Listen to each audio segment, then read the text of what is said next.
Story number 1. The Shadow in the Woods. It was a quiet evening in the small town of Maple Ridge. The sun had just dipped below the horizon, casting an orange glow over the dense forest that bordered the town.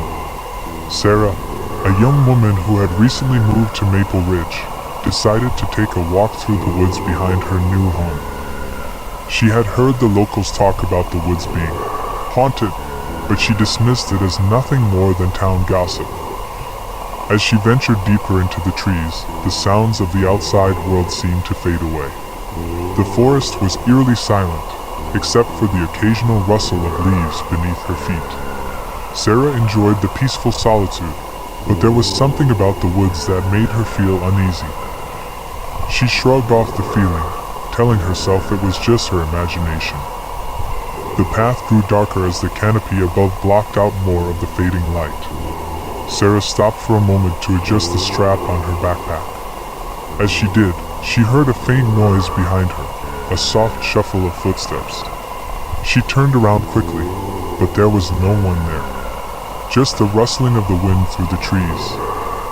Probably just an animal, she muttered to herself, continuing down the trail. But the noise persisted. Footsteps.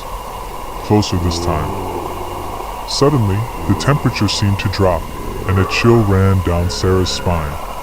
She paused again, looking around. That's when she saw it, a dark figure standing between two large trees, watching her. Her heart raced, and she took a cautious step back. The figure didn't move.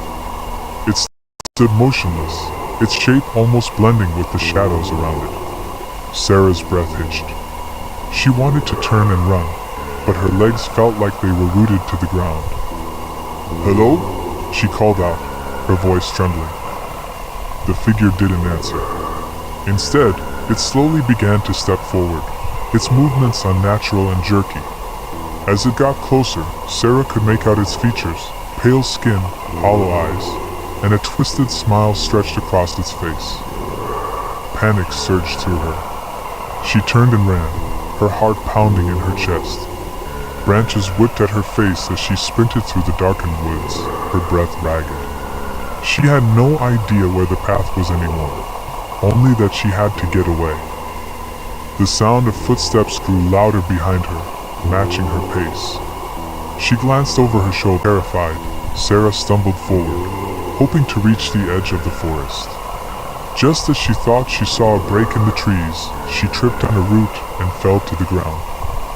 When she looked up, she saw the figure standing right in front of her. This time, it wasn't in the shadows. It was real. It was close. Its grin widened, and it reached down toward her. With a burst of adrenaline, Sarah sprang to her feet and ran faster than she ever had before. The figure seemed to stumble, as though it couldn't keep up. As she neared the edge of the woods, she heard a loud crash and looked back. The figure had disappeared, leaving only an eerie silence behind. Sarah made it back to her house and never set foot in those woods again. Sarah screamed as the figure grabbed her, its cold, bony fingers digging into her arm.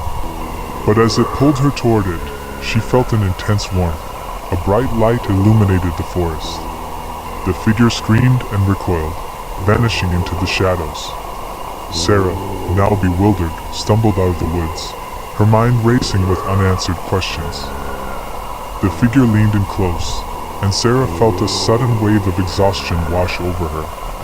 Her vision blurred, and the last thing she saw before everything went black was the figure's terrifying smile. Days later, her body was found at the edge of the woods. Some say she was taken by the shadow in the woods, and others claim she simply wandered off and never came back. The truth, however, remains a mystery. Story number 2. The Last Bus Ride. It was a chilly autumn evening in the city of Crescent Hills. A light rain had begun to fall as 28-year-old Emma stood at the bus stop, waiting for the last bus of the night to take her home. She had just finished a late shift at the diner and was exhausted, ready to curl up in bed and forget about the long, draining day. The streets were quiet, almost too quiet, and the glow of the streetlights reflected off the wet pavement in a dull, orange haze. As she checked her watch, Emma noticed that the bus was running late. She sighed and pulled her coat tighter around her, shivering slightly from the cold. The only sounds were the distant hum of traffic and the occasional drip of water from the trees above. Suddenly, she heard the sound of footsteps approaching from behind. Emma glanced over her shoulder, but no one was there. She thought nothing of it at first, but the sound continued, growing louder. She turned around again, but still, there was no one in sight. She began to feel uneasy, the hairs on the back of her neck standing up. After a few more minutes, the bus finally appeared, its headlights cutting through the darkness. Emma breathed a sigh of relief and stepped forward, eager to get out of the cold and into the warmth of the bus. As she boarded, she was greeted by the driver, a man with a tired face and a strange smile. "Evening," the driver said in a low, gravelly voice. "Where to?"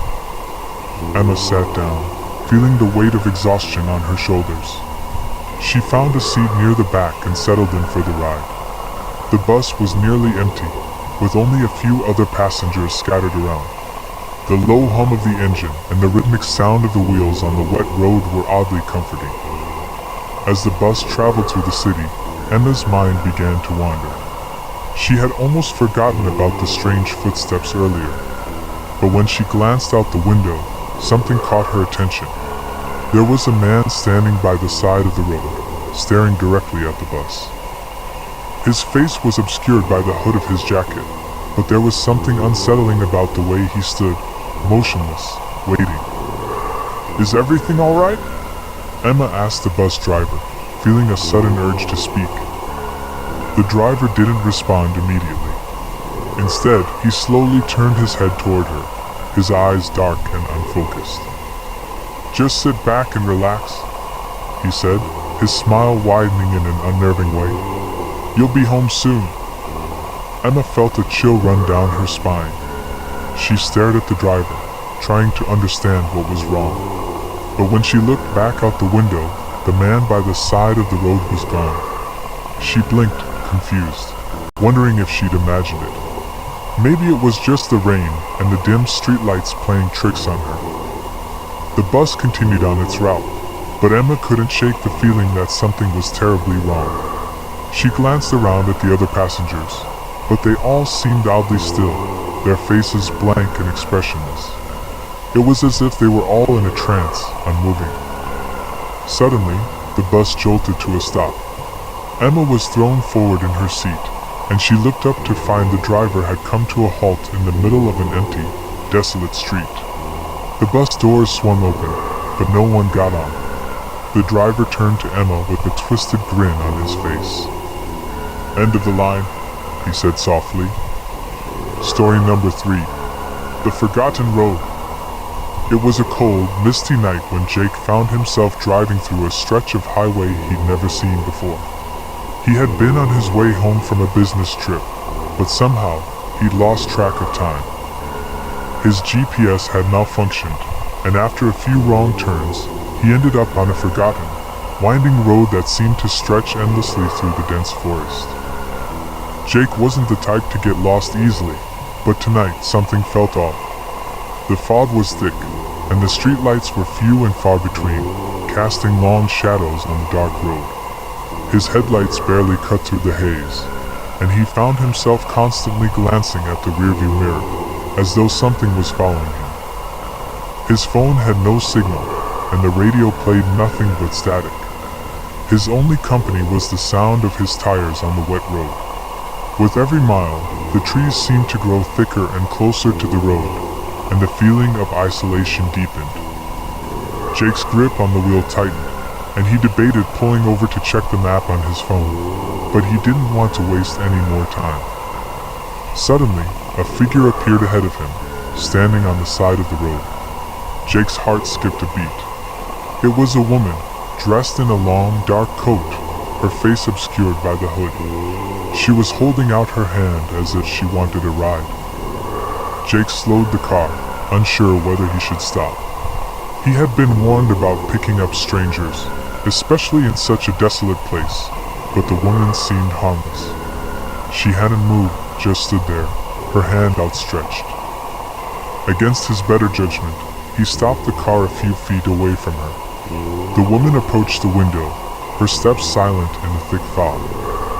"Can you help me?" she asked, her voice soft but urgent. "I'm lost. I need to get to the village." Jake hesitated. He didn't know of any village around here. "It's late, and this road doesn't lead anywhere near a village," he said, trying to stay calm. "Where are you trying to go?" The woman didn't answer immediately. She just stared at him through the window, her face hidden in the shadows of her hood. Jake felt a chill run through him, but before he could react, she spoke again. "Please, it's dangerous out here. I don't want to be out here alone." Jake didn't know what compelled him, but he unlocked the passenger side door and motioned for her to get in. As soon as she stepped inside, a heavy silence fell over the car. Jake tried to make small talk, asking her where she was from, but she didn't respond. Her eyes remained fixed ahead, staring out into the darkness. The road seemed to stretch on forever. The fog grew thicker, and the trees seemed to close in on them, as if they were being swallowed by the forest. Jake's thoughts became more frantic as he tried to find a way out of this strange, endless stretch of road. The woman suddenly spoke, breaking the silence. "You shouldn't have picked me up," she said, her voice low and cold. Jake felt his blood run cold. He glanced over at her, but her face was still hidden. The atmosphere in the car shifted, growing heavier, more suffocating. "Why?" he asked, his voice trembling. "What do you mean?" The woman didn't answer. Instead, the headlights of the car began to flicker, and the sound of the engine sputtered. Jake slammed the gas pedal, but the car slowed down, as if it were no longer responding to him. He glanced around, realizing the road ahead was now pitch black. There were no more streetlights, no signs of life, just an endless void. Suddenly, the woman's hand reached out toward him, her fingers ice cold as they brushed his arm. "You're not going to make it out of here," she whispered, and then, in a flash, she was gone. As Jake's car screeched to a halt, he looked around, panicked. The woman had vanished, leaving only the eerie silence behind her. But when he turned to his rearview mirror, his heart nearly stopped. The forest that had once surrounded him was gone. In its place was an empty, decaying town. The buildings were abandoned, their windows dark, and the air reeked of rot. Jake turned the car around, desperate to get out of this nightmare. He floored the gas pedal, speeding down the road, but the town seemed to stretch infinitely in all directions. The fog thickened, and the buildings slowly began to appear closer. He couldn't escape. Just then, he heard the soft sound of footsteps behind him. He whipped around, but no one was there. His breath caught in his throat, and his vision blurred as the air grew colder. And before he could react, the rearview mirror reflected a figure, a tall, thin woman standing outside the car. Her face was twisted into a grotesque smile, and her eyes were wide, black holes that seemed to swallow all light. The last thing Jake saw before everything went black was her cold, empty eyes staring directly at him. And then silence. Story number 4. The dinner invitation. It had been a long day at the office for Amanda. She had been working tirelessly on a project that seemed to drag on endlessly. And as the sun dipped below the horizon, she was more than ready to leave and go home. As she packed her things, her phone buzzed. It was a text from an unknown number.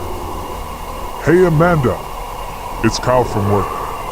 I know this might seem strange, but I'm hosting a small dinner tonight. You've been working so hard lately, and I'd love for you to join. We're keeping it casual, but we do have a bit of a theme, something special." Amanda was caught off guard. She barely knew Kyle. He was always polite, but they hadn't spoken much outside of work. Still, she appreciated the gesture. It would be a nice break from the office grind. She quickly typed back, "Thanks for the invite. I'd love to join. What time should I come?" "Great. Come by at 7 p.m. sharp. I'll send you the address soon." The text left her with an odd feeling, but she dismissed it. Maybe it was just Kyle's way of getting to know the team outside of work. After all, she'd heard he hosted quirky dinner parties before, and this one would probably be like the rest, strange, but fun. At exactly 7 p.m., Amanda arrived at the address. It was a large, imposing house in an older part of the city, far off from the usual neighborhood she frequented. The porch light flickered as she walked up to the door, which swung open before she could knock. Kyle stood there, smiling widely, wearing a casual suit that was a bit too formal for what she had expected. "Glad you made it," he said, ushering her inside. Come in. We've been waiting for you." The inside of the house was dimly lit, and the atmosphere felt strangely cold, despite the warmth of the fireplace in the living room. The smell of food wafted through the air, but there was something off about it, like it wasn't entirely familiar. As she entered, Amanda noticed that the guests were already seated around the large dining table. Kyle's friends, or at least people she assumed were his friends, all looked at her as she walked in. There was an odd silence before one of them, a woman in her early 40s, smiled and waved at Amanda.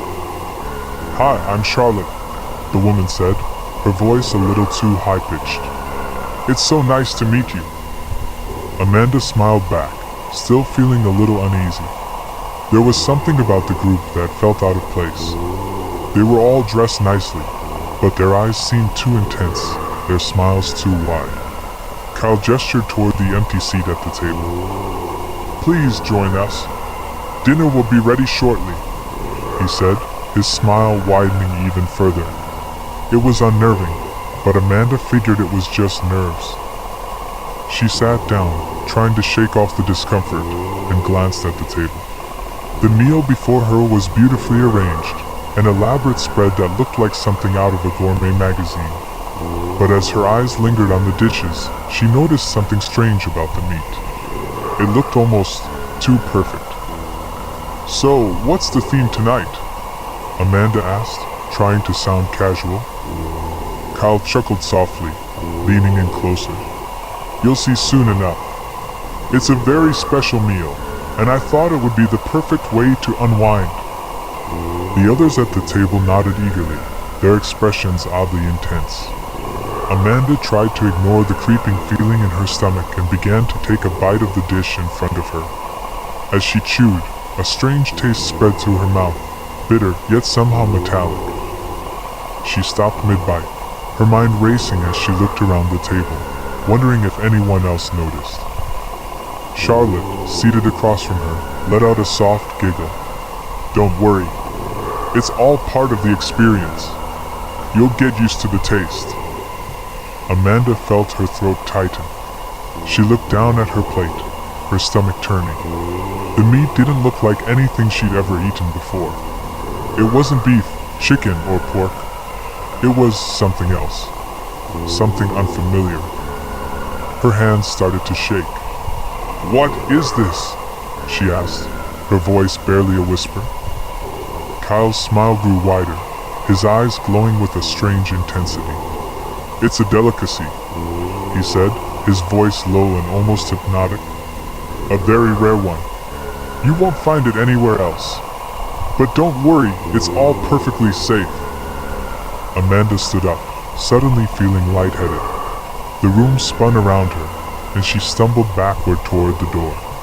But before she could reach it, Kyle's hand shot out, grabbing her wrist with an unnatural strength. "Leaving so soon?" he asked, his voice cold. Amanda pulled away, her heart pounding in her chest. "What the hell is going on here?" she demanded, trying to steady herself. The guests at the table stood up, their smiles now twisted and predatory. "You should have asked earlier," Kyle said, his voice dripping with malice. "But I'm afraid it's too late for that now." The door slammed shut behind her, trapping her in the dark. oppressive house. Kyle's grin widened into something monstrous as he took a step forward, his eyes gleaming with something sinister. "You'll be the main course tonight, Amanda," he said softly. And as she turned to flee, the sound of laughter filled the room, the kind of laughter that sent chills down her spine. Amanda was never seen again. The midnight call. It was the middle of the night when Ryan's phone rang, shattering the silence of his small apartment.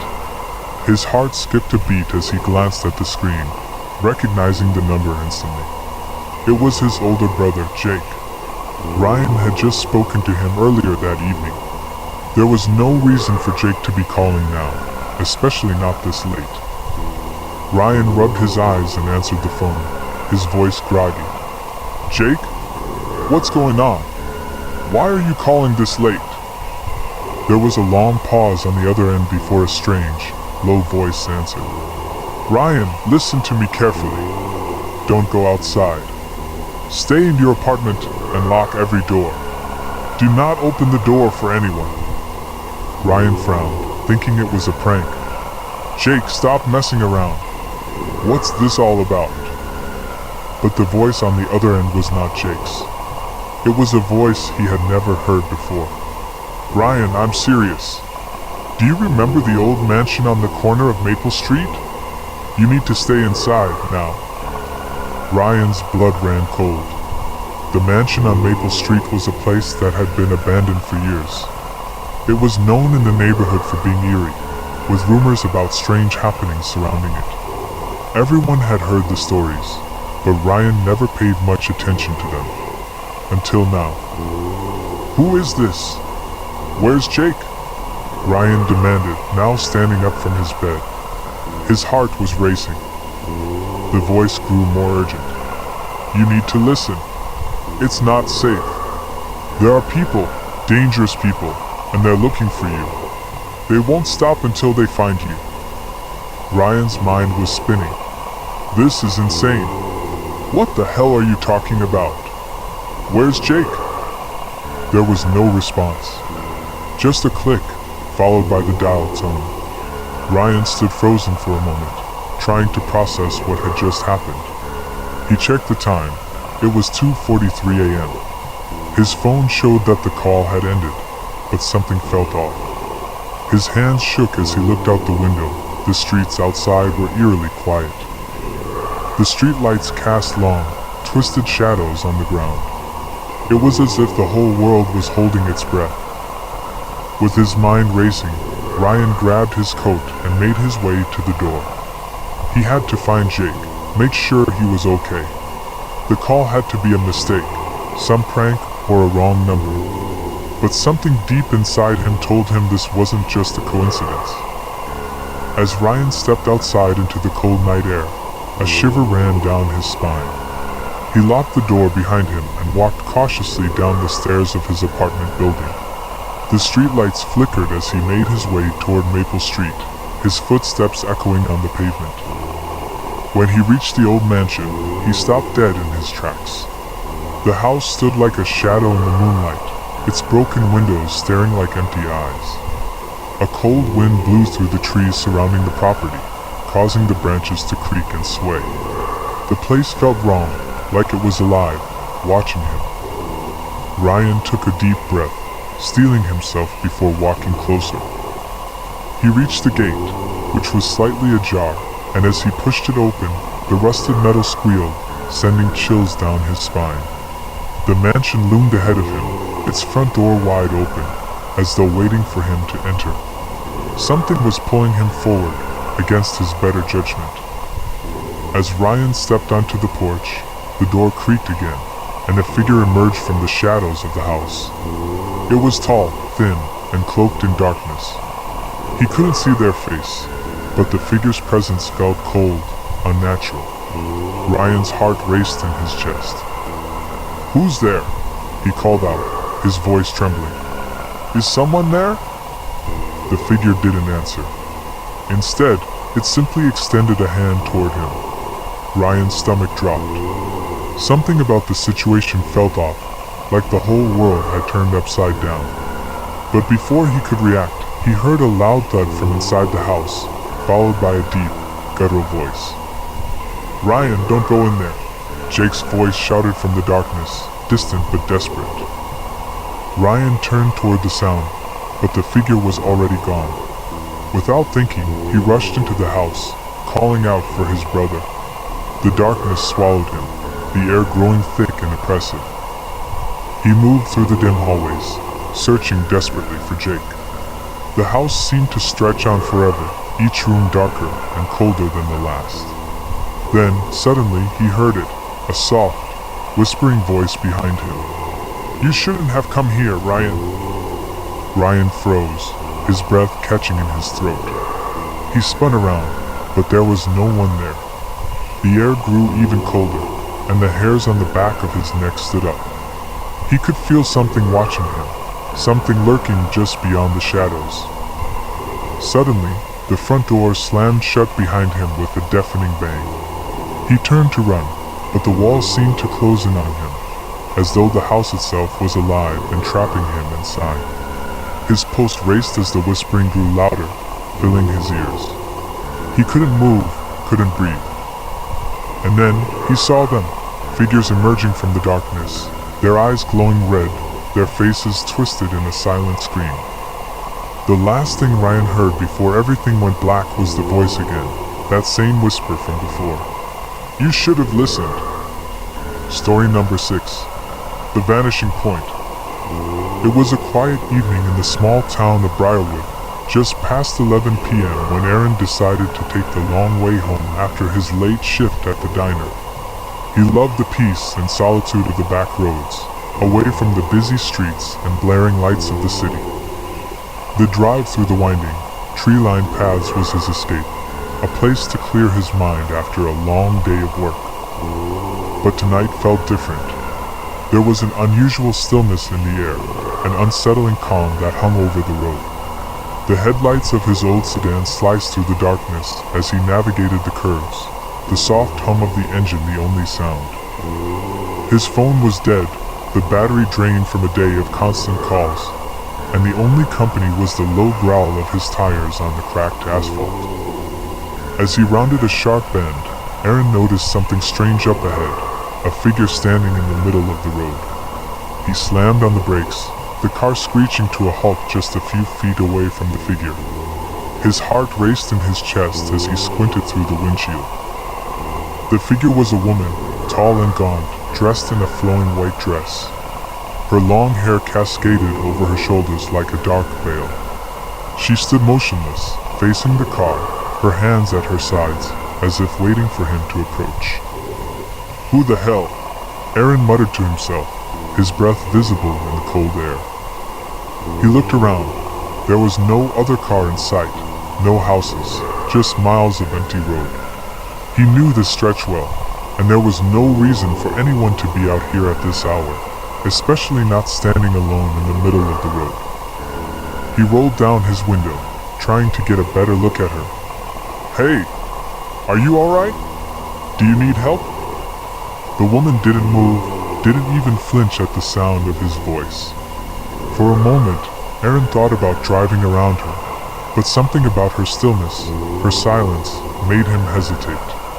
His instincts told him not to move, to stay put and wait. "Ma'am?" he called again, his voice shaking slightly. "Can I help you?" Still no response. Without thinking, Aaron stepped out of the car, the cold air biting at his skin as he approached the woman. As he got closer, the hairs on the back of his neck stood up. There was something off about her, something unnatural. Her eyes were wide open, staring straight ahead, but they didn't seem to be focused on anything at all. "Are you lost? Do you need a ride somewhere?" Aaron asked, his voice wavering. The woman's head slowly turned to face him, and for a brief second, Aaron's breath caught in his throat. Her eyes were hollow, black as coal, with no white to them at all. The darkness in her gaze was endless, as if they were pits, swallowing everything around her. She smiled, a grin that stretched too far, her lips pulling back unnaturally to reveal teeth that were far too sharp. "Help me," She whispered in a voice so faint, it barely registered in his ears. The words sent a chill down his spine. For a split second, Aaron thought he heard something else, something deeper in her voice, something that wasn't human. He took a step back, his heart pounding. What do you want from me? Before he could react further, the woman's body seemed to shift, twisting unnaturally like she was being pulled by some invisible force. The ground beneath Aaron's feet trembled slightly, the air around him growing heavy and thick. Suddenly, the woman's form began to disintegrate, her body breaking apart into a dark mist that swirled around him. He staggered back, gasping for air, his mind reeling with disbelief. What had just happened? In an instant, the mist was gone, vanishing as quickly as it had appeared, leaving behind only the empty road, the echo of the wind, and the faint, eerie silence that lingered. Aaron stood there, paralyzed, unable to move or process what he had just witnessed. His mind raced, trying to come up with a logical explanation, but none came. It was as if the woman had never been there, as if the encounter had been a figment of his imagination. But when he turned to walk back to his car, his gaze fell on the road ahead, and he froze. In the distance, just past the bend where he had first seen her, there was a car parked. The headlights were off, but the engine was running. As he stared at it, he realized there was no driver inside.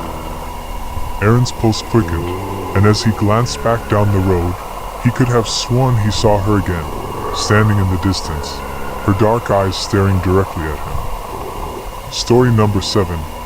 The Midnight Feast. It was a warm summer evening in the small town of Maplewood, and the air was thick with the smell of barbecues and fresh-cut grass. David had just moved into the area, taking a job at a local diner after a long stretch of traveling. His new place was a modest 2-bedroom house on the outskirts of town, and he figured a quiet night in would be the best way to wind down after his first week of work.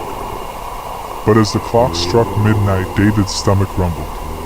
He hadn't had much for dinner, and the late-night cravings were starting to take over. He remembered hearing about a place called the Scarlet Spoon, an old restaurant that had been in town for decades. It was said to serve exquisite, one-of-a-kind dishes, but David had never been there. He figured now was as good a time as any to check it out. Driving down the narrow, dimly lit streets, David found the restaurant tucked away in a forgotten corner of town. The sign outside, though faded, read, "The Scarlet Spoon open late." He could hear the soft hum of music from inside as he walked up to the door. The restaurant seemed oddly inviting despite its old, decrepit appearance. He pushed open the door. The interior was dimly lit, with candles on every table casting soft shadows on the worn-out wood floors.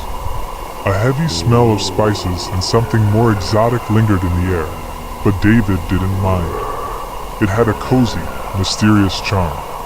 The waiter, a tall man with a somber face, greeted him at the door.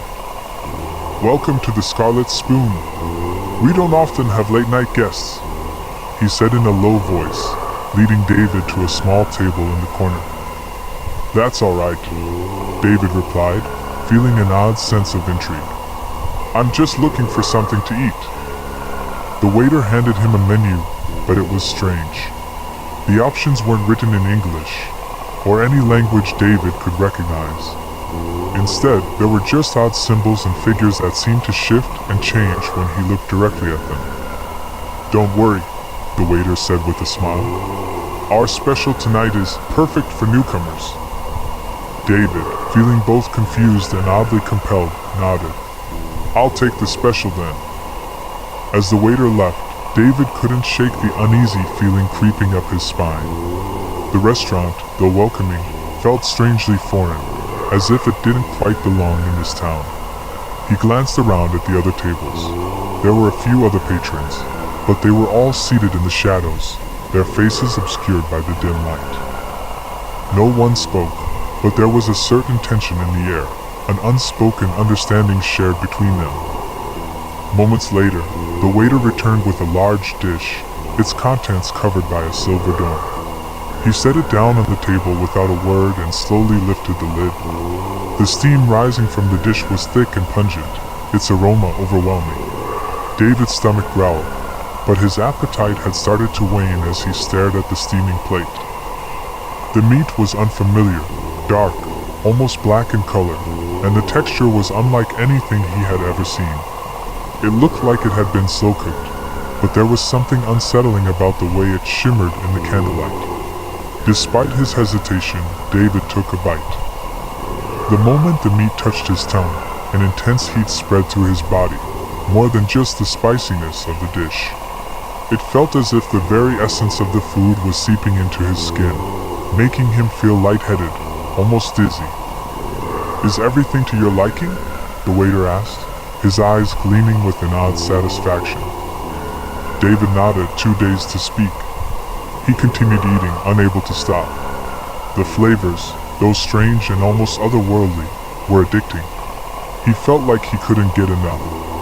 But as he ate, the room around him began to blur, the walls closing in, the other patrons now watching him with eyes that seemed to glow in the darkness. Suddenly, David's vision shifted, and he found himself in a different place entirely. He was no longer seated at the table. The air was thick and humid, and the smell of rotting flesh and earth filled his nostrils. His surroundings were unfamiliar. He was standing in what looked like a crypt, surrounded by shadows and old stone walls. The waiter's voice echoed through the space. "Welcome," the voice said, though it now sounded distant and distorted. "Welcome to your feast." David tried to move, but his body wouldn't respond. He looked down at his hands and saw that they were no longer his. They were pale, cold, and decayed, as though the very life had been drained from them. In that moment, the realization hit him. He was no longer human. The food he had eaten had changed him, transformed him into something else, something unnatural. As the shadows closed in around him, he could see the other patrons from the restaurant, their faces twisted into grotesque, hollowed forms, each of them staring at him with empty eyes. The waiter, now standing before him, reached out with a cold hand and placed a black, twisted crown on his head. "Your place is here now," the waiter whispered. "You are one of us." David's scream echoed through the crypt as the darkness consumed him entirely. Story number 8. The Haunted Highway.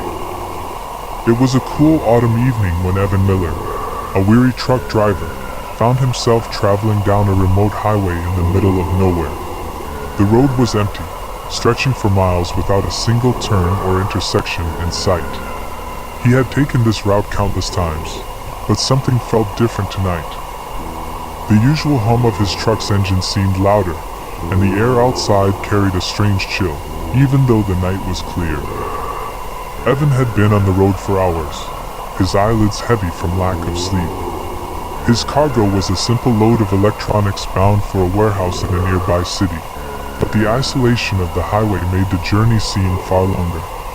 He glanced at the clock, 2:47 a.m. The road was as desolate as ever, with nothing but endless stretches of dark trees on either side. That's when he noticed the headlights. They were far behind him at first, but as Evan kept driving, they grew steadily closer. In the rearview mirror, he could make out the outline of a car, but it was no ordinary vehicle.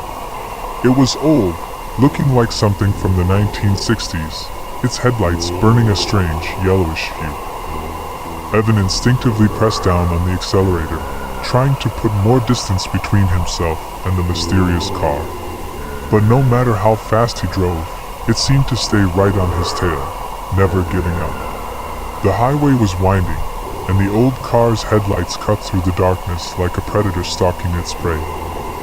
His hands tightened around the steering wheel, sweat dripping down his forehead. What was going on? There were no other cars on the road, and yet this one kept following him. He tried changing lanes to shake it off, but the car mimicked his every move. It was as if it were in complete control of the situation. After a few more miles of this eerie chase, Evan's nerves began to fray. He looked at the rearview mirror again, and this time, the car was closer, much closer. But when he tried to focus, he noticed something unsettling. The car's headlights had taken on a more intense glow, and there seemed to be no one behind the wheel. Panic began to set in. He pressed the pedal harder, his truck engine roaring as he tried to escape. The air grew colder, and an unnatural fog began to form on the road ahead. The yellow glow from the headlights reflected off the fog, making it look like a ghostly apparition was tailing him. Suddenly, the old car was beside him. Evan could see it now, just through his peripheral vision. It was as if the car was driving through him, but the windows were rolled down, and he could hear an unsettling humming noise coming from it. He glanced over, but no one was inside. Just an empty seat and the eerie glow of the dashboard lights. His heart raced, and a chill ran down his spine. What was going on?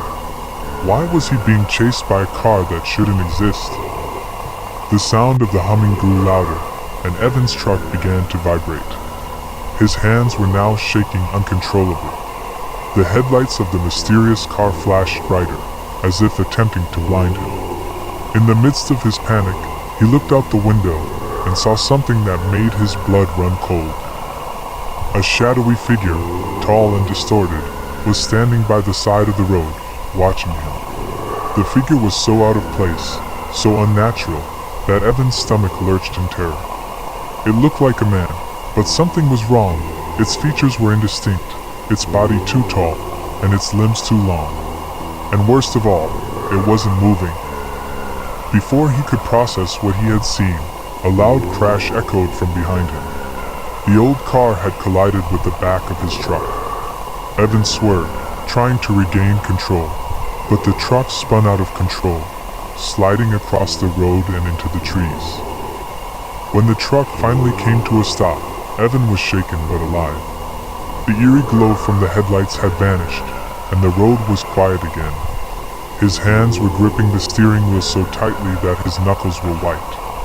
The fog had lifted, and the strange figure by the side of the road was gone. But when he stepped out of the truck, everything felt wrong.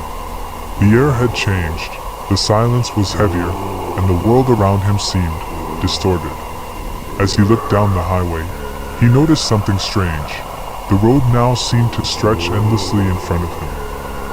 The trees, which once lined the path, had vanished, replaced by a vast, empty landscape. Evan stumbled back in confusion, his heart pounding. He reached for his phone, but it was dead. The car had disappeared. The truck was the only thing left. His pulse quickened as the realization hit him. He wasn't just lost, he was trapped in some kind of limbo. Desperately, he turned back to the truck, hoping to drive away and escape whatever nightmare he had stumbled into. But as he opened the door, a chill ran through him. The truck's interior was cold, and there, sitting in the passenger seat, was the shadowy figure he had seen earlier, its dark eyes staring straight at him. "No, no, please," Evan whispered, stepping back in horror. The figure tilted its head slightly and smiled, a twisted, eerie grin that made Evan's heart stop. The last thing he saw was the figure's hand reaching out towards him, and then all went black. Story number 9. The Midnight Feast. It was an evening like any other when Thomas Jensen, a travel blogger, stumbled upon a peculiar restaurant on the outskirts of a small town in Maine.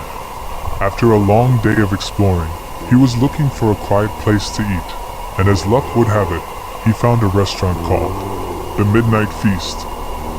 The neon sign outside flickered as the late evening fog rolled in, casting an eerie glow across the deserted street.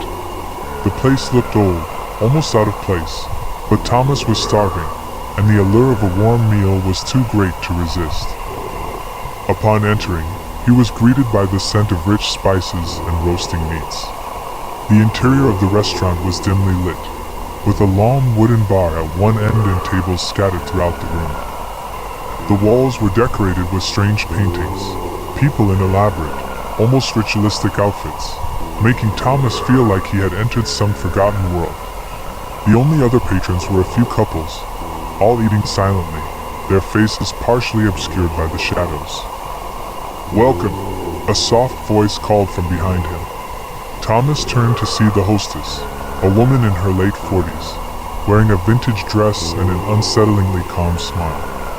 Her eyes were a deep shade of gray, and her movements were deliberate, almost as if she were waiting for something to happen. "Table for one?" she asked, her voice as smooth as velvet. "Yes, please," Thomas replied, a little unnerved but too hungry to back out. She led him to a secluded table near the back, under an ornate chandelier. As he sat down, the woman handed him a menu. The options were unusual, names like Venison Delight, the Hunter's Special, and Elk's Feast filled the pages. Thomas wasn't sure what to make of it, but after a long day, the exhaustion won out, and he decided to order the Hunter's Special. A few minutes later, the waitress returned, bringing a steaming plate covered by a silver cloche. As she placed the dish in front of him, Thomas noticed that the atmosphere in the restaurant had changed.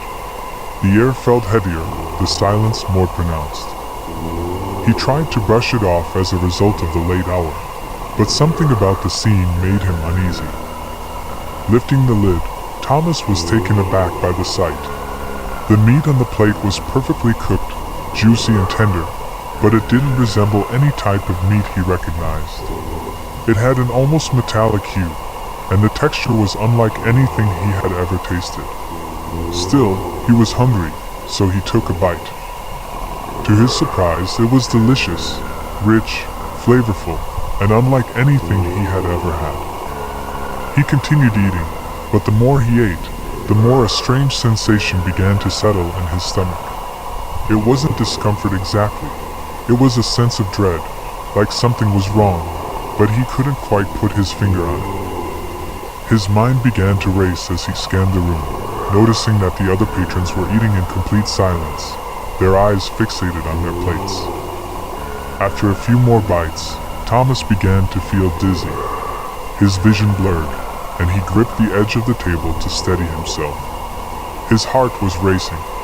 Suddenly, he felt a tap on his shoulder. He turned around to see the hostess, her gray eyes wide with concern. "Are you feeling all right?" she asked, her voice low and gentle. I think I need some air," Thomas stammered, pushing away from the table.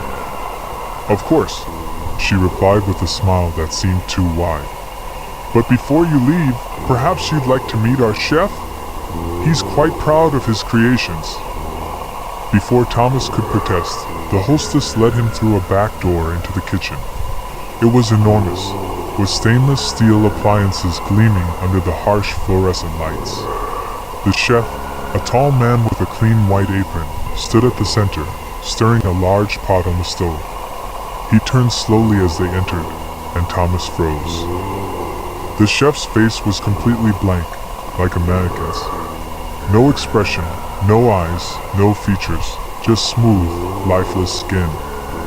"Isn't it wonderful?" the hostess cooed, her voice now strangely upbeat. "Our chef is the true artist, always creating the most exquisite dishes. We pride ourselves on using only the finest ingredients." Thomas stepped back, his breathing becoming erratic. I have to go," he whispered, but the hostess blocked his path. "Don't you want to know where your meal comes from, Thomas?" she asked, her voice now colder. "We only use the best cuts." A loud bang behind him, and Thomas spun around to see a man, a previous patron, standing in the doorway. His face was pale, and his eyes were wide with terror. They won't let me leave," the man muttered, his voice trembling. I ate the special, and now they won't let me leave." Suddenly, Thomas understood. The meat, the chef, the strange atmosphere, it was all part of a sick ritual. He realized that the customers weren't guests at all. They were part of the restaurant's gruesome menu. Before he could react, the hostess and chef lunged at him, their faces twisted in unnatural smiles. "Don't worry, Thomas," she whispered. "You're the special tonight." The last thing Thomas saw before everything went black was the gleam of a sharp knife and the indistinct faces of the other diners, watching in silence. Story number 10. The Forgotten Carnival. It was an unusually warm fall evening when Sam Williams, an adventurous soul with a passion for abandoned places, stumbled upon an old, forgotten carnival on the outskirts of a quiet town in Kentucky. The faded sign, barely visible through the thick overgrowth, read, "Caldwell's Carnival of Wonders." Sam had heard rumors about this carnival, that it had closed under mysterious circumstances, but he never paid them much mind. Intrigued by the tales of odd occurrences, he decided to explore it for himself. He parked his car by the rusted gates, the once bright paint now peeling, and climbed over the fence. The air was thick with dust, and the creaking of the carousel as it spun in slow circles gave the entire place a haunted feeling. As Sam ventured deeper into the carnival grounds, he noticed that everything appeared frozen in time. The candy stands, the bumper cars, and even the Ferris wheel, everything looked like it had been abandoned for decades, yet somehow, it was all still intact. He wandered through the grounds, his flashlight cutting through the darkness. The more he explored, the more unsettling it became. Strange whispers echoed through the empty stalls, but when he turned around, no one was there. In the distance, a lone figure stood beneath the dim glow of a street lamp by the Ferris wheel. It was a man in a faded clown costume, his face painted in bright, unsettling colors, and he was staring directly at Sam. "Hey there, friend," the clown called out in a voice that sent a chill down Sam's spine. "You look lost. You've come to join the show, haven't you?" Sam hesitated, his heart racing. "I didn't mean to intrude," he said, taking a cautious step backward. "I was just exploring." The clown's painted smile widened, stretching unnaturally across his face. "Oh, no need to worry. It's not about intruding. It's about belonging." Sam's breath caught in his throat as the clown began walking toward him with deliberate, slow steps. His oversized shoes scraped against the ground, sending a strange, eerie echo across the carnival. Sam turned, ready to leave, but something made him pause. He glanced back at the clown and noticed that the man's eyes were no longer visible beneath the heavy makeup, just dark, hollow sockets. "Why don't you stay a while, Sam?" the clown said, his voice now low and menacing. "We're all here for the show." Sam quickly turned and sprinted towards the exit, but as he ran, he realized that the path he had taken was no longer the same. The carnival had changed. The gates were no longer visible, and the once familiar grounds had transformed into a twisted labyrinth. The carousel began to spin faster, the clanging of its horses growing louder in his ears, as though they were chasing him. He heard footsteps behind him and looked over his shoulder. The clown was gaining on him, his steps unnaturally fast, his eyes wide with an unnatural gleam. "You can't leave, Sam," the clown laughed. "You're already part of the show." Suddenly, Sam felt a sharp pain in his chest. He stumbled, collapsing to the ground. A shadow loomed over him, and as he looked up, he saw a crowd of figures, other carnival performers, all in various costumes, circling around him. Their eyes were wide and unblinking, their smiles frozen in place. "No, please," Sam whispered, his breath labored. He tried to get up, but his body felt heavy, as if the ground itself was holding him down. "You can't escape, Sam," the clown said again, his voice soft yet filled with malice. "You've been chosen. Once you step into the carnival, you belong to us." Sam's vision blurred, and his body grew colder. The figures around him began to laugh, a chorus of unsettling, hollow laughter, as his consciousness began to fade. As his eyes closed, he realized the truth. The carnival wasn't abandoned at all. It was waiting for new performers. And Sam was the newest addition. Story number 11. The Dinner Invitation. It was a crisp autumn evening when Chris Walker, a young journalist from Chicago, received a strange email. The subject read, "A special invitation to an exclusive dinner." He clicked on it, curious about the sender, who simply identified themselves as a friend. The message was brief. "Come to the old house at the end of Greenfield Road for an unforgettable experience. 8 p.m. sharp. Dinner will be served." Chris thought it odd but intriguing. The house in question had been abandoned for years, a large, decaying mansion at the edge of town that everyone had avoided for decades. Rumors had circulated about it being haunted or cursed, but Chris wasn't one to believe in ghost stories. He'd investigated many mysterious places and uncovered the truth behind the myths. With a mix of skepticism and curiosity, he decided to go. He arrived at the house as the sun set, casting an eerie orange glow over the mansion. The towering structure loomed ominously, its windows dark and covered in grime. Despite its deteriorating state, the front door was wide open, inviting him in. He stepped inside, the floor creaking under his weight as he crossed the threshold. The air smelled stale, and the walls were lined with dust and cobwebs. Yet there was a faint glow coming from the dining room, as though someone had set the table for a lavish meal. "Hello?" Chris called out, his voice echoing through the empty house. He received no answer. The silence was unsettling. He entered the dining room, where an extravagant table was set for what looked like a large dinner party.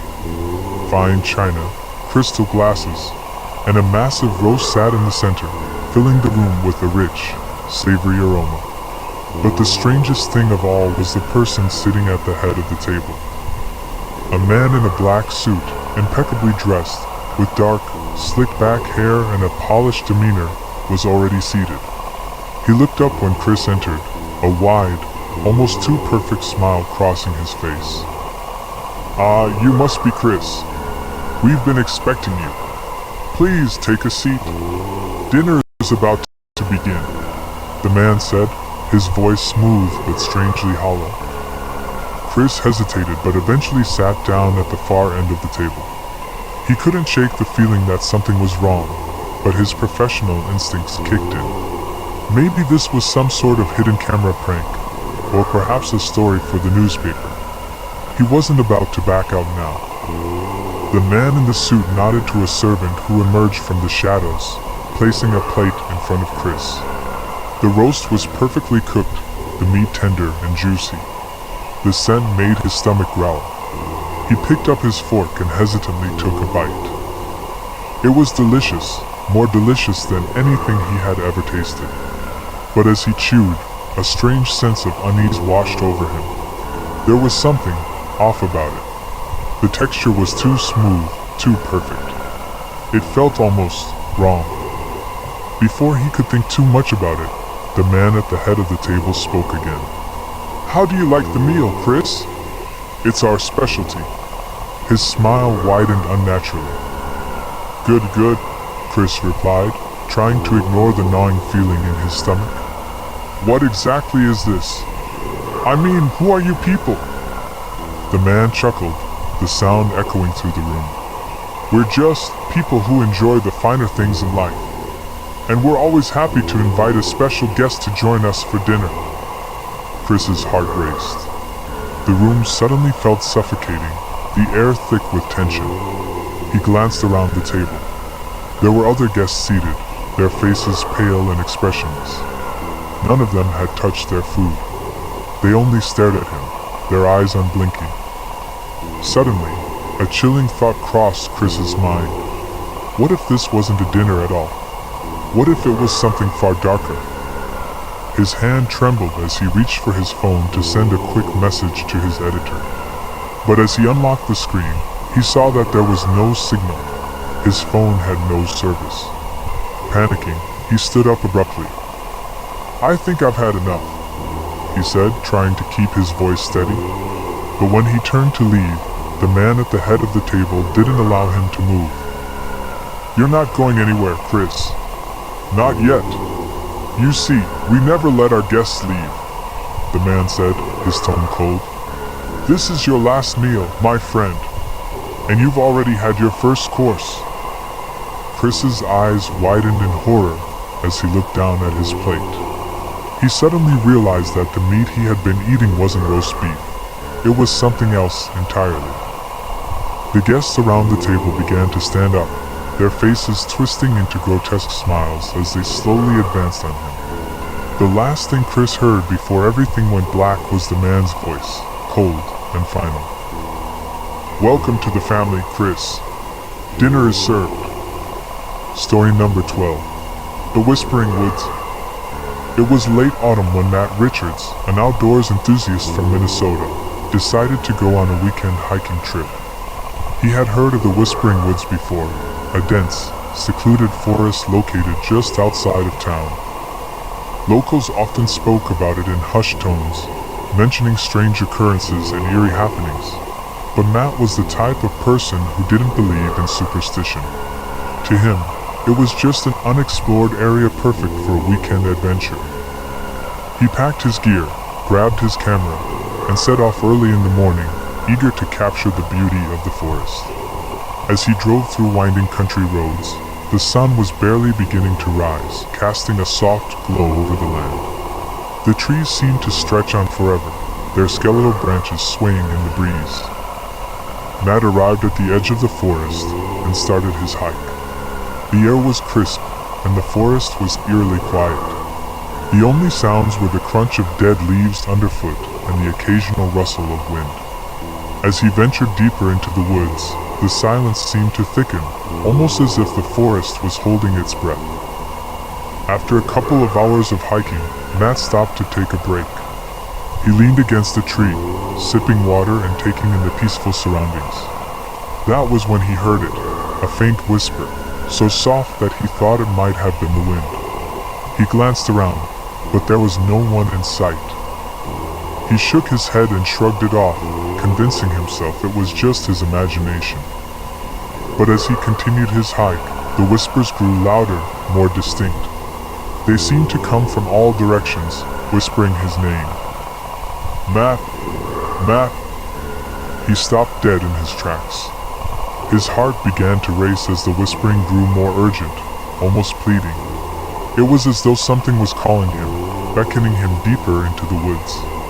His instincts told him to turn back, but curiosity got the better of him. He pressed on, following the sound of his name, each step taking him further into the heart of the forest. As the sun began to set, the forest grew darker, the trees blocking out much of the remaining light. Matt's mind raced. The whispers were now unmistakable and louder than ever, surrounding him from all sides. He felt a chill creeping up his spine, and for the first time, he started to feel uneasy. Suddenly, he stumbled upon something strange. In a small clearing, there was an old stone monument, half buried in the ground. It was covered in moss, with strange markings carved into the surface. The whisper stopped abruptly as he approached the monument, and for a moment, there was complete silence. Matt kneeled down to examine the stone. The markings were unfamiliar, but there was something unsettling about them, almost as if they were moving, shifting under his gaze. He reached out to touch the stone, and as his fingers brushed against it, the earth beneath him trembled slightly. He quickly pulled his hand away, his heart pounding in his chest. That's when he heard it, loud and clear. The whispering wasn't coming from the forest anymore. It was coming from behind him. Turn around, Matt. He spun around, his breath catching in his throat. Standing there, just a few feet away, was a figure. A tall, shadowy figure with hollow eyes and a faint, twisted smile. Matt could barely make out its features, but its presence felt like it was suffocating him. The figure stepped closer, its voice now a harsh whisper in his ear. Why did you come here? Matt backed away slowly, his legs trembling.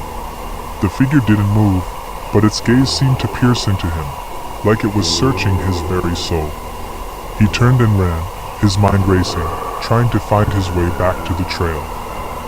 As he sprinted through the trees, the whispers returned, louder and more frantic than before. Matt, Matt, don't run. He didn't stop. He had to get out of the woods. But the deeper he ran, the more disoriented he became. The trees seemed to shift, the path twisting and turning in ways that didn't make sense. The whispering grew more insistent, and soon, it felt like the forest itself was closing in on him. Hours passed, though it felt like days. Matt's body ached, his breath ragged from running. He stumbled through the woods, but no matter which direction he took, the whispers followed him, growing louder, louder still. In the distance, he thought he saw a light, a sign of civilization. Desperate, he pushed himself forward, but when he reached the source of the light, he was greeted with something far worse. The clearing he had found earlier was back in front of him. The stone monument, the figure, and the whispers that surrounded him in a deafening chorus. It was as though the forest had swallowed him whole, trapping him in its endless labyrinth. The last thing Matt saw before everything went black was the figure's grin widening into something far more sinister. And then, silence. Story number 13. The Last Delivery. It was late on a crisp October evening when Marcus Bennett, a delivery driver for a small logistics company in Pennsylvania, was assigned a final delivery for the night. The company usually handled routine shipments of office supplies, but tonight things were different. The address he was given was on the outskirts of town, near the edge of a dense forest where no one lived. The area had always been known for its eerie quiet and remote location, so Marcus wasn't exactly thrilled about making the drop-off. The delivery instructions were simple. Deliver to the old farmhouse at the end of Redwood Road, ring the doorbell, and leave the package on the front step. As Marcus navigated the winding back roads, the sun dipped below the horizon, casting the land in a thick layer of twilight. The woods that lined the roads were dense, with towering trees and thick underbrush. His headlights sliced through the growing darkness, illuminating the path ahead. He finally arrived at the address, an old farmhouse that looked abandoned. The windows were dark, and the paint on the house was peeling, giving it a decrepit appearance. It didn't look like anyone had lived there for years. A chill ran down his spine as he parked the truck and grabbed the package. He could feel his heart beating a little faster. Something about the place made him uneasy, but he shrugged it off. Just drop off the package and leave, he muttered to himself. He stepped out of the truck and walked up the creaky wooden steps to the front door. There was a rusted old doorbell, but when he pressed it, there was no chime. Instead, a strange sound emanated from the other side, an unsettling, soft, low hum, like an old radio left on the wrong frequency. Marcus hesitated, glancing around. The silence was almost suffocating. The hum continued, growing louder, almost rhythmic. He placed the package on the front step, turned to leave, but something caught his eye, a faint movement in one of the windows. For a moment, he thought he saw someone staring at him from the inside, their eyes glowing faintly in the darkness. He froze, his breath catching in his throat. But before he could react, the door swung open with a sudden, sharp creak. Standing in the doorway was a woman, her face pale and gaunt, her hair long and wild. Her eyes were wide and fixed on him, as though she had been waiting for him to arrive. "Are you lost?" she asked in a voice that sounded like it had been untouched by time, echoing in the still air. Marcus swallowed, unsure of what to say. No, ma'am. I just dropped off a package for, Mr. Thomas?" The woman's gaze didn't waver. She didn't respond for a moment, just stood there staring at him. Then, slowly, she stepped aside, gesturing for him to come in. "Come inside. It's too cold out there for a man like you." Marcus felt a shiver creep down his spine. Something about her eyes, her voice, didn't feel right.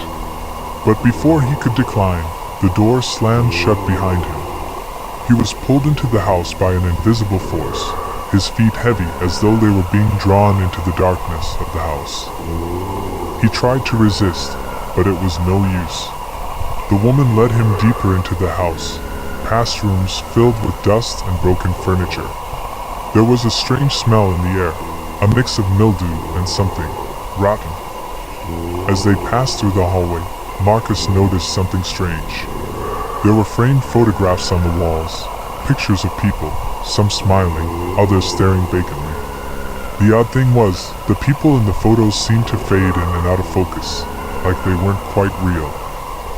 The woman stopped in front of a door at the end of the hall, the only door that seemed to have any light spilling from underneath it. "Just wait here," she said softly, before stepping inside. Marcus stood in the dimly lit hallway, staring at the door. He felt an overwhelming urge to leave, to get out of that house, but the door behind him had locked with an audible click. Panic rose in his chest. He turned toward the window, but there were no streetlights outside, only darkness. As he paced back and forth, something caught his eye. In the reflection of a broken mirror on the wall, he saw the faces of people standing behind him, their eyes hollow, their expressions blank. He spun around, but there was no one there. The woman's voice called out from the room. "Come inside, Marcus." He hesitated, but fear and curiosity won out. He pushed the door open, and what he saw inside made his blood run cold. The room was filled with old furniture, but it wasn't the furniture that frightened him. It was the people, no, the things, sitting motionless in the room. They looked like people, but their faces were all twisted, distorted, as if someone had taken a knife to their features. Their eyes were empty, and they all stared at him, their expressions frozen in time. The woman was standing in the center of the room now, her hands outstretched toward him. "Join us, Marcus," she whispered, her voice now sounding less human, more otherworldly. "You were always meant to be part of this." Before Marcus could react, the air around him grew heavy, and he felt himself being pulled toward her. It was as though the house itself was consuming him, pulling him into the darkness where the others waited. The last thing Marcus saw before he lost consciousness were the eyes of the people in the room, their vacant stares locking onto him as his world went black. Story number 14. The Price of Immortality. In the sleepy town of Ashton, Iowa, the legend of the Blackwood Manor was passed down from generation to generation. The mansion, which sat atop a hill at the edge of town, was abandoned. But the people of Ashton knew that there was one thing you never did. You never, under any circumstances, went near the house after dark. And there was one other rule. You never spoke of the family that used to live there. The Blackwood family had vanished mysteriously decades ago, with only a few whispers left in their wake. It was said that the family patriarch, Gregory Blackwood, had dabbled in forbidden knowledge, searching for ways to extend life beyond natural limits. But he had paid a terrible price. It was on a cold autumn evening that Nathaniel Nate Harris, a skeptical young man fresh out of college, moved into Ashton. He had recently inherited his late uncle's house in the town and was eager for a fresh start. One evening, Nate found himself at a local bar, striking up a conversation with some of the townsfolk. They told him the stories of Blackwood Manor, making sure to look over their shoulders before speaking too loudly. "Don't go near that house, son," warned old Jack, a grizzled, gray-haired man in his 70s. "The Blackwoods made a deal with the devil himself, and the place is cursed." Nate laughed it off. "Come on, guys. It's just an old house. There's no such thing as curses." But old Jack wasn't laughing. "You'll see. The house will take you, just like it took them." Nate decided to visit the house. He didn't believe in curses or supernatural tales. But the mansion, sitting on the hill with its crumbling stone walls and broken windows, intrigued him. The gate was rusted and half open. The longer he stared at it, the more it seemed to beckon him inside. One foggy evening, Nate climbed the hill to Blackwood Manor, determined to see it for himself. As he approached, the air grew unnaturally cold, and a strange buzzing filled his ears. The moment he stepped across the threshold, the atmosphere seemed to shift. The creaky wooden door slammed shut behind him, and Nate was plunged into darkness. His heart raced. Something wasn't right. He pulled out his flashlight, the beam barely piercing the blackness, revealing an expansive foyer lined with dusty, decaying furniture. Ancient portraits adorned the walls, their faces staring down at him with unnerving intensity. The air smelled stale, like it hadn't been disturbed in years. Suddenly, he heard a voice, low and cold, whispering from the shadows. "You're here, finally." Nate froze. He had heard no footsteps, seen no movement, but there was no mistaking the voice. It was coming from somewhere inside the house.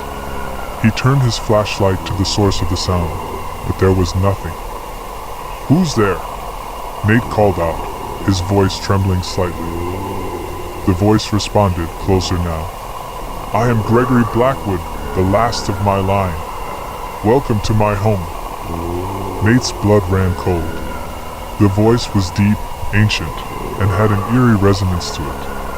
He swung the flashlight wildly, but the room remained empty. A strange chill crept down his spine. "I've been waiting for someone like you," the voice continued. "Someone who desires immortality, just like I did."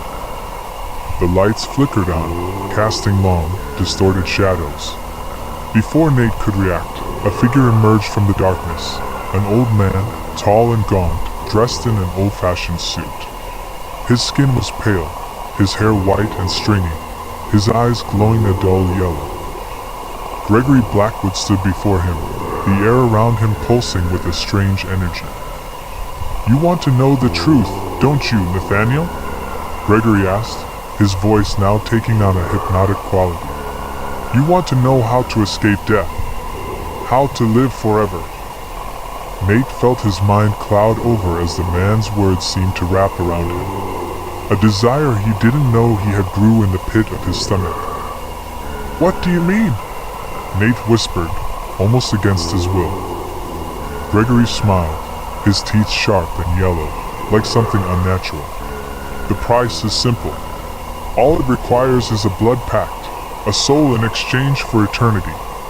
You'll never age, never die, as long as you never leave this place." Nate's head swam. He looked around at the dark, decaying mansion, its walls seeming to close in on him. The portraits on the walls, were they alive? Suddenly, he snapped out of his trance. He tried to move, but his legs felt heavy. His heart raced in panic. "No," Nate said, backing away. "This is insane." "You don't have a choice," Gregory said, stepping forward. "The house has already claimed you. It won't let you leave." Before Nate could react, a sharp pain shot through his chest. He looked down and saw a shadowy figure, a translucent form of a woman, standing just behind him. She was holding a knife, its blade long and curved, glistening in the dim light. Gregory's voice was soft, almost comforting. "You'll join us now, Nathaniel. Forever." And then, everything went black. Story number 15. The Secret of Redwood Hollow. In the small town of Redwood Hollow, nestled deep in the mountains of Oregon, there was an old legend that had been passed down for generations. The town itself was quiet, its residents living simple lives with few distractions. But the woods surrounding the town were a different story. They were thick and dark, filled with towering trees that blocked out the sun, and the locals spoke of strange occurrences that happened there. Among the stories, one was more commonly shared than any other, the legend of the Hollow Man. Every year, on the night of the Harvest Festival, the people of Redwood Hollow would gather at the town hall for a celebration. But the festival was not only a time of joy and community, it also marked the anniversary of the disappearance of Nathaniel, Nate, Walker, the last known person to venture into the woods and never return. Nate was an adventurous young man, a local photographer who had moved to the town only a few years prior. He had heard the rumors of the Hollow Man, the spirit of a man who had once been a hermit, living alone in the forest. According to the stories, he had been a recluse, a madman who had gone insane after years of isolation. He was said to wander the woods at night, luring people in, and once they ventured too deep, they would never return. Nate was skeptical. He didn't believe in ghosts or legends, and he was determined to prove everyone wrong. He packed his camera, grabbed his flashlight, and ventured into the woods on the night of the Harvest Festival. The air was thick with fog as he stepped off the well-worn trail and into the dense forest. The towering trees above him creaked and groaned as the wind pushed through them. The deeper he went, the quieter it became. There were no animals, no sounds, only an eerie silence that seemed to envelope the entire forest. Hours passed, and Nate continued deeper into the woods. His flashlight flickered sporadically, and every time it went out, the darkness seemed to swallow him whole. The stories about the Hollow Man had all been told in jest, he thought. There was nothing out here but trees, and a few animal tracks to follow. Still, the deeper he wandered, the more he began to question his decision.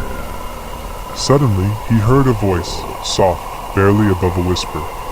It was so faint, he almost couldn't make it out. Nate Walker. He froze.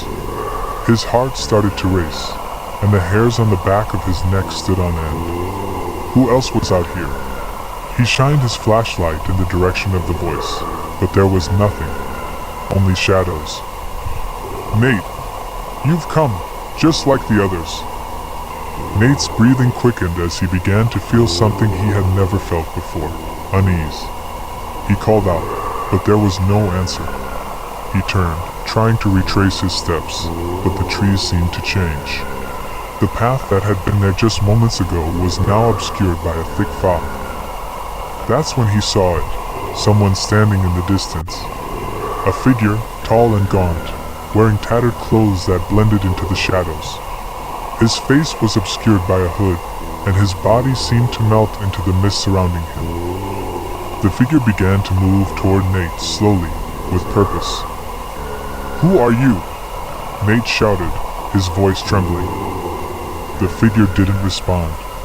Instead, it continued toward him, its footsteps soundless on the forest floor. Without thinking, Nate turned and began to run, his flashlight flickering with every step. He could hear the figure's footsteps behind him now, faster, closer, but when he looked back, it was gone. The darkness seemed to follow him, thickening around him as he sprinted through the forest. And then, just as suddenly as it began, everything went quiet. Nate stopped, panting, his chest heaving as he tried to catch his breath. He looked around, disoriented. The woods were still, but everything felt off. The trees were twisted, their branches twisting in unnatural shapes. And the shadows seemed to move, crawling along the ground like living things. The air grew cold, and Nate's breath fogged in front of him. He looked around frantically, but there was no sign of the way out. Panic began to set in as he realized that he was lost, truly lost in the woods. He heard the voice again, louder this time, and much closer. "You'll never leave, Nate. Once you enter, you belong to the Hollow." Nate spun around, but there was no one there. The fog was thicker now, and the darkness was closing in. His flashlight was dead, leaving him in total blackness. With every step he took, the forest seemed to grow more suffocating, the trees pressing in on him. And then, suddenly, he felt it, a cold hand on his shoulder. He whipped around, but saw nothing. The woods had fallen silent again. And then he heard the whisper, right in his ear. "It's too late."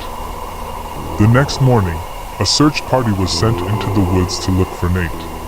They scoured the area for hours, but there was no trace of him. His camera was found near the edge of the forest, its lens cracked, but no sign of Nate. The only thing they found was a single photograph. one that Nate had taken before he vanished. The photos showed nothing but trees and fog. But if you looked closely, there was a shadow, just barely visible in the distance. It looked like a man, standing perfectly still, staring back at the camera. It was the last image of Nate Walker, and no one ever found him again. Story number 16. The Shadows Beneath Lake Aspen. Lake Aspen was the pride of the small town of Redwood Springs, a picturesque, peaceful place where everyone knew everyone else. Located in the heart of Colorado, it was a popular spot for fishing, boating, and hiking. For years, the lake had been a symbol of tranquility and family gatherings. But no one talked about what lay beneath the surface. In the summer of 1987, when the town's annual fishing competition was just a few weeks away, a group of friends, Jason, Amanda, and Kyle, decided to take one last trip to the lake before the competition began. They were eager to have a relaxing weekend on the water, fishing and enjoying the quiet beauty of Lake Aspen. The three friends were experienced fishermen, having spent countless weekends at the lake throughout their lives, and they knew the area well. As they set up their boat on the water early that Saturday morning, the sun was still low in the sky, casting a golden glow over the surface of the water. They were ready for a peaceful day, just like the hundreds before. But this time, something felt off. Jason, the most adventurous of the group, noticed the water seemed unusually calm. There were no ripples from the wind, and no fish were jumping. It was as if everything had stopped moving. "You guys feel that?" Jason asked, glancing nervously at Amanda and Kyle. "It's way too still." Amanda shrugged it off. "Maybe the fish are just deep today. Let's get some lines in." Kyle agreed, though his uneasy expression didn't fade as they cast their lines into the water. They waited in silence for a while, but the stillness began to feel more oppressive with each passing minute. Around noon, after hours of fruitless fishing, Kyle suggested they take the boat further out into the lake, beyond the areas they usually fished. It wasn't something they'd done before, but the temptation to explore the deeper waters was too much to resist. The boat churned through the smooth water as they ventured farther from the shore. As they reached a secluded part of the lake, Jason was the first to notice something strange. There, just beneath the surface of the water, something seemed to shift. It wasn't a fish, or a log, no, it was something else. "Did you see that?" Jason pointed at the water. "Something's moving under there."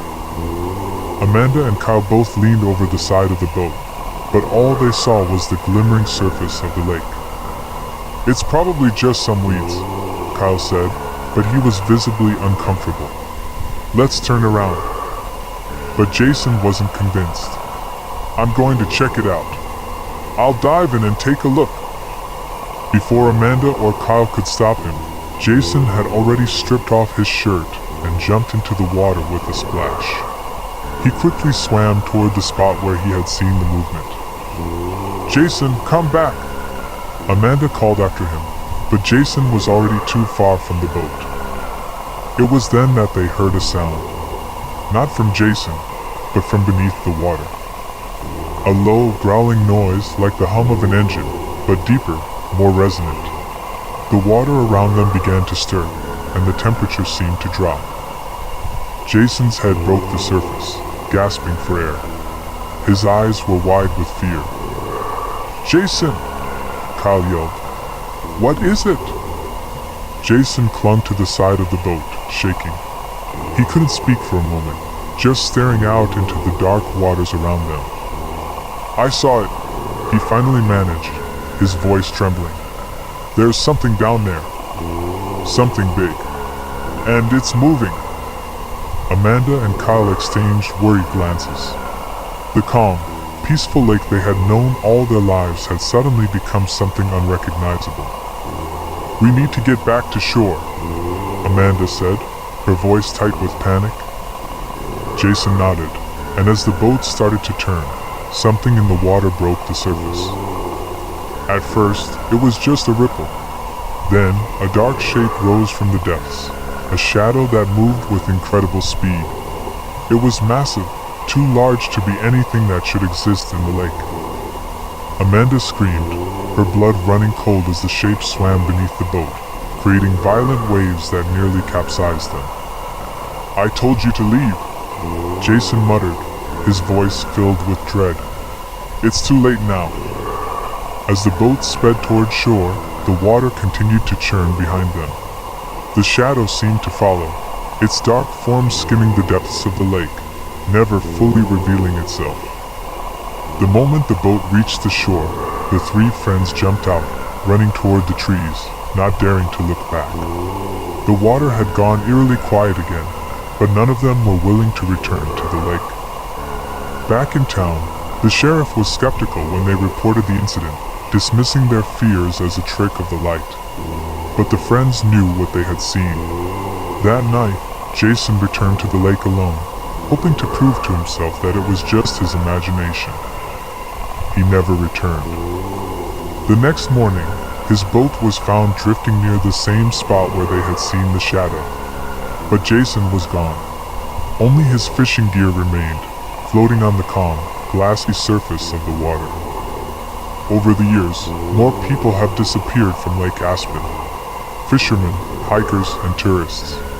The town has grown quieter, and people no longer visit the lake at night. The few who still fish there claim to hear strange sounds in the water, whispers, growls, and the eerie hum of something deep beneath the surface.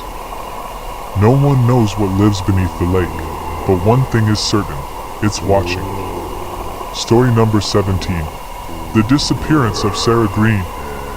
Sarah Green was a young journalist in her early 30s, eager to make a name for herself. Born and raised in a small town in Ohio, Sarah had always been curious about the world around her. After completing her degree in journalism, she had landed a job at a well-known city newspaper in Cleveland. Her passion for uncovering the truth led her to take on the most difficult stories, often finding herself in dangerous situations. One evening, Sarah was working late at her desk when she came across a peculiar case. An old missing persons report from years ago, filed under the name of a local woman, Margaret Watson. According to the report, Margaret had vanished without a trace one fateful night in 1985. The more Sarah researched, the stranger the case became. Margaret was last seen leaving her home, walking to her car parked outside, but never made it inside. The police had investigated, but no leads had come up, and after a few weeks, the case was quietly closed. No one had heard from Margaret again. But the thing that intrigued Sarah the most was that she had found a photograph of Margaret, taken just a few months before her disappearance. Margaret looked much like Sarah, same dark brown hair, similar build, and the same determined look in her eyes. That was the moment Sarah decided she would dig deeper into the case. The next morning, Sarah met with the local police chief, Tom Hawkins, to ask about the case. Tom was a tough, no-nonsense man who had been with the force for over 30 years. When Sarah brought up Margaret Watson's disappearance, Tom's expression shifted.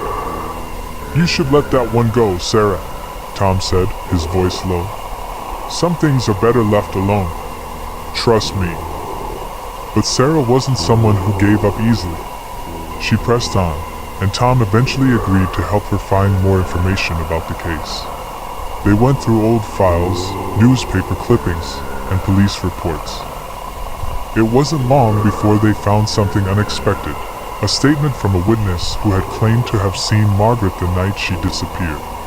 According to the witness, Margaret had been walking down the street when a car pulled up beside her. The witness didn't recognize the car, but they recalled seeing a man in the driver's seat. The witness said the man had looked at Margaret for a moment before driving off. The statement was strange, almost too vague, but it was the only clue they had. The deeper Sarah dug, the more unsettling things became. It seemed like no one wanted to talk about Margaret's disappearance, and the few people who had known her well refused to speak about it. Even her family, who had once been very vocal about their hope of finding her, had gone silent. Sarah began to feel that the case wasn't just a mystery, it was a dark secret. One night, while out walking, Sarah passed by Margaret's old home. The house was abandoned now, the windows dark and covered with vines. She couldn't resist and walked up the creaky front steps. As she reached the door, she noticed something odd. There was a faint light coming from inside. She knocked softly, but there was no answer. Something told her to go inside. The door wasn't locked. As Sarah stepped into the house, a feeling of unease washed over her. The inside was exactly as it had been in the police photos, almost frozen in time. But there was a strange smell in the air, something musty, like mildew, but also something else, something that made her skin crawl. She moved through the dark house, her flashlight illuminating old furniture and scattered papers. She was about to leave when she heard a noise coming from the basement, a faint creak, followed by the sound of shuffling footsteps. Without thinking, Sarah found herself descending the stairs into the darkness below. The air was colder here, and the smell was stronger. She felt her heart race, but curiosity pushed her forward. As she reached the bottom, the beam of her flashlight caught something on the wall, a strange symbol, drawn hastily in what looked like chalk. And then, Sarah heard a voice, soft, almost a whisper. "Leave now, before it's too late." She spun around, but there was no one there. Her heart pounding, Sarah turned to leave the basement, but when she reached the stairs, she froze. At the top of the stairs, standing in the doorway, was a tall figure, tall and thin, wearing a tattered coat. The figure's face was obscured by shadows, but Sarah could make out a pair of glowing eyes staring at her. "Who are you?"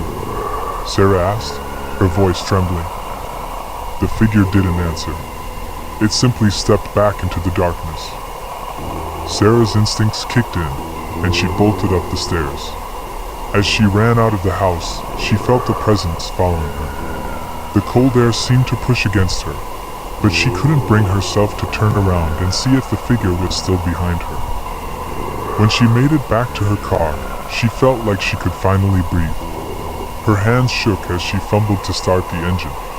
She drove home that night, her mind racing with thoughts of what she had just encountered. The next day, when she went back to the house to gather more information, it was gone. The house was no longer there. The empty lot where it had stood was now completely bare, no sign that a house had ever been there. Sarah Green was never seen again. Her disappearance became another mystery in Redwood Springs. The town would go on as it always had, and the case was quietly closed. But the story of Sarah Green, the journalist who dug too deep into the past, would live on in whispers. Some say that Sarah still walks the streets at night, her eyes glowing with the secrets she uncovered. Others claim that the figure she saw in the basement was not a man, but something far older and far more dangerous. One thing is certain, some secrets are best left uncovered. Story number 18. The Vanishing Road. It was the middle of summer when Jason Mitchell and his best friend Tyler Green decided to take a road trip. The two had been planning the adventure for months, hoping to escape their mundane lives in the small town of Jackson, Wyoming, and see what the open road had to offer.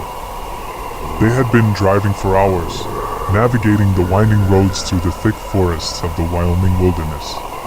The sun was starting to dip below the horizon, casting long shadows over the deserted highway ahead. The world felt peaceful, yet there was an undeniable feeling of being watched. Neither of them spoke about it, but they both noticed the unease growing as they drove deeper into the woods. At a particularly remote stretch of road, Jason pointed out a sign on the side of the highway. It read, "Vanishing Road, do not enter after dark." Tyler, ever the skeptic, laughed. "Looks like someone has a wild imagination. Probably just some local folklore to keep people away." Despite the warning, they decided to turn onto the narrow dirt road, eager to see where it led. The air grew colder, and the trees closed in around them, blocking out the fading light from the sun. They drove in silence, the eerie stillness of the forest surrounding them, when suddenly, the radio cut out. The static noise filled the car, and the engine sputtered. "What the hell?" Jason muttered, glancing at the dashboard. The gas gauge was almost empty, even though they had just refueled before starting the road trip. "I told you we shouldn't have come out here," Tyler said, his voice shaking slightly. But before Jason could respond, the car came to a complete stop. They were in the middle of nowhere, miles from the nearest town. The headlights flickered and then went out completely. Tyler fumbled with the door handle, but it wouldn't budge. "What's going on?" Jason's heart was pounding in his chest as he tried his own door. It was locked, as though something had sealed them inside. The only sound they could hear was the wind rustling through the trees outside. "Do you hear that?" Tyler whispered. At first, Jason didn't notice anything. But then, there was a low, humming sound coming from the darkness outside. It was almost melodic, like some kind of distant chanting. The wind picked up, and the shadows around the car seemed to move, shifting and writhing. Suddenly, a figure appeared in front of the car, illuminated only by the faint glow of the headlights. It was tall, draped in a long black coat, and had a face that was completely obscured by shadows. Tyler grabbed Jason's arm. Who is that?" Jason didn't know how to respond. The figure stood there, unmoving, as if it were waiting for something. Then, it slowly raised its hand, pointing directly at them. Without thinking, Jason slammed his foot on the gas pedal, desperate to escape. The car lurched forward, but it felt like they were driving through thick mud. The engine roared, but the car barely moved, as though something invisible was holding them in place.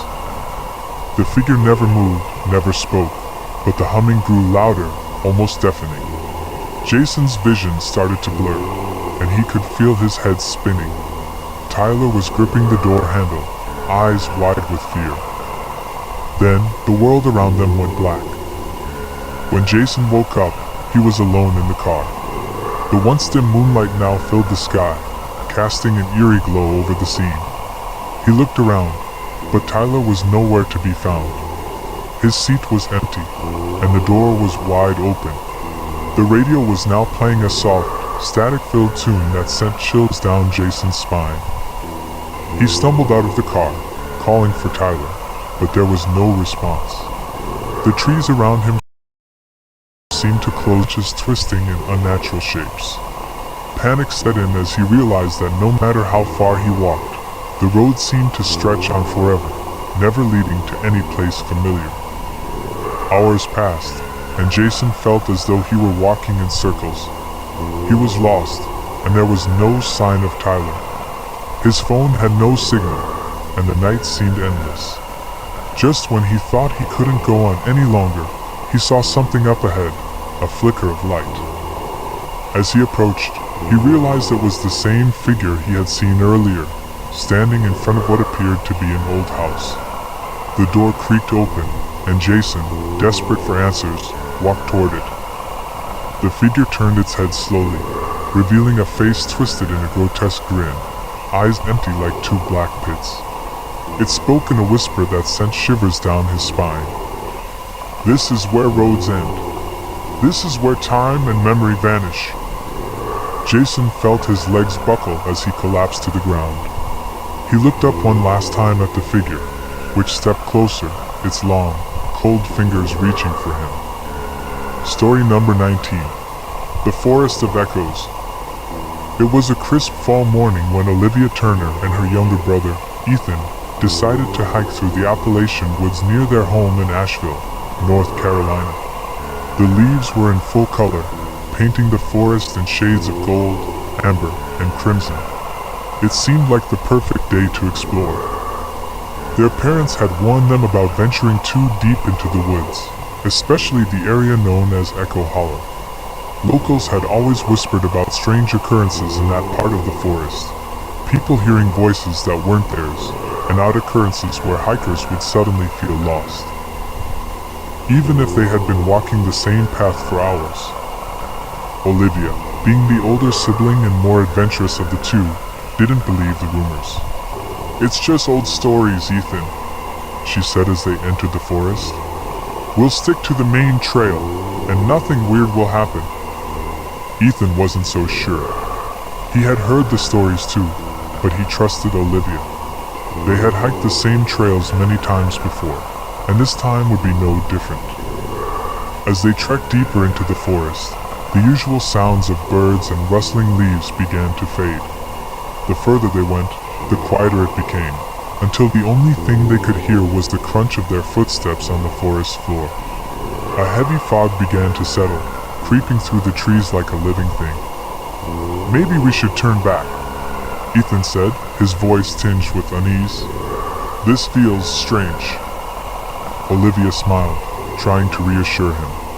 "It's just the fog. We'll be fine." But as they continued, things began to take a strange turn. They came across a large oak tree that seemed familiar to Ethan, even though they had never seen it before. "Isn't that the tree from earlier?" he asked, pointing at it. Olivia stopped, looking back down the path they had just walked. The trail behind them had vanished.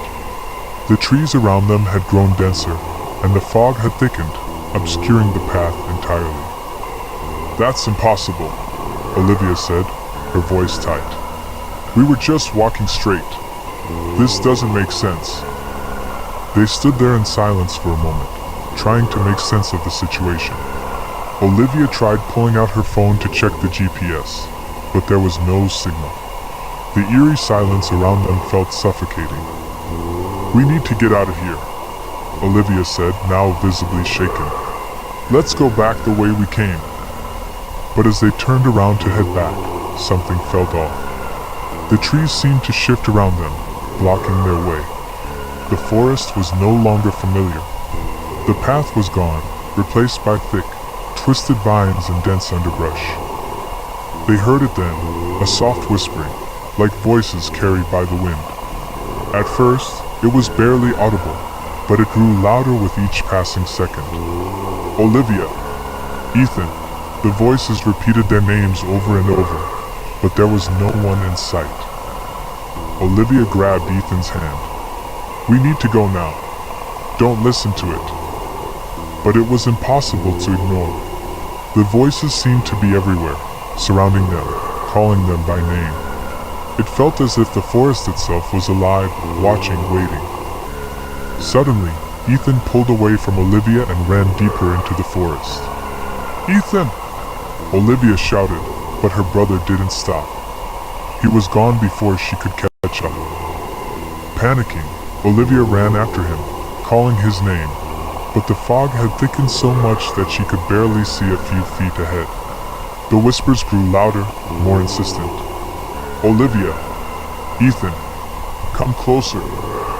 Olivia's heart pounded as she stumbled through the fog, desperate to find her brother.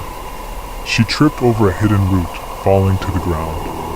As she pushed herself up, she noticed something strange in the distance, a flicker of light, like a campfire, shining through the dense trees. It seemed to beckon her forward. With no other choice, she ran toward the light, hoping it was Ethan. As she neared, the light grew brighter, until it was almost blinding. When she finally broke through the trees, she was no longer in the forest. Instead, she found herself standing at the edge of a cliff, overlooking a vast, glowing lake. The mist from the lake rose into the air, creating an ethereal scene that made the hairs on the back of her neck stand up. The whispers were gone, replaced by an eerie silence. At the center of the lake was a small island, and standing on it was Ethan, staring at her with wide, unblinking eyes. His body seemed unnaturally still, like a mannequin frozen in time. Olivia's heart skipped a beat. "Ethan!" she called, but he didn't respond. His lips moved, but no sound came out. Before she could move closer, the ground beneath her feet gave way. The cliff edge crumbled, and she felt herself falling. In that moment, time seemed to stretch, and everything went black. Story number 20. The Forgotten House. It was a crisp fall afternoon when Sarah Jenkins decided to take a detour on her way home from work. Living in the quiet suburbs of New Jersey, she was used to the familiar roads and landmarks. But today something caught her eye, a house she had never seen before. It wasn't on any of the main roads, and she'd driven past that area dozens of times. But there it was, looming at the end of a narrow dirt road, an old, dilapidated house that seemed to have appeared overnight. The house was large, with dark wood panels that had long since weathered to a dull gray. The windows were cracked, and the door hung ajar as if inviting anyone passing by to come in. Curiosity got the better of her.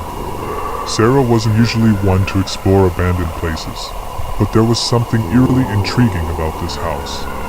She parked her car at the edge of the road, grabbed her phone, and headed toward the house, the crunch of dead leaves beneath her boots echoing through the quiet. As she got closer, she noticed that the house seemed even older than it appeared from a distance. There were no signs of life, no lights, no sounds, not even a sign of wildlife around it. The only movement came from the wind, rustling the overgrown weeds that surrounded the house. She pushed open the creaking gate, her heart beating a little faster with each step. As she approached the front door, she noticed something strange. There were names etched into the wood, names she didn't recognize. Hannah, Evelyn, and John were scratched into the doorframe, as though someone had carved them in a hurry. The names sent a shiver down her spine, but Sarah brushed it off. After all, she was just here to explore, not to get scared. She stepped inside. The air was musty, and dust covered everything in sight. The house was in far worse condition than she had initially thought. There were broken furniture pieces scattered around, and the wallpaper was peeling off the walls. It seemed like no one had lived here for decades. As Sarah walked through the hallway, she felt a sudden cold draft, as though the house itself was breathing. She shivered but continued deeper into the house, her flashlight cutting through the darkness. The walls seemed to close in on her, and she couldn't shake the feeling that someone was watching her. She reached the stairs at the end of the hallway. The staircase was narrow, and the wood creaked beneath her weight as she ascended. Halfway up, she paused. There, at the top of the stairs, was a door. The door looked different from the rest of the house, newer, with a fresh coat of paint. The name, Hannah, was written on the door in what appeared to be blood-red letters. Sarah felt an overwhelming urge to open the door. Despite her fear, something inside her pushed her forward. She turned the doorknob. The room on the other side was dimly lit by a single candle. In the middle of the room was an old-fashioned rocking chair, gently swaying back and forth. There was no one in the chair, but it seemed as though someone had just been sitting there moments ago. On the floor beside the chair, a small, faded photograph lay face down. Sarah knelt down and turned it over. The photo showed a woman, standing in front of a house, this house. The woman had long, dark hair and a somber expression. The name written on the bottom of the photograph read, Hannah Jenkins. Her heart skipped a beat. Sarah knew that name. It was her grandmother's name. But how could that be? She had never heard of a house like this in her family's history. Her grandmother had lived in a small, modest house in the city, nothing like this. Suddenly, a loud crash echoed from downstairs. Sarah jumped to her feet, her heart racing. She grabbed the photo and sprinted toward the door. As she reached for the doorknob, she froze. Standing in the doorway, illuminated by the dim candlelight, was a figure. It was a woman, pale, with dark eyes, wearing an old-fashioned dress. Her hair hung in tangled strands around her face, and her mouth was twisted into an eerie smile. Sarah opened her mouth to scream, but no sound came out. She turned and ran down the stairs, her footsteps pounding in her ears. The house seemed to grow darker and colder with every step. As she reached the front door, she looked back one last time. The woman was standing at the top of the stairs, watching her, still smiling. Without thinking, Sarah pushed open the front door and ran out into the night. The cold air hit her like a wall, but she didn't stop. She didn't look back. Story number 21. The Vanishing Trail. It was a beautiful summer day when Lucas Bradford and his best friend, Samantha Moore, decided to hike up to Pine Ridge, a popular trail near their town in Colorado. The sun was shining, the birds were singing, and the air smelled of pine. It seemed like the perfect day for an adventure. Pine Ridge was known for its breathtaking views of the valley below and the towering mountain peaks in the distance. The trail was well trodden, and many locals enjoyed it as a weekend escape. However, Lucas and Samantha were about to discover that there was something unusual about this hike. The two friends set out early in the morning, enjoying the peaceful walk as they made their way up the path. They chatted about school, their plans for the summer, and the occasional ghost story, but neither of them expected their hike to take a terrifying turn. About an hour into the trail, they came across an old sign that neither of them had seen before. It was weathered, and the words had faded, but the letters were still readable. "Beware the vanishing trail." Samantha laughed nervously. "It's probably some old warning, like don't hike alone or something." Lucas wasn't so sure. "I've hiked this trail dozens of times. Never seen that sign before." Ignoring the sign, they continued up the path, but the atmosphere began to change. The air grew still, and a sudden chill swept over them. The sounds of nature seemed to fade away. They were no longer hearing the birds, or the wind rustling through the trees. It was as though the forest had gone silent. "Do you feel that?" Samantha asked, stopping in her tracks. Lucas nodded, his stomach tightening. "Yeah, this feels weird." They kept walking, though both of them were uneasy. Soon, the trail ahead began to look unfamiliar. The trees seemed to close in on them, and the path grew narrower, as if the forest itself was shifting. "We should turn back," Lucas said, his voice shaky. "This doesn't feel right." Samantha agreed, but when they tried to retrace their steps, the trail had completely changed. What was once an open path was now covered with thick underbrush, and the trees looked different. It was as if they had entered a completely new part of the forest. "What's happening?" Samantha asked, her voice rising with panic. Lucas's heart pounded in his chest as they searched for the familiar trail, but it was nowhere to be found. No sign of the trailhead, no markers. Just trees and the eerie, oppressive silence. Suddenly, they heard a voice, a faint whisper, like the wind calling their names. "Lucas! Samantha!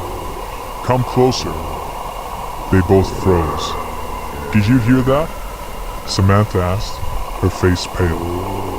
"I heard it," Lucas replied, his voice barely a whisper. They looked around, but saw no one. The voice seemed to come from all around them, but when they tried to move in the direction they thought it was coming from, it only grew more distant.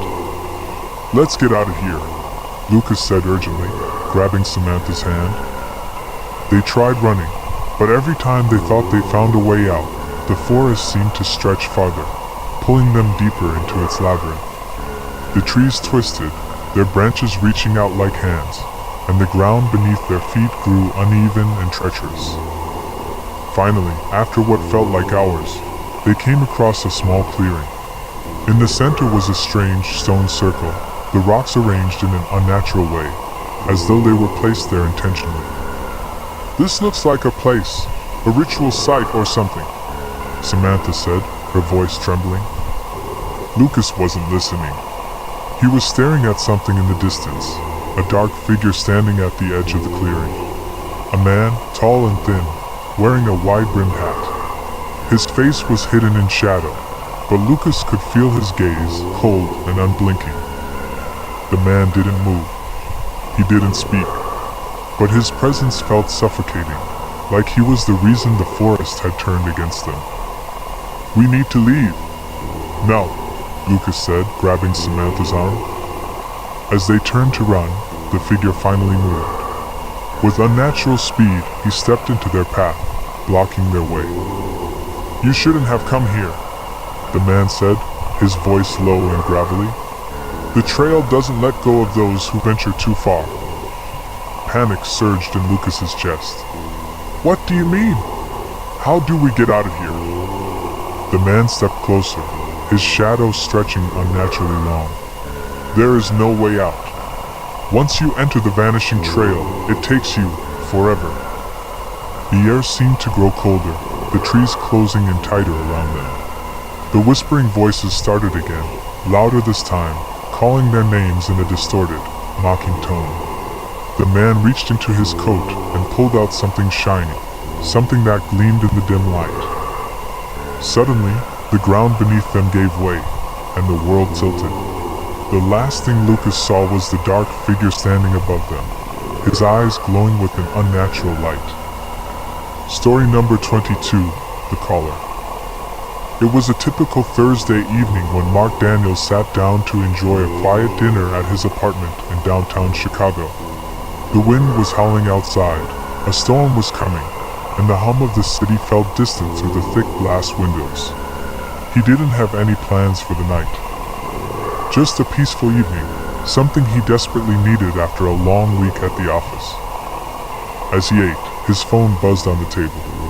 Mark glanced at the screen. Unknown caller. He hesitated, but curiosity got the best of him. He had no plans to talk to anyone, but he answered the call anyway. "Hello?" he said, his voice sounding louder in the silence of the apartment than he'd intended. There was a long pause. Then, a low voice came through the receiver. "Mark, I know what you did."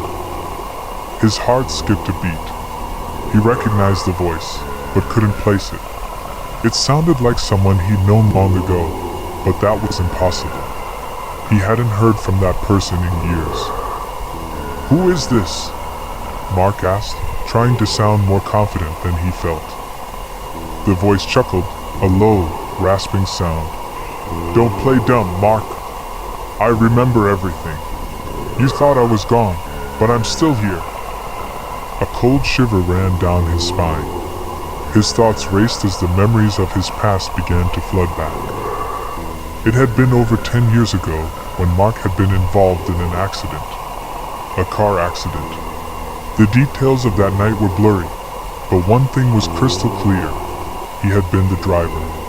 And the person in the passenger seat, his friend Alex, had died. Mark had tried to move on. The guilt had haunted him for years, but he'd buried it deep, telling himself it wasn't his fault. The police had ruled it an accident, and life went on. But now, someone was telling him they knew what happened. "Who is this?" Mark asked again, his voice shaky. Another chuckle. "You don't remember me? Maybe I should remind you." The phone line went silent, and for a moment, Mark thought the call had dropped. But then, faintly, through the static, he heard a voice, just barely audible. "Mark, I'm coming for you." The call ended abruptly. Mark stared at his phone in disbelief, his hand trembling as he lowered it to the table. He tried to shake it off. Maybe it was a prank, but deep down, he knew it wasn't. He'd been involved in something far worse than he'd ever admitted to himself. He went to the window, looking out at the storm clouds gathering overhead. The city seemed darker tonight. The streetlights flickered, casting long shadows across the pavement. A loud knock at the door startled him, and his heart nearly stopped. Who could it be at this hour? Slowly, he approached the door, his steps cautious. He checked the peephole, but no one was standing there. Confused, he turned away from the door. Suddenly, his phone buzzed again. Unknown caller. Mark answered the call before it could even finish ringing. "Hello?" This time, the voice was clearer. "I'm at your door, Mark." A chill ran through him as he stared at the door, his mind racing. He hadn't seen anyone when he looked through the peephole. "Who is this? What do you want from me?" Mark's voice was barely above a whisper. The voice on the other end laughed. "You don't remember me, do you? The one you left behind, the one you killed." Mark's blood ran cold. He knew, without a shadow of a doubt, that the voice was Alex's. The apartment door shook as if something heavy had been placed against it. Mark ran to the back window and peered out, but there was no one in sight. The street was empty. The storm had begun in full force now, and the wind howled louder than before. Suddenly, the lights went out. The apartment was plunged into darkness. Panic set in. Mark scrambled to find his phone's flashlight. He turned it on and walked toward the living room, feeling every corner of the space, every shadow, like it was alive. The phone buzzed again, this time a text message from the unknown number. "I'm closer than you think." In a frenzy, Mark checked the front door. It was still locked. The chain was in place. No one had entered. Then the sound came. A soft, dragging sound. It was coming from the hallway outside his apartment door. Mark's heart raced, and without thinking, he backed away slowly, his eyes darting to every corner.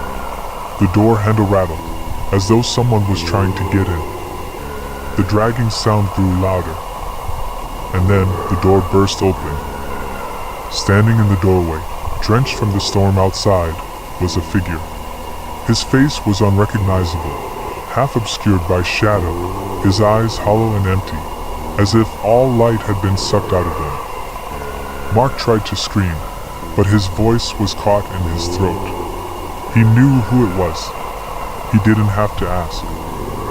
The figure stepped forward, dragging one leg as if it were broken, and reached out a hand toward Mark. "Mark, you can't hide from me." Story number 23. The Phantom Passenger. It was the kind of evening that felt like it was ripped straight out of a horror movie. The rain was pouring, the sky was an ominous shade of gray, and the streets of Los Angeles seemed deserted. Traffic was lighter than usual, and the dim glow of streetlights barely cut through the mist. David Pierce, a 27-year-old Uber driver, had just finished his shift. After dropping off his last passenger, he decided to take the long route home, trying to avoid the traffic jam on the usual roads. It was already past midnight, and the city was quiet, eerily quiet. His car hummed steadily as he navigated through unfamiliar streets.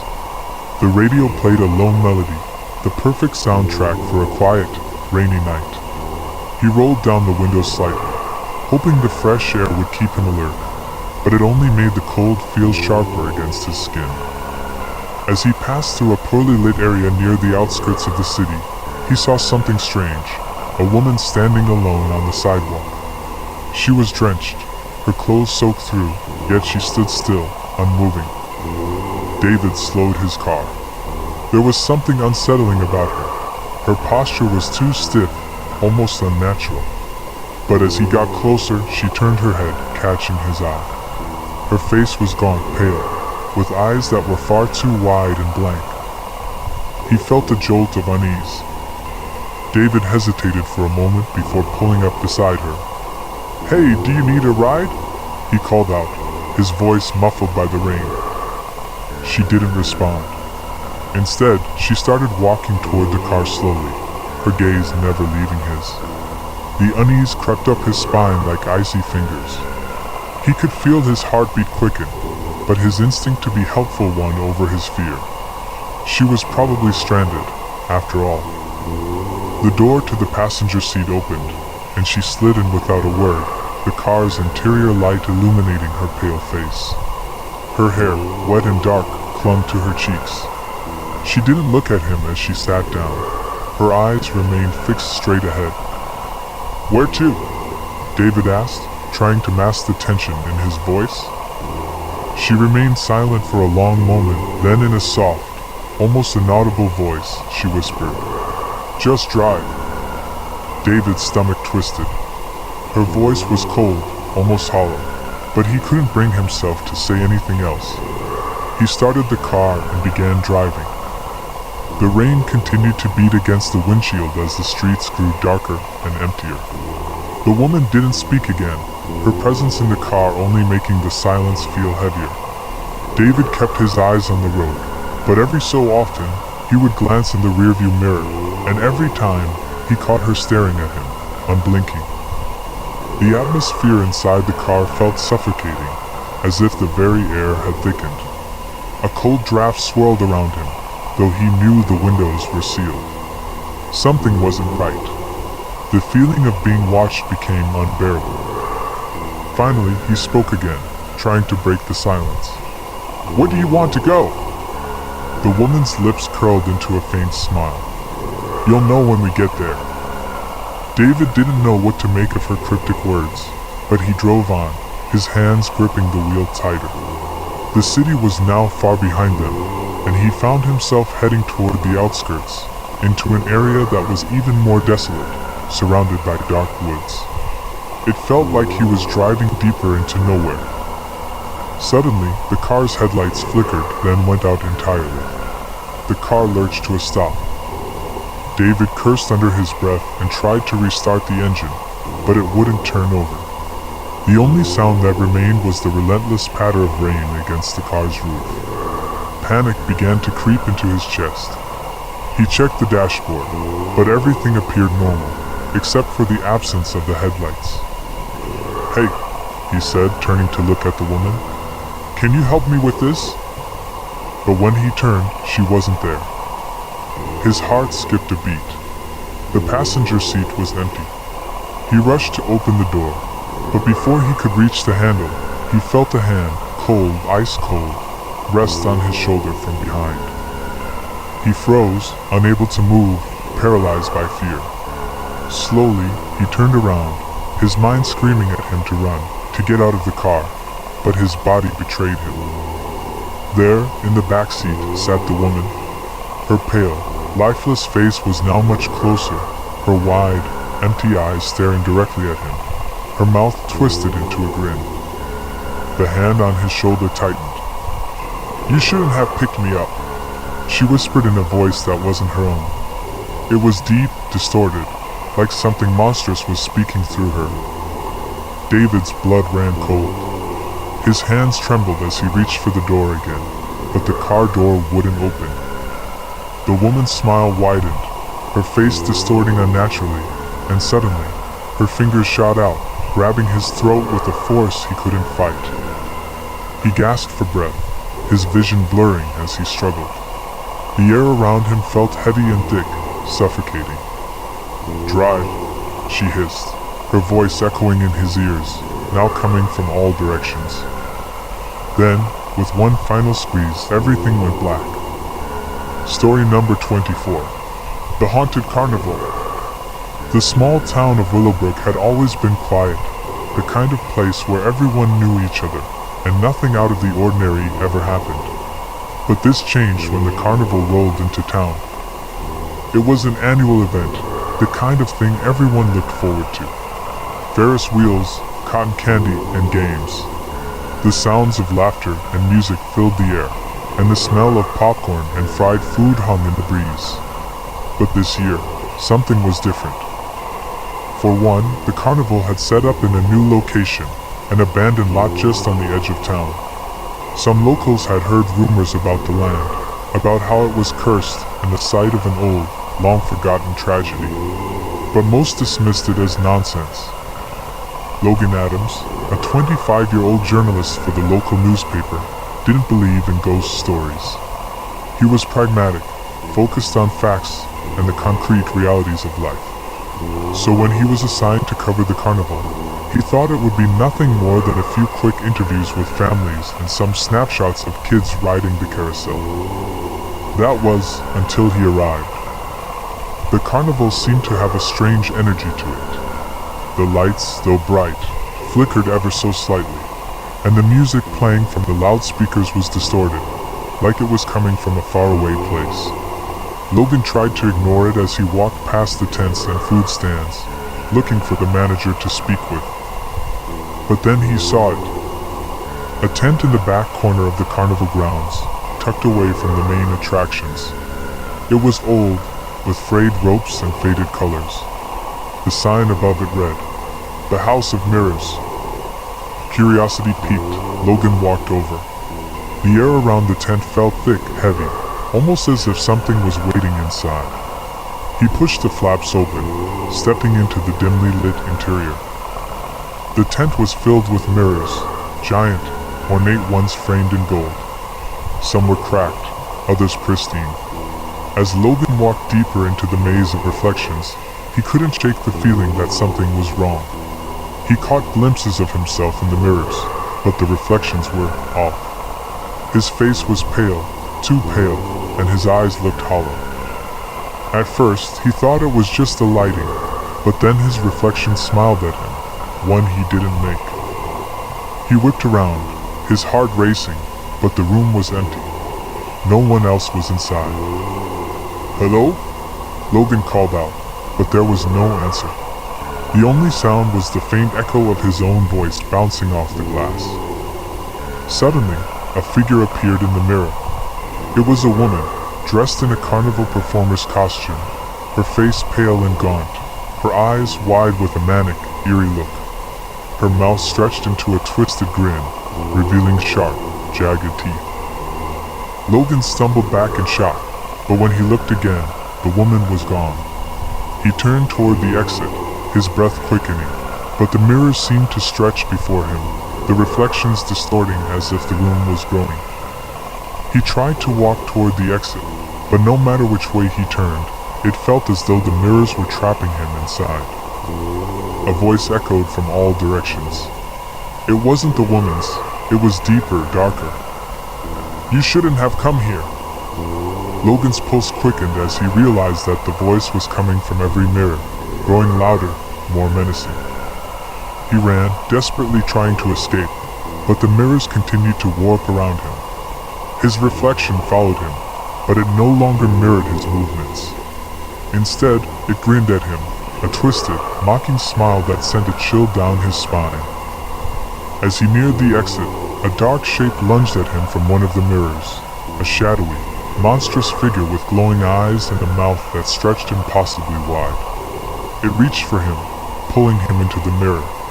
Logan screamed, but his voice was drowned out by the glass breaking around him. Everything went black. Story number 25. The Vanishing of Maple Street. Maple Street in Crestwood had always been a quiet, idyllic neighborhood. The houses were charming, each with white picket fences and well-kept gardens. The residents all knew each other, shared barbecues in the summer, and exchanged stories over coffee.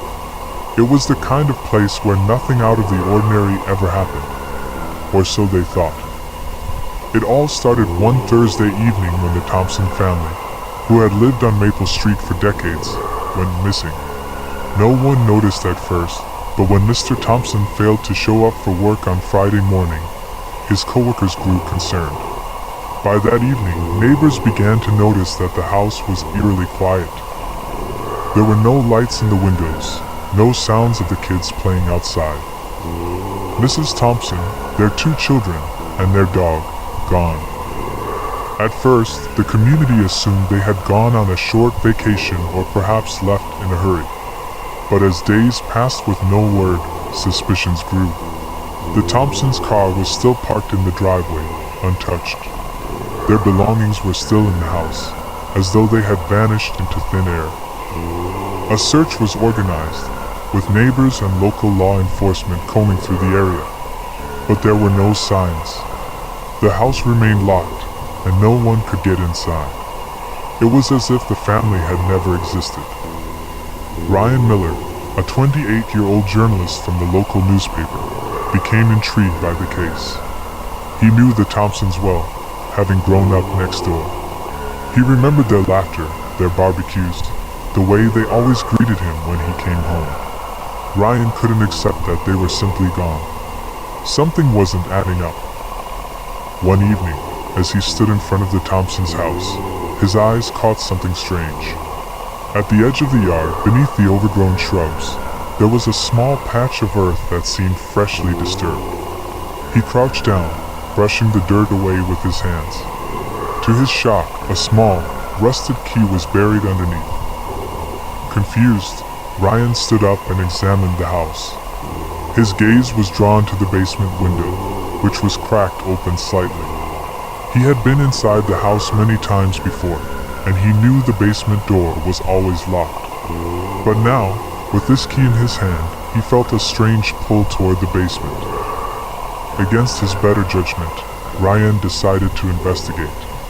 He walked around the back of the house and used the key to open the basement door. The stairs creaked under his weight as he descended into the darkness. The air was thick with dust, and the musty smell of old wood filled his nostrils. As he reached the bottom, his eyes slowly adjusted to the dim light. The basement was filled with old furniture, boxes, and forgotten trinkets. But then, something caught his eye. In the far corner, behind a large stack of boxes, there was a door. Ryan had never seen it before. It was old, made of weathered wood, with a brass handle that looked almost new in contrast to the rest of the basement. Without thinking, Ryan walked toward it and turned the handle. The door creaked open, revealing a narrow, dimly lit hallway. The walls were lined with photographs, old family portraits that Ryan recognized as the Thompsons. But there was something strange about them, something unsettling. The faces in the pictures were distorted, their eyes hollow and lifeless. And in every picture, the same symbol was drawn in the corner, a circle with jagged lines radiating outward, like a star. Ryan's heart pounded in his chest as he walked down the hallway, each step echoing in the silence. The hallway seemed to stretch endlessly, and with every step, the temperature dropped. His breath became visible in the cold air. At the end of the hall, there was a door. Ryan reached for the handle, and as he touched it, he felt a cold rush of energy, like an invisible force was pushing against him. But he turned the handle anyway, and the door creaked open.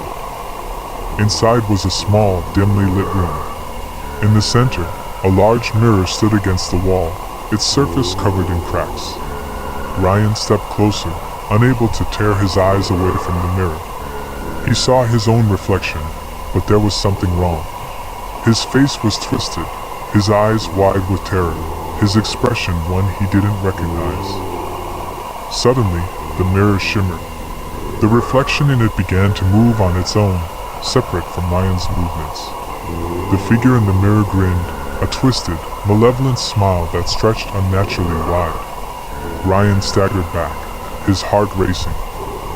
A voice, soft and whispering, filled the room. "You shouldn't have come here." Before Ryan could react, the mirror seemed to pull him forward, the glass distorting, sucking him in.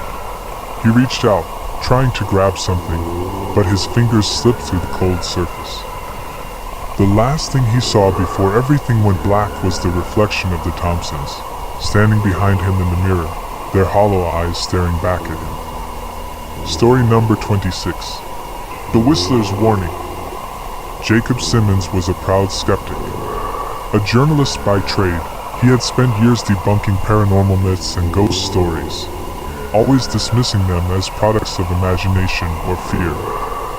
When a friend mentioned an old urban legend about a whistler who haunted a small town in the Appalachian Mountains, Jacob saw it as another opportunity to expose a tall tale. With his camera in hand, he decided to visit the town of West Ridge to prove the myth was just that, myth.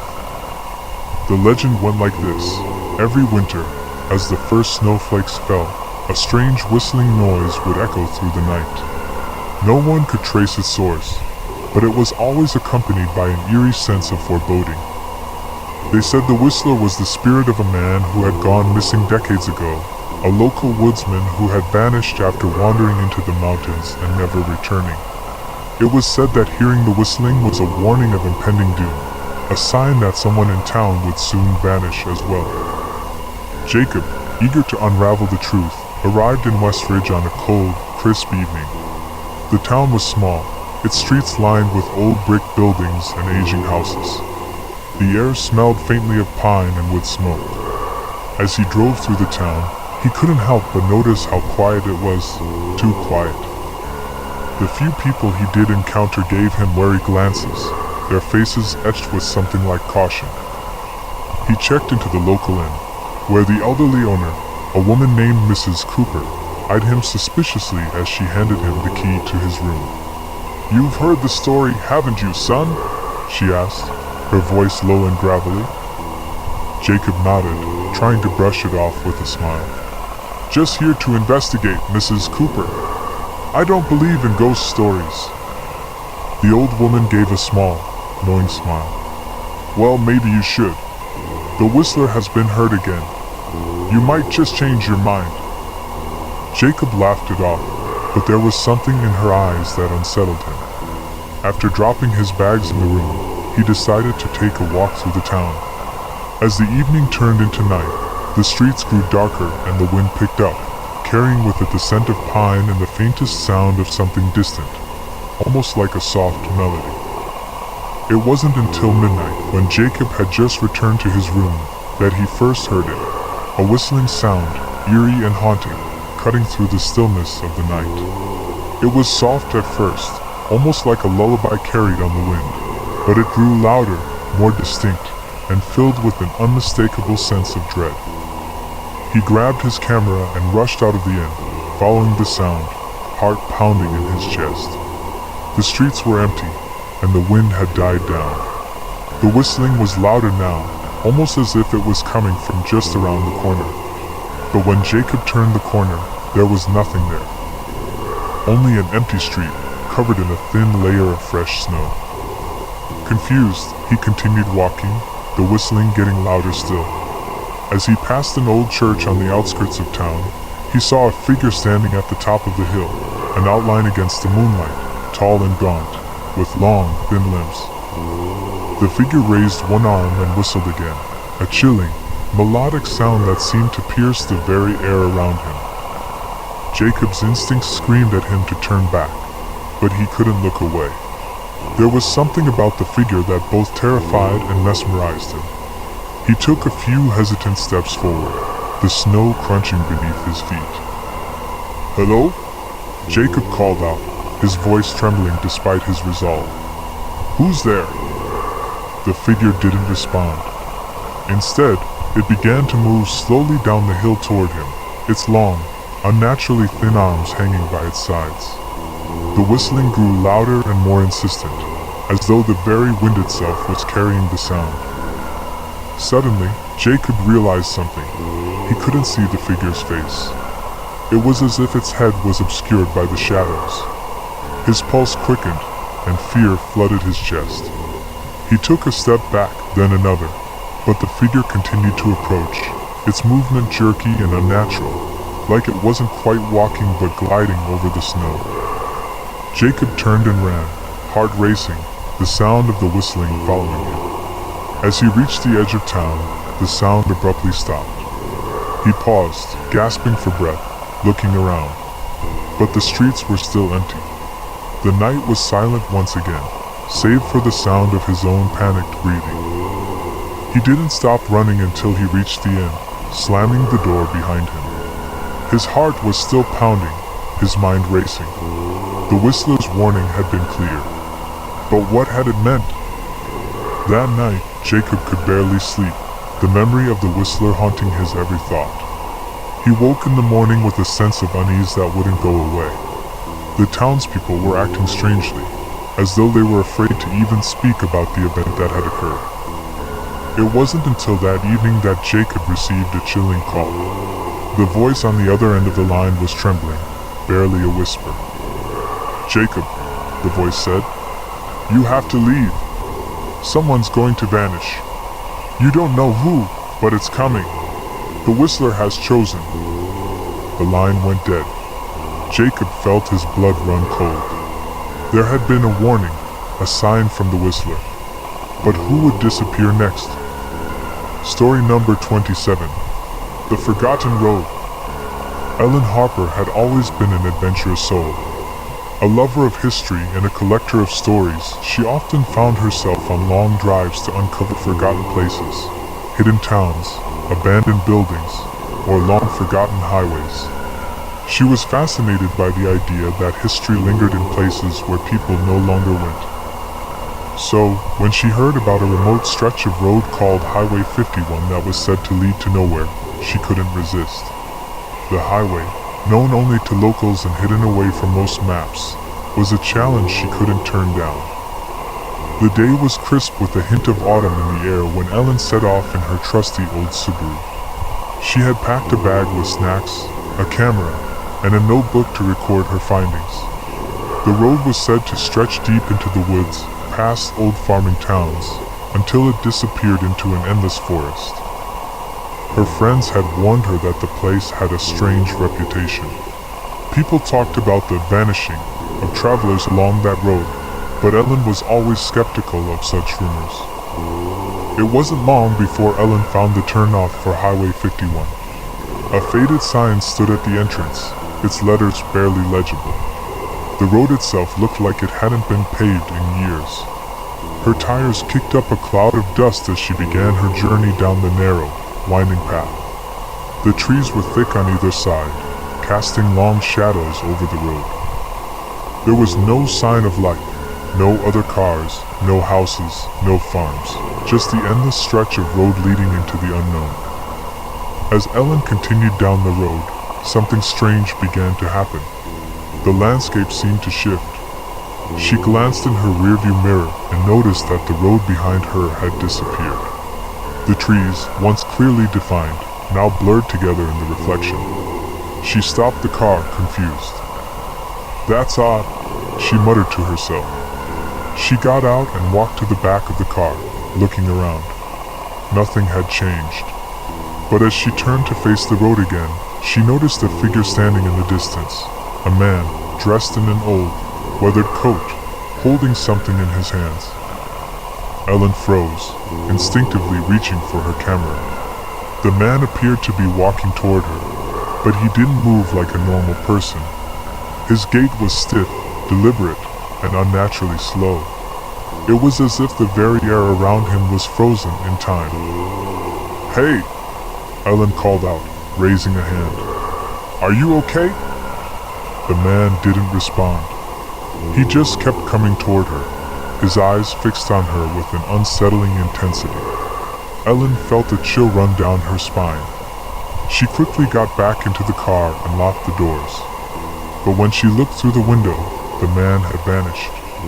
He was nowhere to be seen. Feeling uneasy but determined, Ellen drove on, trying to shake the image of the strange man from her mind.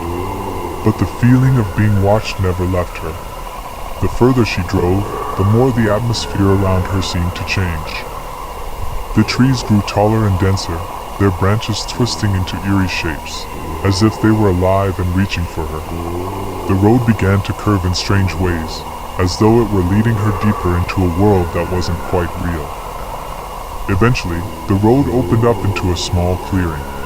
Ellen's heart skipped a beat when she saw what was in front of her, a dilapidated town, its buildings abandoned and overgrown with vines. There was no sign of life, but Ellen knew this was it, the place she had come to find. She parked the car at the edge of the town and stepped out into the cold air, her boots crunching on the gravel. The town was a ghost of its former self. The wooden storefronts were rotting, and the windows were shattered. Old signs hung crookedly, their paint peeling. As she walked deeper into the town, Ellen noticed that everything seemed frozen in time. There were no signs of decay beyond the natural wear and tear. It was as if the town had been abandoned overnight. Its residents vanished without a trace. She entered an old diner, the door creaking as she pushed it open. Inside, the tables were set as if waiting for customers, but there was no one around. A dusty jukebox in the corner sat silent, and an old radio on the counter was turned off. Ellen approached the counter, her hand hovering over a glass, but then she froze. A picture caught her eye, an old photograph of the town, hanging crookedly on the wall. The photo showed the same diner, but in its prime. The people in the photo looked happy, smiling, as if they were enjoying their time there. But something about their faces was wrong. Their eyes were too bright, their smiles too wide. And in the background, standing just outside the diner, was the same man Ellen had seen on the road. Ellen's heart raced as she stepped back from the counter, her mind spinning. She could feel something unnatural, pulling her further into the town. As she turned to leave the diner, the door slammed shut behind her. She rushed toward her car, but as she reached it, the man appeared again. This time, he was standing right in front of her, blocking her way. His eyes were hollow, and his grin was stretched impossibly wide. "You shouldn't have come," he whispered, his voice sounding like it was coming from everywhere at once. Ellen's body froze, her breath caught in her throat. The man reached out a hand toward her, and everything around her began to warp. The air itself twisted and shimmered, and she could hear the sound of distant whispers, people talking, crying, begging. In a panic, Ellen turned and ran into the woods. She didn't know where she was going, but she couldn't stop. The road behind her had disappeared, and the trees loomed like walls closing in. The whispers grew louder, and the man's figure flickered in and out of view, always just out of reach. And then, suddenly, Ellen stumbled and fell to the ground. The last thing she saw before everything went black was the man standing over her, his eyes glowing bright. Story number 28. The Lighthouse Keeper's Secret. It had been years since the old lighthouse on Cape Falcon had been decommissioned. The town, once a bustling fishing hub, had dwindled in population after the factory closed. Only a handful of people remained, mostly elderly or too stubborn to leave. But when the new owner of the lighthouse, a man named Robert Callahan, arrived in town to restore the old structure, the residents didn't know what to make of him. He was young, ambitious, and far too eager to renovate the place despite the warnings they'd all heard about the lighthouse's troubled history. The lighthouse had been built over 100 years ago, perched on a cliff with a view of the treacherous waters below. It had been in operation for decades until a tragic incident occurred. The last keeper, Elias Gray, had vanished without a trace, and the lighthouse had fallen silent. No one knew what happened to him, but it was said that he had gone mad in his final days, muttering about strange lights out in the sea and shadows moving within the walls. Despite the eerie tales, Robert was determined to breathe new life into the lighthouse. He saw it as a project to prove himself, and maybe even make a little money in the process. His excitement made the locals uneasy, but he paid them little mind. Every morning, he climbed the long, winding staircase to the top of the lighthouse, making repairs and scraping away the rust from the iron railing. But as the days passed, the strange occurrences began. It started with small things, a door left open when he was sure he had shut it, tools going missing, and the sound of footsteps echoing in the halls when no one else was around. Robert chalked it up to exhaustion or the natural creaks of the old building.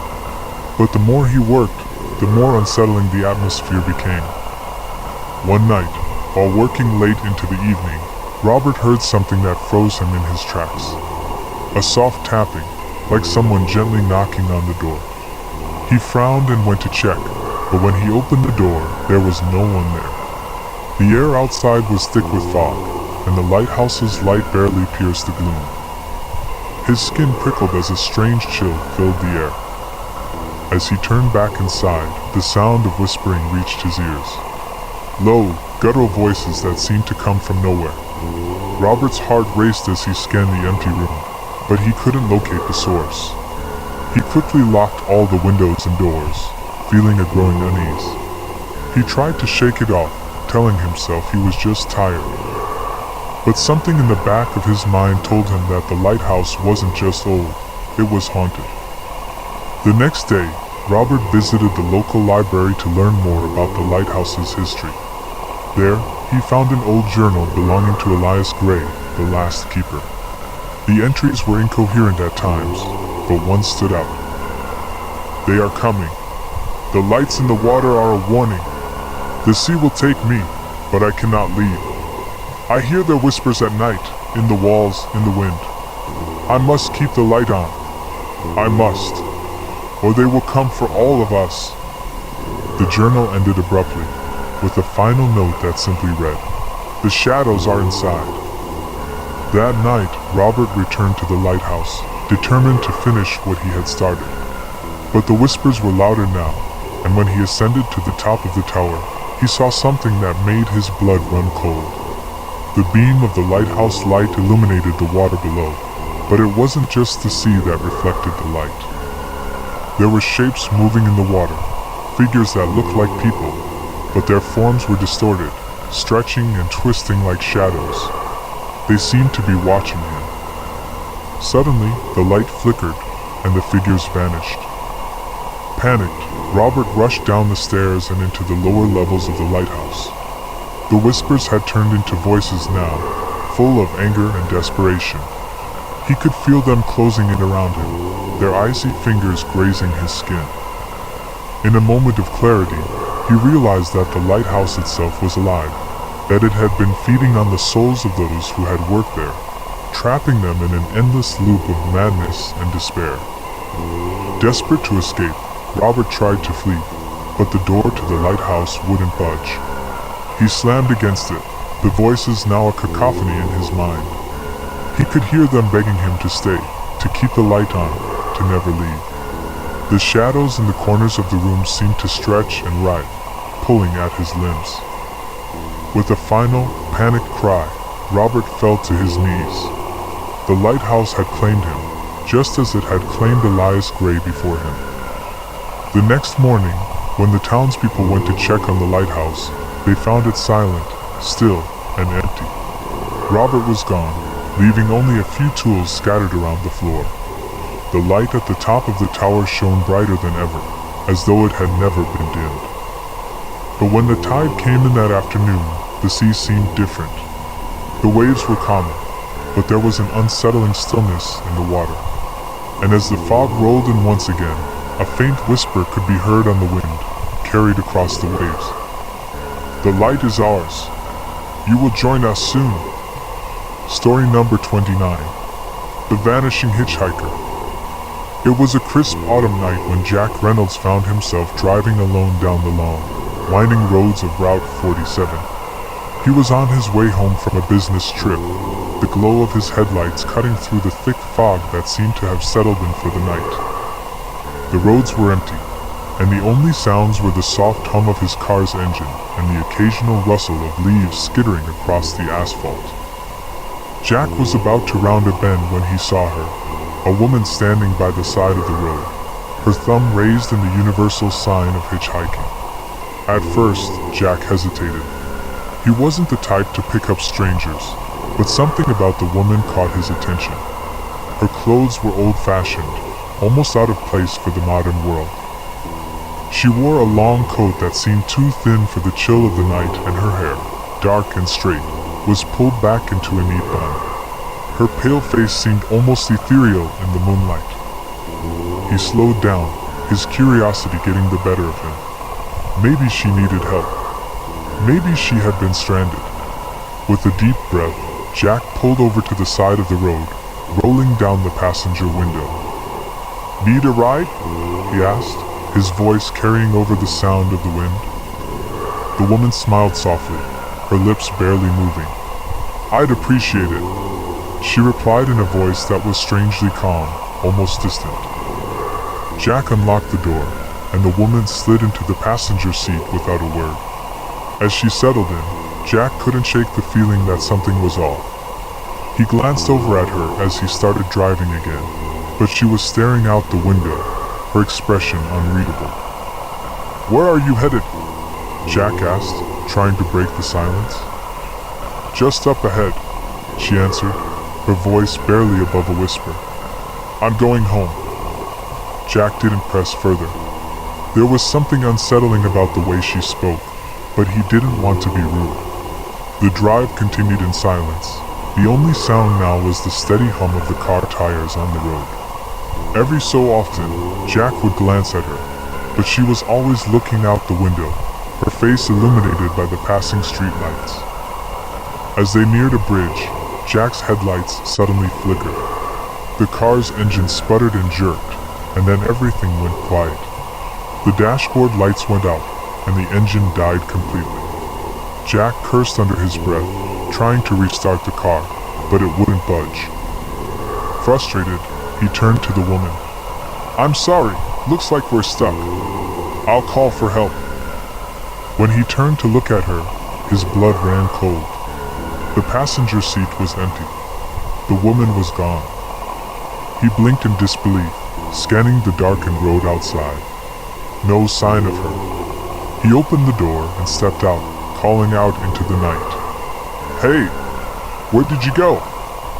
There was no response, just the soft rustling of leaves in the wind. Jack's heart was pounding now. He searched the surrounding area, but there was no sign of the woman anywhere. He was completely alone.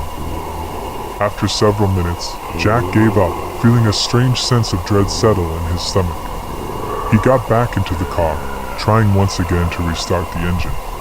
This time, the car started without any trouble, as if it had been fine all along. As Jack continued down the road, he couldn't stop thinking about the woman. Something wasn't right, but he couldn't explain it. He had picked her up, and yet she had vanished without a trace. He drove for what seemed like hours, the unease gnawing at him. When he finally passed the gas station, he pulled in to fill up, hoping the act of doing something normal would calm his nerves. As he stepped out of the car to pump gas, he noticed an old newspaper pinned to the wall of the station. The headline immediately caught his attention. "Mysterious woman vanishes near Route 47 bridge. Local legend or unsolved mystery."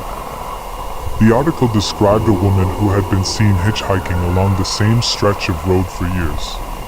According to local legends, she had died in a car accident decades ago, and ever since, she had been haunting the area, asking for rides to nowhere.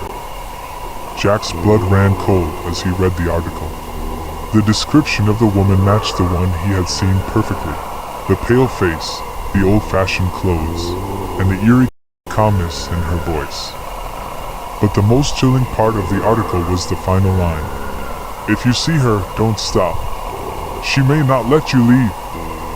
Suddenly, Jack felt the weight of what had happened. The woman hadn't just vanished. She had never been there in the first place. Or had she? The whole experience was too real, too vivid to be a hallucination. But now, as he stood there, he began to question his own sanity. He quickly finished pumping the gas and got back in his car. As he drove away, he couldn't shake the feeling that someone was watching him, lurking just out of sight. He passed the bridge where he had picked up the woman, but there was no sign of anything unusual.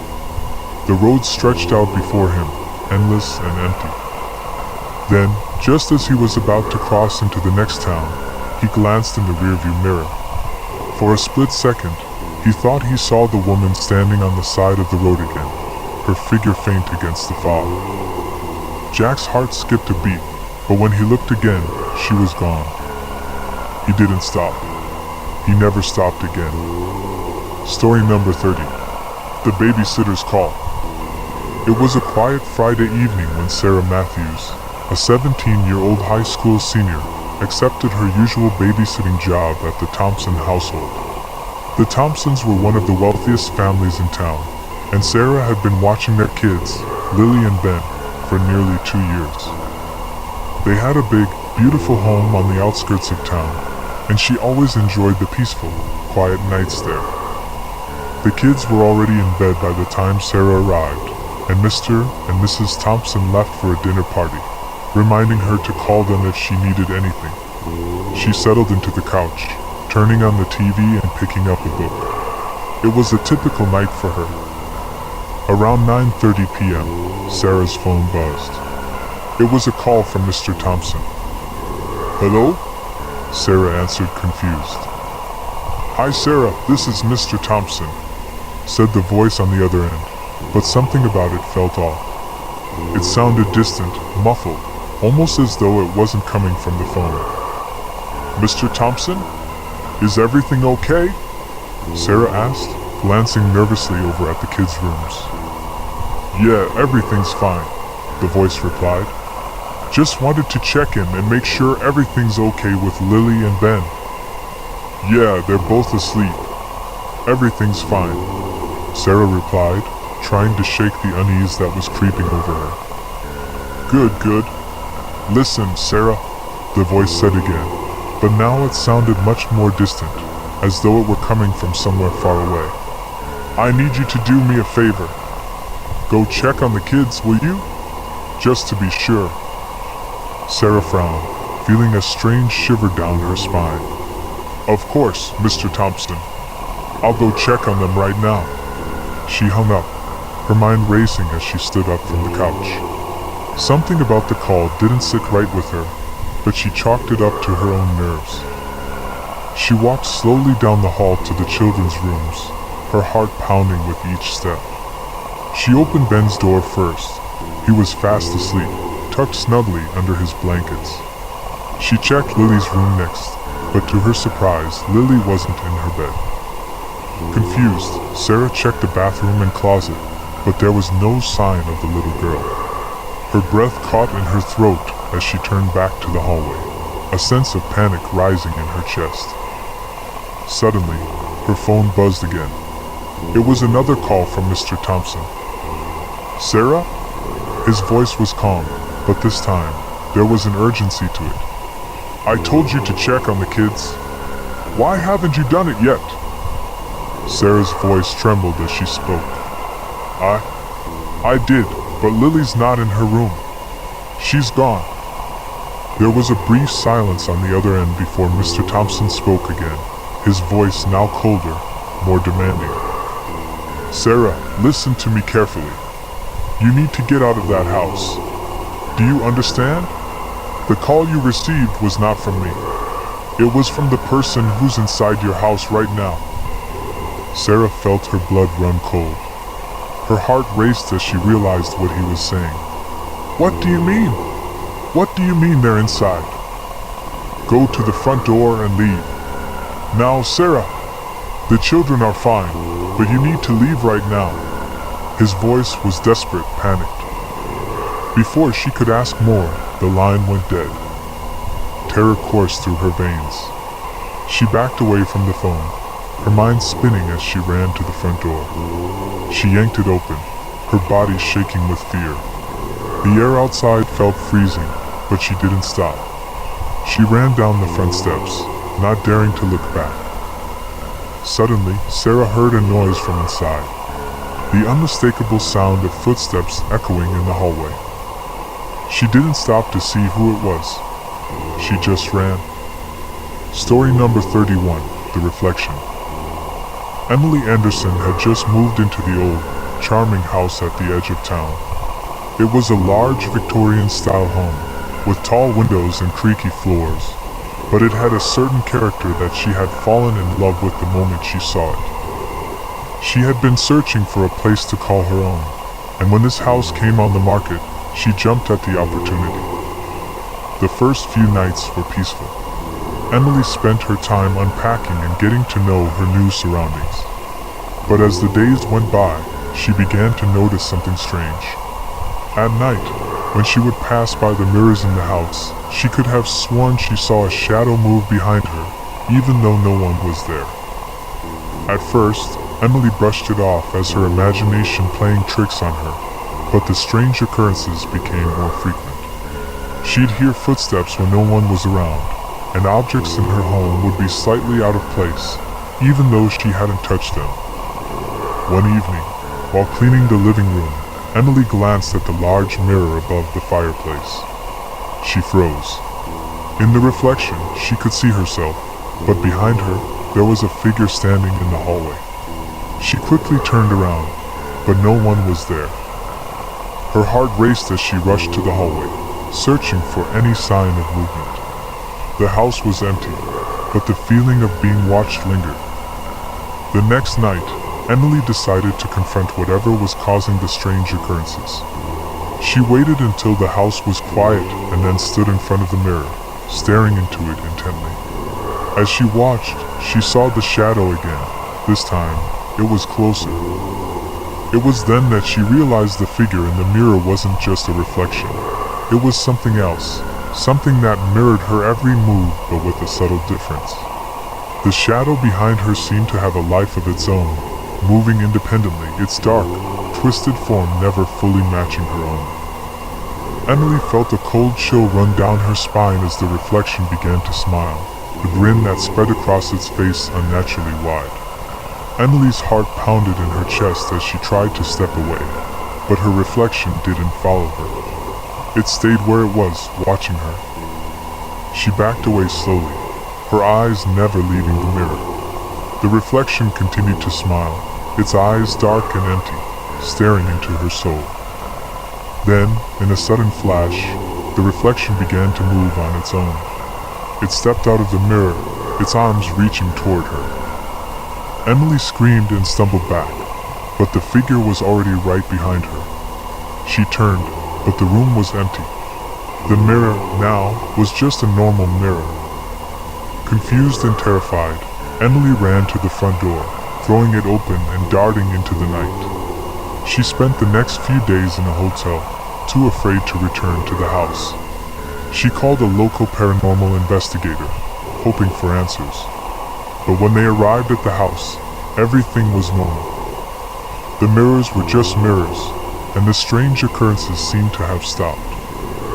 Emily never went back to that house, but she couldn't shake the feeling that the thing in the mirror was still watching her from somewhere, waiting for the moment when she'd let her guard down again. Story number 32.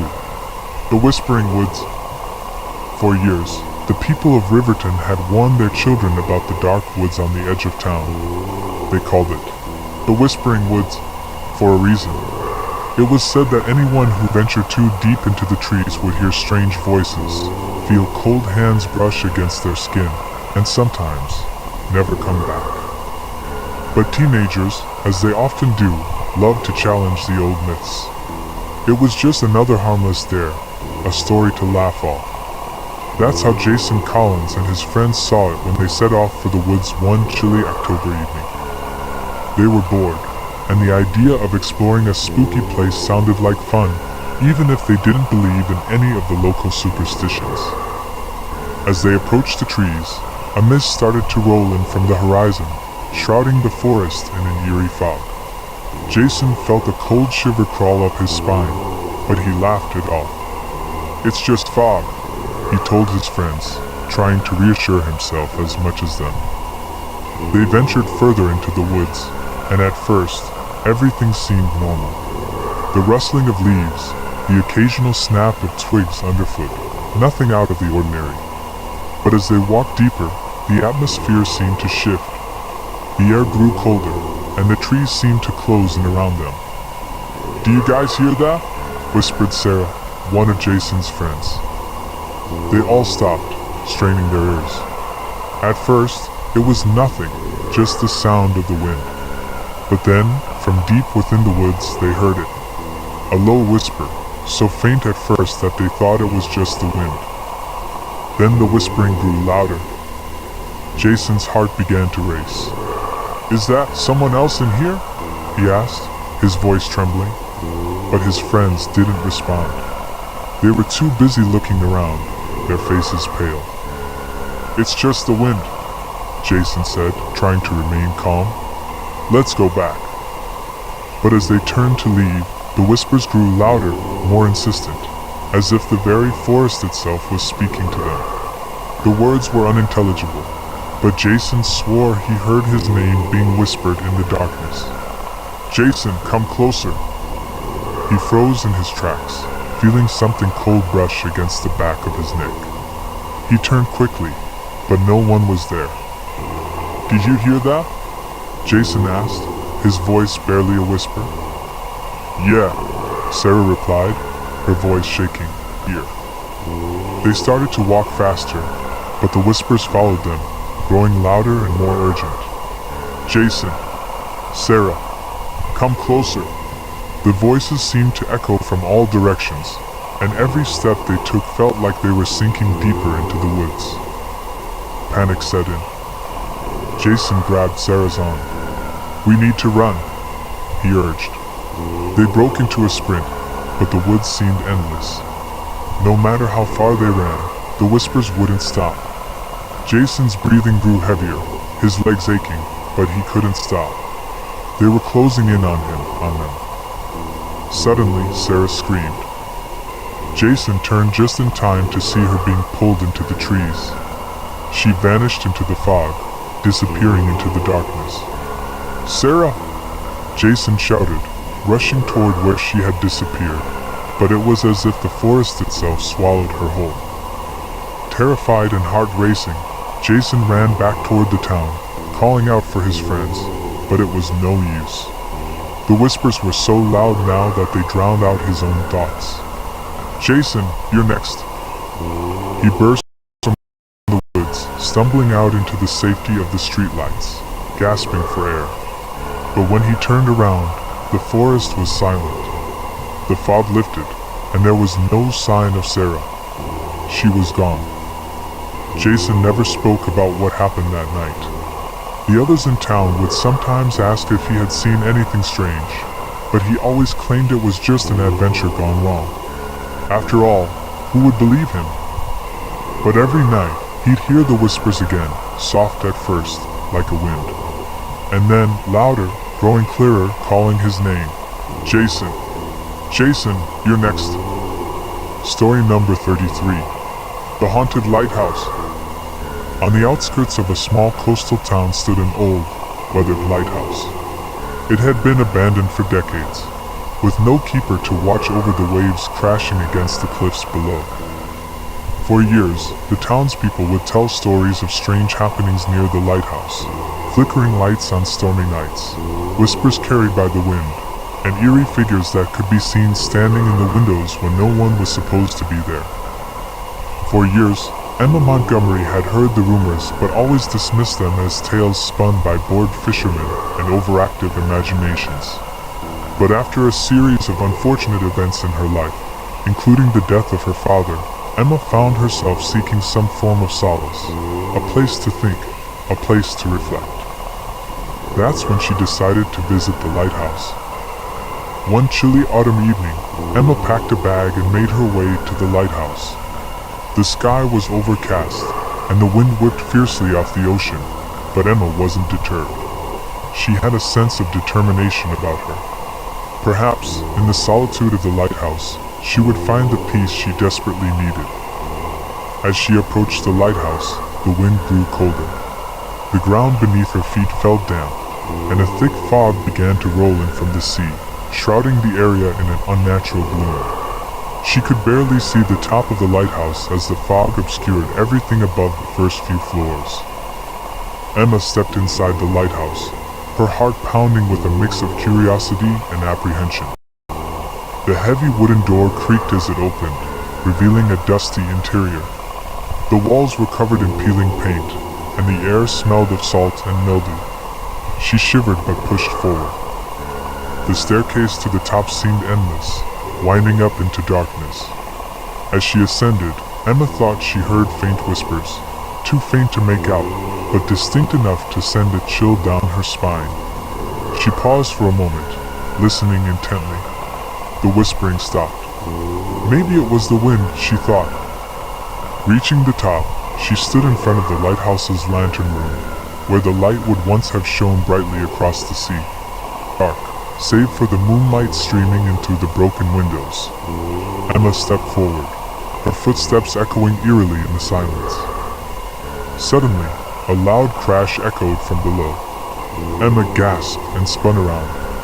She rushed down the stairs, her heart racing, convinced someone was there. But when she reached the ground floor, there was no one. The room was empty, save for the old furniture and remnants of what seemed to be a long-abandoned life. She turned to leave, but just as she reached the door, a cold gust of wind slammed it shut behind her. The lights flickered, and she heard the sound of footsteps coming from the darkness. Emma's breath caught in her throat as she backed away from the door. "Who's there?" she called out, her voice trembling. The footsteps grew louder, coming closer. The door rattled in its frame as if someone, or something, was trying to get in. Emma tried the handle, but it wouldn't budge. Panicking, she looked around the room for an escape. But the only exit was the door, and it was as if something was blocking it from the other side. The footsteps stopped. Suddenly, the lantern room above her flickered to life, its beam of light cutting through the dark like a blade. Emma could see shadows moving, figures standing just beyond the reach of the light. And then, in the very center of the room, a figure appeared. It was a tall, ghostly man, his face gaunt and pale, his eyes hollow and dark. He was staring directly at her, his mouth twisted into a cruel, haunting smile. "Leave," he whispered, his voice raspy, as if it had been trapped in the lighthouse for years. Emma froze, her body unable to move. The figure began to approach her slowly, his steps eerily silent despite the wooden floor beneath him. With every step, the temperature in the room dropped further, and Emma's breath turned to mist. She tried to scream, but her voice was gone. Just as the figure reached her, a loud bang echoed from the other side of the door, and the door flew open. Emma stumbled back into the light of the lighthouse lantern, gasping for air. The figure was gone. The cold, suffocating darkness vanished. A voice, soft and familiar, called her name from behind her. Emma spun around, her heart hammering. But there was no one there. Only the broken lantern, now flickering dimly in the corner of the room. She bolted out of the lighthouse, not daring to look back. Story number 34. The Abandoned Carnival. It had been years since anyone in the small town of Glenwood spoke about the old carnival on the outskirts of town. It had been abandoned for over a decade, its rides rusted and silent, its booths covered in layers of dust. Yet, even after all this time, some of the town's older residents still claimed to hear faint music on the wind when the night was especially still. The rumors about the place were strange. Some said it was cursed, others claimed it was haunted by the ghosts of people who had vanished there. But the stories were always just that, stories. That is, until Alex and his friends decided to explore the carnival on Halloween night. Alex was tired of hearing about the ghost stories. He was a firm believer in logic, not superstition. But when his friends, Jessica, Mark, and Chloe, suggested they make the trip to the abandoned carnival, Alex couldn't resist the challenge. "If anything happens, we'll just leave." "No big deal," he said, his voice laced with bravado. The four friends drove out to the old carnival grounds, their car headlights cutting through the thick fog that had rolled in from the nearby lake. The entrance was overgrown with vines, but the gates creaked open easily enough, as if they had been waiting for someone to push them. As they walked deeper into the carnival, the air grew unnaturally cold. The once vibrant colors of the carnival tents were faded and torn, the Ferris wheel looming in the distance like a skeletal giant. The faint sound of music echoed through the empty air, as if the carnival was still in operation, but only for the dead. "Do you guys hear that?" Jessica asked, her voice barely above a whisper. "It's just the wind," Alex said, brushing it off. "It's probably a speaker left on or something." But as they ventured further, the music grew louder, and they realized it wasn't just the wind. It was a haunting tune, something from a carnival calliope, but distorted, warped. It sent a chill down their spines. They passed through a few more tents and found themselves near the carousel. It had once been a beautiful ride, with colorful horses and laughing children, but now it was a twisted, rusted version of its former self. The horses were covered in mildew, their eyes dull and lifeless. And yet the carousel was spinning, slowly, eerily, as if being driven by invisible hands. "Guys, I think we should leave," Mark said, his voice shaky. "No way," Alex insisted. "This is just some old, creepy place. Nothing's going to happen." But just as Alex said this, they heard a sound, a low, growling noise, coming from the shadows near the Ferris wheel. "What was that?" Chloe whispered, her face pale. Before anyone could respond, a figure stepped out from behind the Ferris wheel. It was a man, dressed in a clown costume, his face obscured by a mask. He was tall and gaunt, his arms long and thin, and his movements jerky and unnatural, like he hadn't moved in years. "Welcome to the show," the clown said in a voice that was far too deep and distorted. "Would you like to join us?" Alex tried to speak, but his words caught in his throat. Something was wrong. The man's eyes, if they could be called eyes, were hollow and black, and his mouth stretched unnaturally wide, revealing a row of sharp, jagged teeth. The music from the carousel grew louder, almost deafening, and the carousel began to spin faster, the horses jerking violently. The ground beneath their feet seemed to shake as the entire carnival seemed to come alive. Mark tried to run, but his feet wouldn't move. He felt as though he was being pulled toward the carousel, his body resisting, but unable to escape. Chloe screamed as her body jerked toward the Ferris wheel, and Alex grabbed her arm, trying to pull her back, but it was like holding onto a slippery dream. Suddenly, the clown's voice echoed in their minds.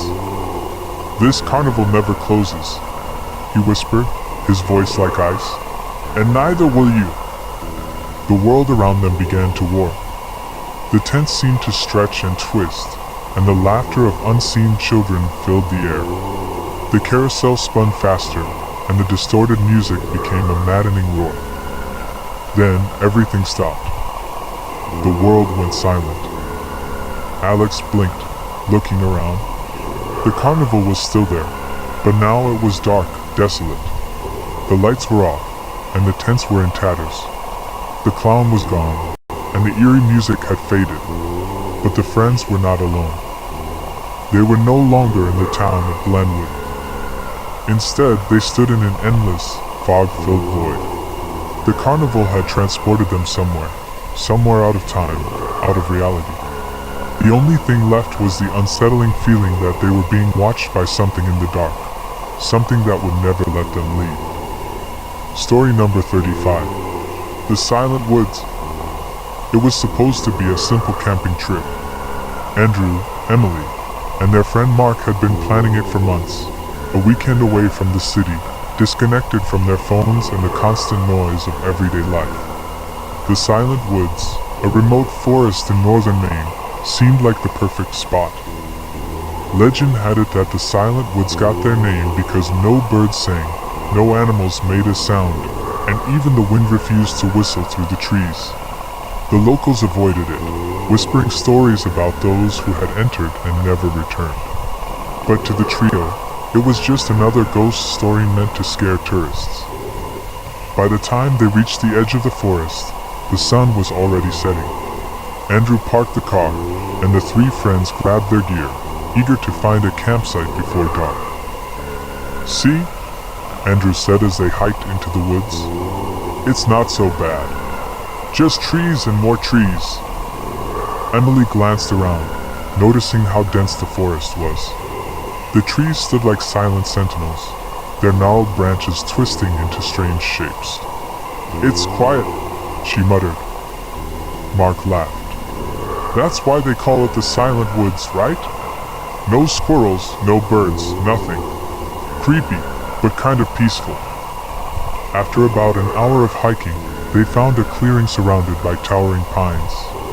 Andrew set up the tent, Emily gathered firewood, and Mark started a small campfire.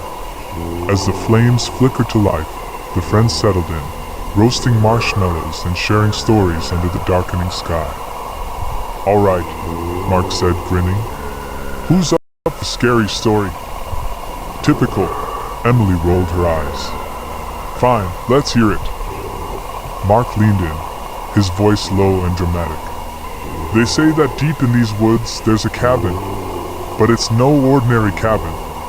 It only appears at night, and those who see it are never seen again." Andrew smirked. "Let me guess. A ghost lives there?" "Not a ghost," Mark continued. "Something worse. They call it the Watcher. No one knows what it looks like because anyone who sees it disappears. But they say you can feel it watching you. Always. The wind shifted, causing the fire to flicker. Emily shivered, pulling her jacket tighter around her. Great. Now I won't sleep. Mark shrugged. It's just a story. As the night wore on, the friends eventually crawled into their tent, the fire reduced to glowing embers.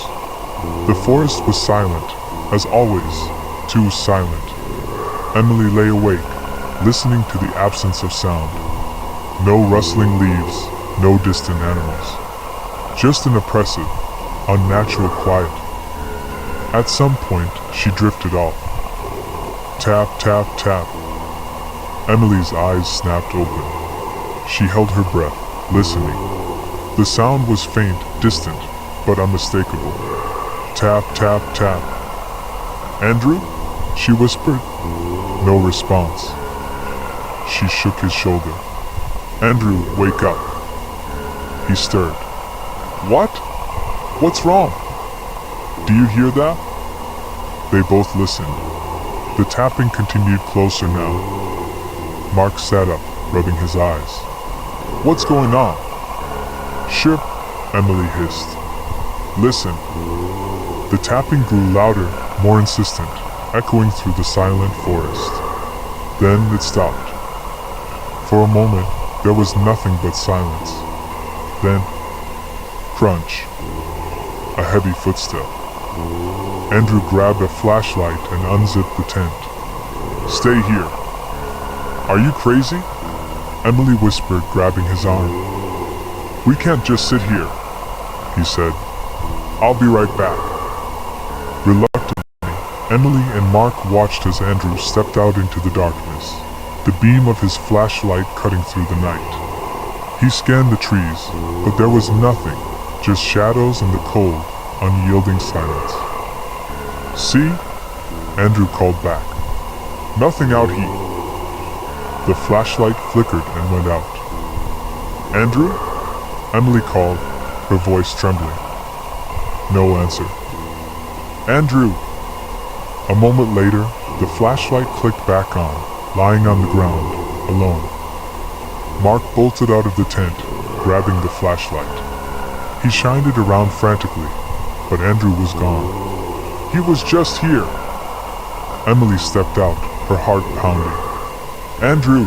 She yelled into the darkness. Silence. Then, from deep within the woods, a new sound emerged. Tap, tap, tap. It was closer now, coming from all directions surrounding them. We need to go, Mark said, his voice shaking. They grabbed their gear and started running, their footsteps crunching against the forest floor. The tapping followed, relentless, always just behind them. As they stumbled through the dark, Emily spotted something through the trees, a light. There, she gasped. They ran toward it, emerging into another clearing. But instead of finding safety, they froze in horror. It was the cabin. Old, decrepit, and standing in the middle of the clearing, just as Mark had described. A single window glowed with a faint, eerie light. No way, Mark whispered. It's just a story. It's not real. The tapping grew louder, coming from the cabin now. The door creaked open, revealing nothing but darkness inside. Emily grabbed Mark's arm. We can't go in there. But as they turned to run, the tapping stopped. From the doorway, a figure emerged. It was Andrew. Andrew! Emily cried in relief, running toward him. But as she got closer, she stopped. Something was wrong. His face was pale, his eyes vacant, and his movements stiff. Andrew? She whispered. He smiled, a wide, unnatural smile. It's time to come inside. Story number 36. The Lighthouse on Black Rock. The town of Havenport was known for two things: its picturesque harbor and the old lighthouse that stood on Black Rock Point, looming over the sea like a silent sentinel. The lighthouse had been out of service for decades, but it remained an iconic landmark. Most people in Havenport considered it just a relic of the past, nothing more than an old building sitting idly by the rocky shore. But there were some, especially the older residents, who spoke of it in hushed tones. "Stay away from Black Rock at night," they'd warn. "The lighthouse isn't empty." That was enough to stir the curiosity of Jason Miller and his friends, Greg, Amanda, and Ellie. They had heard the rumors, of course. The tales of strange lights and flickering shadows that could be seen from the cliffs late at night. Some said that the lighthouse was haunted by the ghost of the old keeper who had vanished mysteriously one stormy night. Others swore that something darker had taken the keeper's place, something that hadn't been human in years. It was a cool fall evening when Jason finally convinced his friends to visit the lighthouse. The moon hung low in the sky, casting an eerie glow over the rocky coastline. The air was thick with fog, and the ocean crashed against the jagged rocks below. It was the perfect night for an adventure, or so they thought. "I bet we'll find nothing but a bunch of old junk," Jason said as they made their way up the narrow path toward the lighthouse. "Come on, how scary can an old lighthouse be?" Greg, who had been nervous the entire walk, tightened his grip on his flashlight. "I don't know, man. There's something weird about this place." Amanda rolled her eyes. "It's just a building. Get over it." They reached the base of the lighthouse, and Jason, feeling emboldened, pushed open the rusted door. It creaked loudly as it swung open, revealing a dusty interior with old wooden floors and a faint scent of salt and mildew. The lighthouse's spiraling staircase wound up into darkness, and as they stepped inside, a cold draft swept through the room. Jason led the group up the stairs, their footsteps echoing in the silence. Each step seemed to make the air grow heavier, as though the very walls of the lighthouse were pressing in on them. At the top, they found the old lantern room, where the massive glass lantern once guided ships safely through the waters. The light was gone now, but the space felt alive. Suddenly, a sound echoed through the room, a soft, deliberate scraping noise, as though something was dragging across the floor above them. "What was that?" Ellie whispered, her face pale. "It's just the wind," Jason said dismissively. "Let's check it out." They climbed the final few steps and reached a small door leading to the roof. As Jason opened it, a chill swept over them, and they found themselves face to face with something they couldn't explain. There, standing in the middle of the roof, was the figure of a man. But this man wasn't quite right. His eyes were wide and glassy, and his face was deathly pale. His clothes were tattered, as though they hadn't been changed in decades. In his hand, he held a lantern, the same one that once guided ships through the night. "Who are you?" Jason asked, his voice trembling despite his bravado. The figure didn't answer. Instead, it slowly raised its lantern, and the light within flickered to life. But the light it cast was not normal. It was an unnatural, sickly green that bathed the roof in an eerie glow. As the light spread, Jason felt his heart begin to race. A strange, otherworldly noise filled the air, a low, groaning hum that seemed to emanate from the lighthouse itself. The fog that had been swirling around the base of the lighthouse suddenly thickened, rising up to envelop the roof like a living thing. "We need to get out of here," Greg said urgently, backing away. But as they turned to leave, the door slammed shut, trapping them on the roof. The figure didn't move, but its eyes began to glow with a faint, ghostly light. The lantern light flickered again, and in that brief flash, Jason could see the truth. The man wasn't real. It was an apparition, a ghostly remnant of the lighthouse's past. Amanda screamed as the air grew cold, and the lantern's light seemed to pulse with an ominous rhythm. Jason rushed for the door, slamming his shoulder against it, but it wouldn't budge. The figure raised its hand, and the fog seemed to reach out, crawling toward them like a living, breathing entity. Then, just as suddenly as it had started, the fog receded, the lantern's light died out, and the figure vanished. The door to the roof swung open, and they found themselves standing in the lantern room once again. Did we just imagine that? Ellie asked, her voice shaking. Jason didn't know how to answer. They were all silent as they descended the stairs and made their way out of the lighthouse. The fog had lifted, and the moon was shining brightly overhead, as if nothing had happened. But when they looked back, they saw it, the faint, flickering light of the lantern atop the lighthouse, casting an eerie green glow over the sea.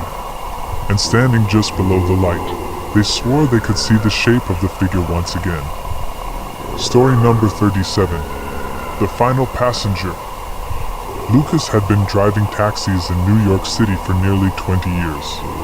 He knew every shortcut, every bad neighborhood, and every trick in the book. His shifts were long, the tips were unpredictable, but it was honest work. Tonight, though, something felt off. It was a cold November night, and the streets were unusually empty.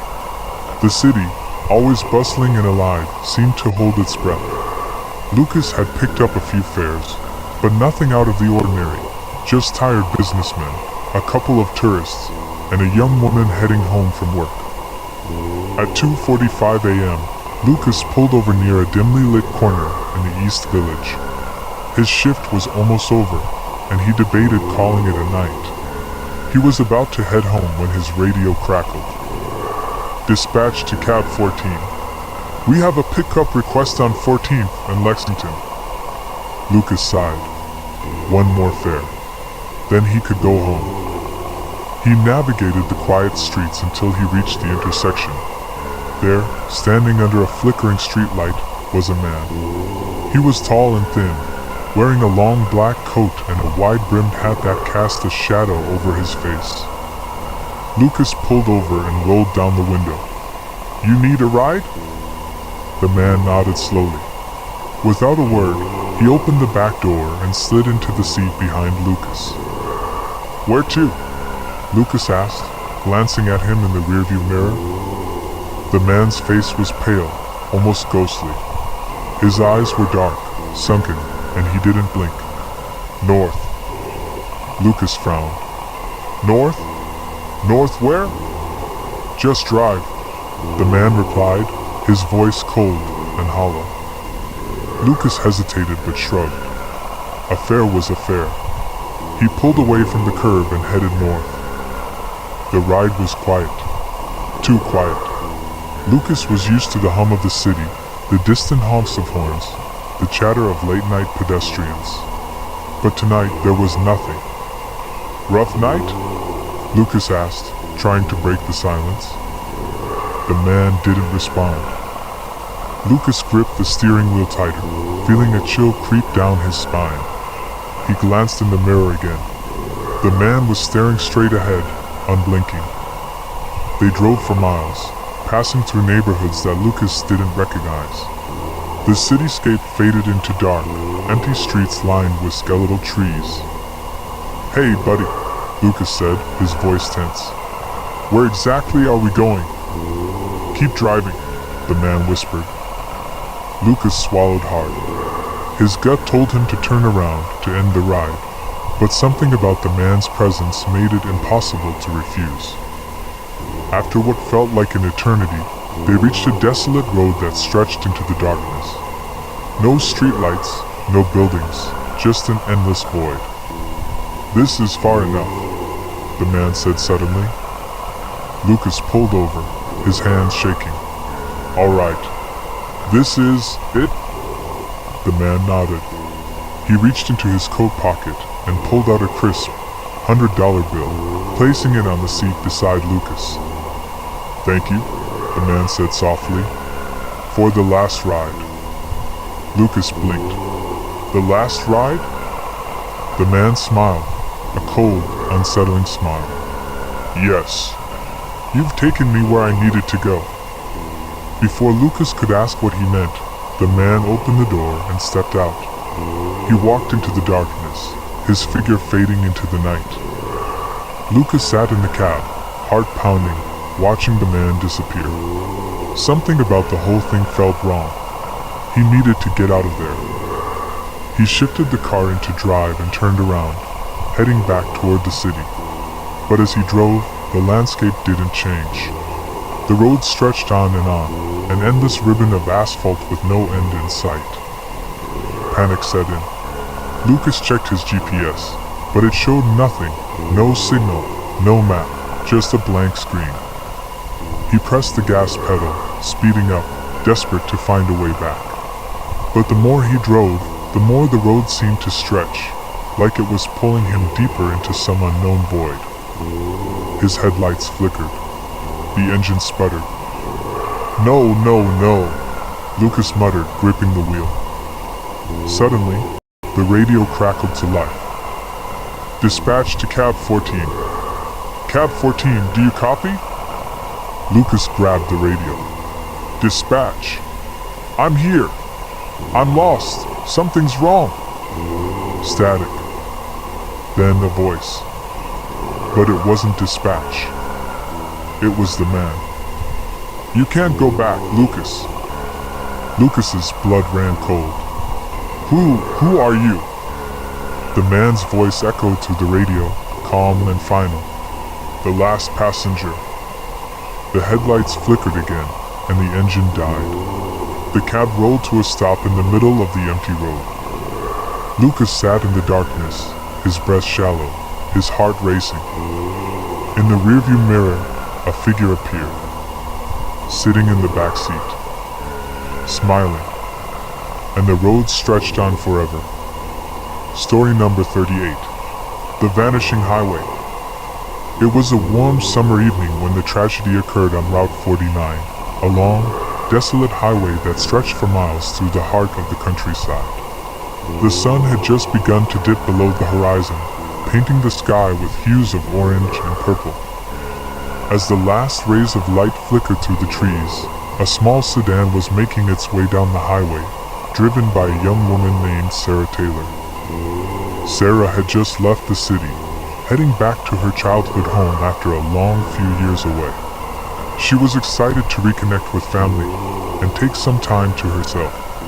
The road was long, but Sarah had grown used to the peaceful drive through the empty countryside. Nothing much ever happened out there, and that's the way she liked it. But this time, something felt different. She couldn't explain it, just a strange sense of unease, an inexplicable pressure in the air. The trees seemed to loom a little closer to the road, and the shadows appeared darker than usual.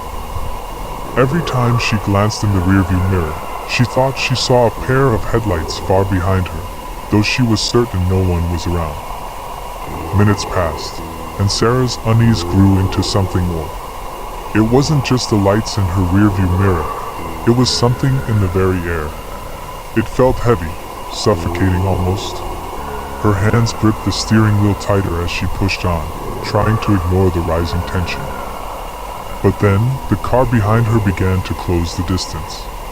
The headlights were bright now, almost blinding, but Sarah didn't dare look in the rearview mirror again. She pressed the gas pedal harder, wanting to outrun the feeling, wanting to get away from whatever was following her. The road ahead seemed endless, and the darkness enveloped her even more as she sped down the highway. Suddenly, the headlights behind her flickered and then vanished. Sarah slammed on the brakes, her heart pounding in her chest. The road was empty again. There was no car behind her, no sign of any other vehicle. She waited for a few moments, her hands shaking as she slowly looked around. But there was no one. The highway stretched before her, stretching endlessly into the darkness. With a sigh of relief, she continued driving, trying to shake off the unsettling feeling. But as she drove further down the highway, she noticed something strange. The familiar landmarks, the gas station, the old barn, the hill that led into the town, were missing. She had passed them all just moments ago, but now they were nowhere to be seen. Her heart raced. "What's happening?" she whispered to herself. She wasn't lost. She knew this road like the back of her hand. So why were the landmarks gone? She glanced at the dashboard clock. It was blinking, as though it had reset, showing the time as 9 p.m., but she knew it had been much later. Sarah took a deep breath and continued on, her mind racing. She needed to stay calm. Maybe she was just tired. Maybe her mind was playing tricks on her. The further she drove, the stranger it became. The road stretched endlessly, with no turns, no exits. Just more asphalt, more trees. And then, in the distance, she saw it, a sign. The faded letter said, "Welcome to Millfield." Millfield was the town she was headed to, but it wasn't where she should have been by now. She had driven for hours, but she should have passed Millfield long ago. Panic set in. She had been driving on Route 49 for hours, but she shouldn't have been stuck in the same stretch of highway. It felt as if time itself had stopped. Then, a shadow appeared in her peripheral vision. A figure was standing on the side of the road, just outside the headlights' range. It was a man, tall and thin, his face hidden in the darkness. Sarah's breath caught in her throat as the figure raised a hand.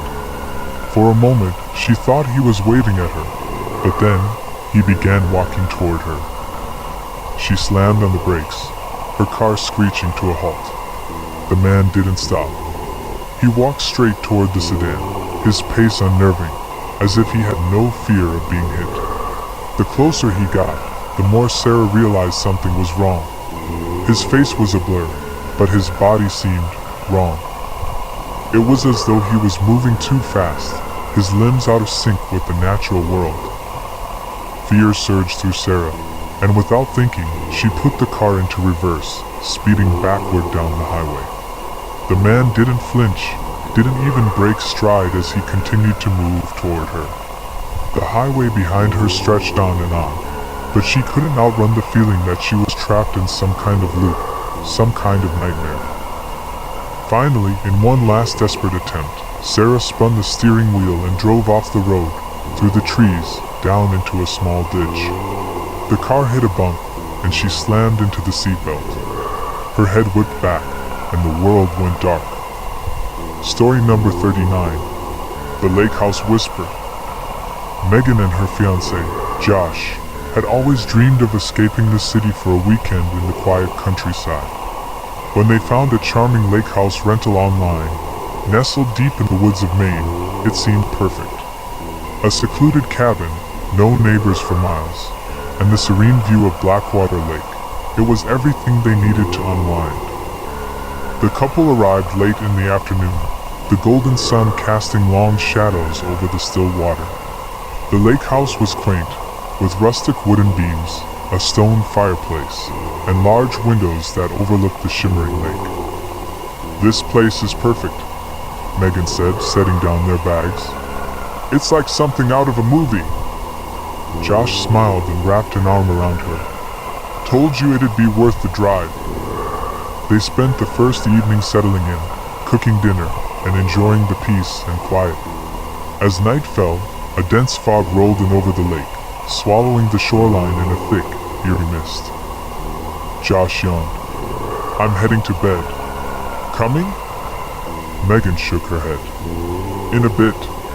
I want to sit by the water for a while." Josh kissed her forehead and went upstairs. Megan grabbed a blanket, a flashlight, and stepped outside onto the dock that stretched over the lake. The air was crisp, and the only sound was the gentle lapping of water against the wooden posts. She sat at the edge of the dock, staring into the fog. It was so quiet, almost unnervingly so. She let her mind wander, enjoying the solitude, until she heard it, a faint whisper. At first, Megan thought it was the wind, but then it came again, clearer this time. "Help me!" Her heart skipped a beat. She stood up, shining her flashlight over the water. The beam cut through the fog, but she saw nothing. "Hello?" she called out. No response. Just the whisper again, soft and pleading. "Help me! I'm here!" Megan's skin prickled. She stepped closer to the edge of the dock, peering into the dark water. Was someone out there? She strained her ears, listening. The whisper seemed to come from the middle of the lake. Her logical mind told her it was impossible. There was no one else for miles. But curiosity gnawed at her. "Megan!" Her breath hitched. The voice had said her name. Heart pounding, she turned and hurried back to the cabin, locking the door behind her. Josh was already asleep upstairs. She decided not to wake him. It was probably just her imagination. But that night, Megan couldn't sleep. She kept hearing the whisper in her mind, calling her back to the lake. The next morning, the fog hadn't lifted. It hung over the lake like a shroud, thick and impenetrable. Megan tried to shake off the uneasy feeling as they spent the day hiking and exploring the woods. By evening, they returned to the cabin. Josh started a fire while Megan cooked dinner. They laughed, drank wine, and for a while, the eerie events of the previous night faded away. Until the whisper returned. "Help me! Megan!" She froze, her hand gripping the wine glass. The voice was clearer now, insistent. She glanced at Josh, who seemed oblivious. "Did you hear that?" she asked, her voice trembling. "Hear what?" "The whisper. Someone's calling my name." Josh frowned. "Megan, it's probably just the wind. You're tired." She nodded, but deep down, she knew it wasn't the wind. That night, as Josh slept, Megan found herself drawn back to the dock. She wrapped herself in a blanket and stepped outside, her bare feet making no sound on the wooden planks. The fog was thicker than ever, swirling around her like a living thing. She stared into the darkness, waiting. And then she saw it. A figure standing in the water. It was a woman, barely visible through the fog, her long hair clinging to her pale face. Her eyes were wide and hollow, her mouth moving soundlessly. Megan's blood turned to ice. She wanted to run, to scream, but her body refused to move. The woman raised a hand, beckoning. "Help me!" The whisper came again, but now it was louder, echoing in Megan's mind. Against her will, Megan stepped closer to the edge of the dock. The woman's eyes locked onto hers, unblinking, pleading. "Megan!" Josh's voice snapped her out of the trance. She turned to see him running toward her from the cabin. But when she looked back at the lake, the woman was gone. "What the hell are you doing out here?" Josh grabbed her arm, pulling her away from the edge. "She was there," Megan whispered, her voice shaking. "A woman! She was in the water!" Josh glanced at the fog-covered lake and shook his head. "There's no one here, Megan. You're imagining things." "I'm not," she insisted. She needed help. Josh led her back to the cabin, locking the door behind them. "You're just tired. Get some sleep." That night, Megan lay awake, listening. The whisper didn't come. But as dawn broke, Josh was gone. Megan searched the cabin, calling his name, but there was no sign of him. His shoes were still by the door, his phone on the nightstand. Panicking, she ran outside, her eyes scanning the fog. And then she saw it. Josh's figure, standing in the middle of the lake, just like the woman. His eyes were wide, hollow, his mouth moving soundlessly. "Help me!" Megan screamed, but no one heard. Story number 40. The Silent Neighbor. It was a quiet suburban street, tucked away from the hustle and bustle of the city. The houses were neat and well kept, each one similar to the next, with manicured lawns and colorful flower beds lining the driveways. The kind of neighborhood where everyone knew each other, or at least, that's how it seemed. But something was different on Pinewood Drive, something that no one seemed to notice except for one young couple, Emma and Jack Carson. They had recently moved into the area, excited to start their life together. Their new home was beautiful, a quaint two-story house with white shutters and a wraparound porch. They were eager to settle in, get to know their neighbors, and begin their next chapter. However, as they started unpacking, something strange caught their attention. The house next door, the one that had always been dark, seemed wrong. The windows were always shut, the blinds never raised, and there were no signs of life coming from within. It was as if the house itself was holding its breath, waiting for something. Emma and Jack hadn't thought much of it at first, chalking it up to a neighbor who preferred their privacy. But then, one night, they noticed something strange. They were sitting in their living room when they heard the sound of footsteps outside, soft, slow, and deliberate. Jack got up to check, peeking through the blinds. There was no one there, but he could have sworn he saw a shadow flicker past the window of the house next door. The next few nights, the footsteps returned, always at the same time, always at the same slow pace.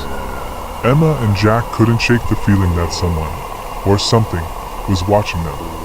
Every time they looked outside, there was nothing, just the dark, empty street. The silence of the neighborhood felt heavier, more oppressive. One evening, Jack decided to confront their mysterious neighbor. He knocked on the door of the house next door, his heart pounding in his chest. There was no answer. He knocked again, this time louder. Still nothing. He reached for the doorknob, and to his surprise it turned. The door was unlocked. With a mixture of curiosity and unease, Jack stepped inside. The house was completely still, the air thick with dust and the smell of old wood. The furniture was covered with white sheets, as if no one had lived there in years. The walls were bare, with no pictures or decorations to indicate anyone had ever made this place their home. He called out, but there was no reply. He cautiously moved through the house, each step echoing in the silence. As he reached the staircase, he felt a cold draft wash over him. It seemed to come from the second floor, so he hesitantly climbed the stairs. The hallway at the top was dark, but he could make out the silhouette of a door at the end. It was slightly ajar. He approached it, his heart beat loud in his ears. When he pushed it open, he saw something that made his blood run cold. The room was empty, except for a single chair in the middle. A chair that faced a large, cracked mirror hanging on the wall. The mirror reflected nothing but darkness, but Jack felt a strange sensation, as if someone was standing behind him, watching him through the reflection. Suddenly, he heard a whisper, so faint that he almost thought he imagined it. It was a soft voice, coming from the shadows. "You shouldn't have come here." Jack spun around, but there was no one there. The room was as still as it had been before. He ran down the stairs and out of the house, slamming the door behind him. His hands were shaking as he returned home, his mind racing. What was going on in that house? Who was the person who lived there? Or did they even live there at all?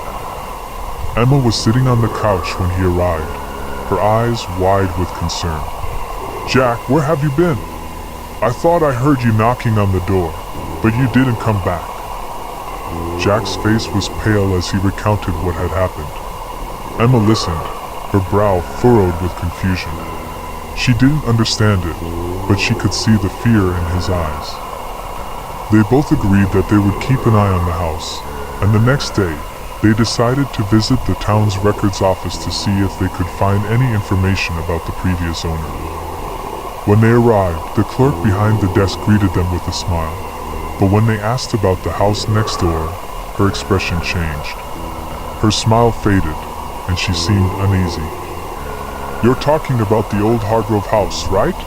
the clerk asked. Emma and Jack nodded. "Yes, do you know anything about the previous owners?" The clerk hesitated for a moment before speaking in a hushed tone. "The Hargroves, they lived there for years, but they disappeared suddenly. No one knows what happened to them. One day, they were just gone. It's like they vanished into thin air. After that, no one else ever moved in. The house has been empty ever since. But..." She paused, looking around before continuing. "Some say the house is cursed. People who've lived there never stay for long.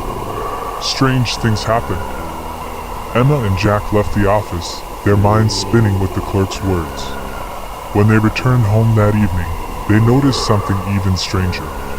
The house next door was different. The blinds were open now, the lights inside flickering on and off, casting eerie shadows onto the lawn. They watched in stunned silence as a figure appeared in the window, a pale, gaunt figure that seemed to be staring right at them. It was the figure of an old man, his face gaunt and hollow, with eyes that seemed to glow in the darkness. His mouth twisted into a grotesque smile. Without warning, the figure disappeared from the window, and the lights inside the house went out completely. The house was once again dark, silent, and still. Story number 1. The Shadow in the Underground.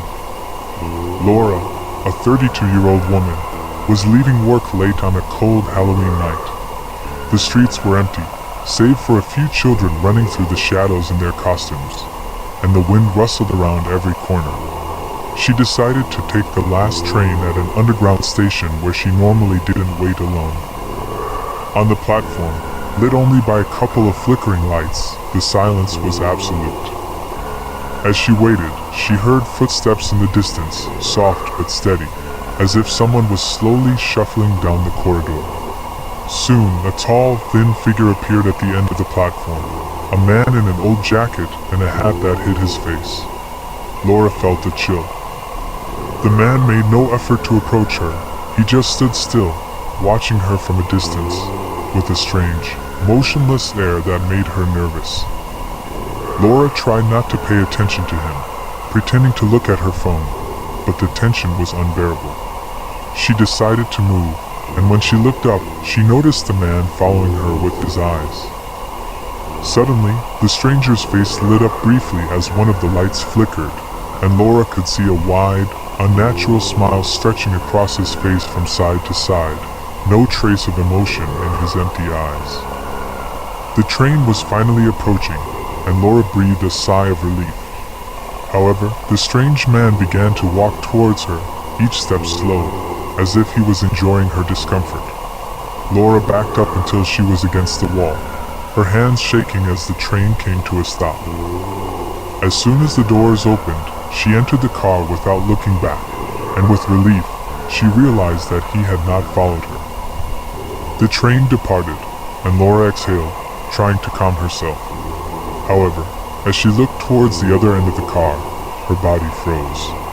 The man was there, standing by the door, with the same sinister smile that made her skin crawl. No other passengers seemed to notice her presence. The atmosphere became suffocating, and although she wanted to scream, no sound came out of her throat.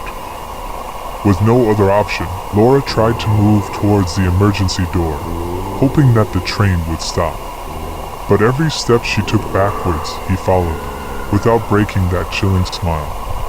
Finally, the door of the carriage opened at an unknown stop, and Laura ran out onto the platform, only to find herself at a station she did not recognize. She looked around desperately, unable to find a way out. When she turned to go back to the train, she saw that it had already left, and the platform was empty. Only then did she notice a soft echo of footsteps behind her. With her heart about to burst, she turned slowly, and there he was, his smile even wider, illuminated by the last light left on in the station. The darkness swallowed the station, and the only sound left was the faint echo of that man's laughter. Laura was never found. Story number 2, Encounters in the Dark. Ever since I moved into this apartment, I've felt something strange in the air, like an invisible presence was creeping through the cracks in the walls. I didn't think much of it at first. I assumed it was just nerves about being alone in a new place. But now I know I was wrong. It all started with small things, flickering lights, the sound of soft footsteps in the night, and the inexplicable feeling that someone was watching me in my room while I was trying to sleep. One night, I was lying down with the light off and about to fall asleep when I heard a soft rustling sound, like the rustle of fabric sliding across the floor. I sat up in bed, holding my breath. There was something in the corner, a dark shadow that seemed to move slightly, as if it were breathing. I turned on the bedside lamp, but there was nothing. I decided to think my imagination was playing tricks on me and forced myself to ignore it, but that only made things worse. The next few nights, the sound was clearer. It was a constant shuffling, like someone slowly shuffling their feet. But this time, it wasn't just in the corner. They would start moving around my bed slowly, circling me. Even under the sheets, I could feel the air turning cold as they passed, as if they were sucking the warmth out of the room as they went. One morning, after listening to those footsteps for hours, I felt a weight on the mattress, right next to my feet. I felt a chill run down my spine when I realized I wasn't alone.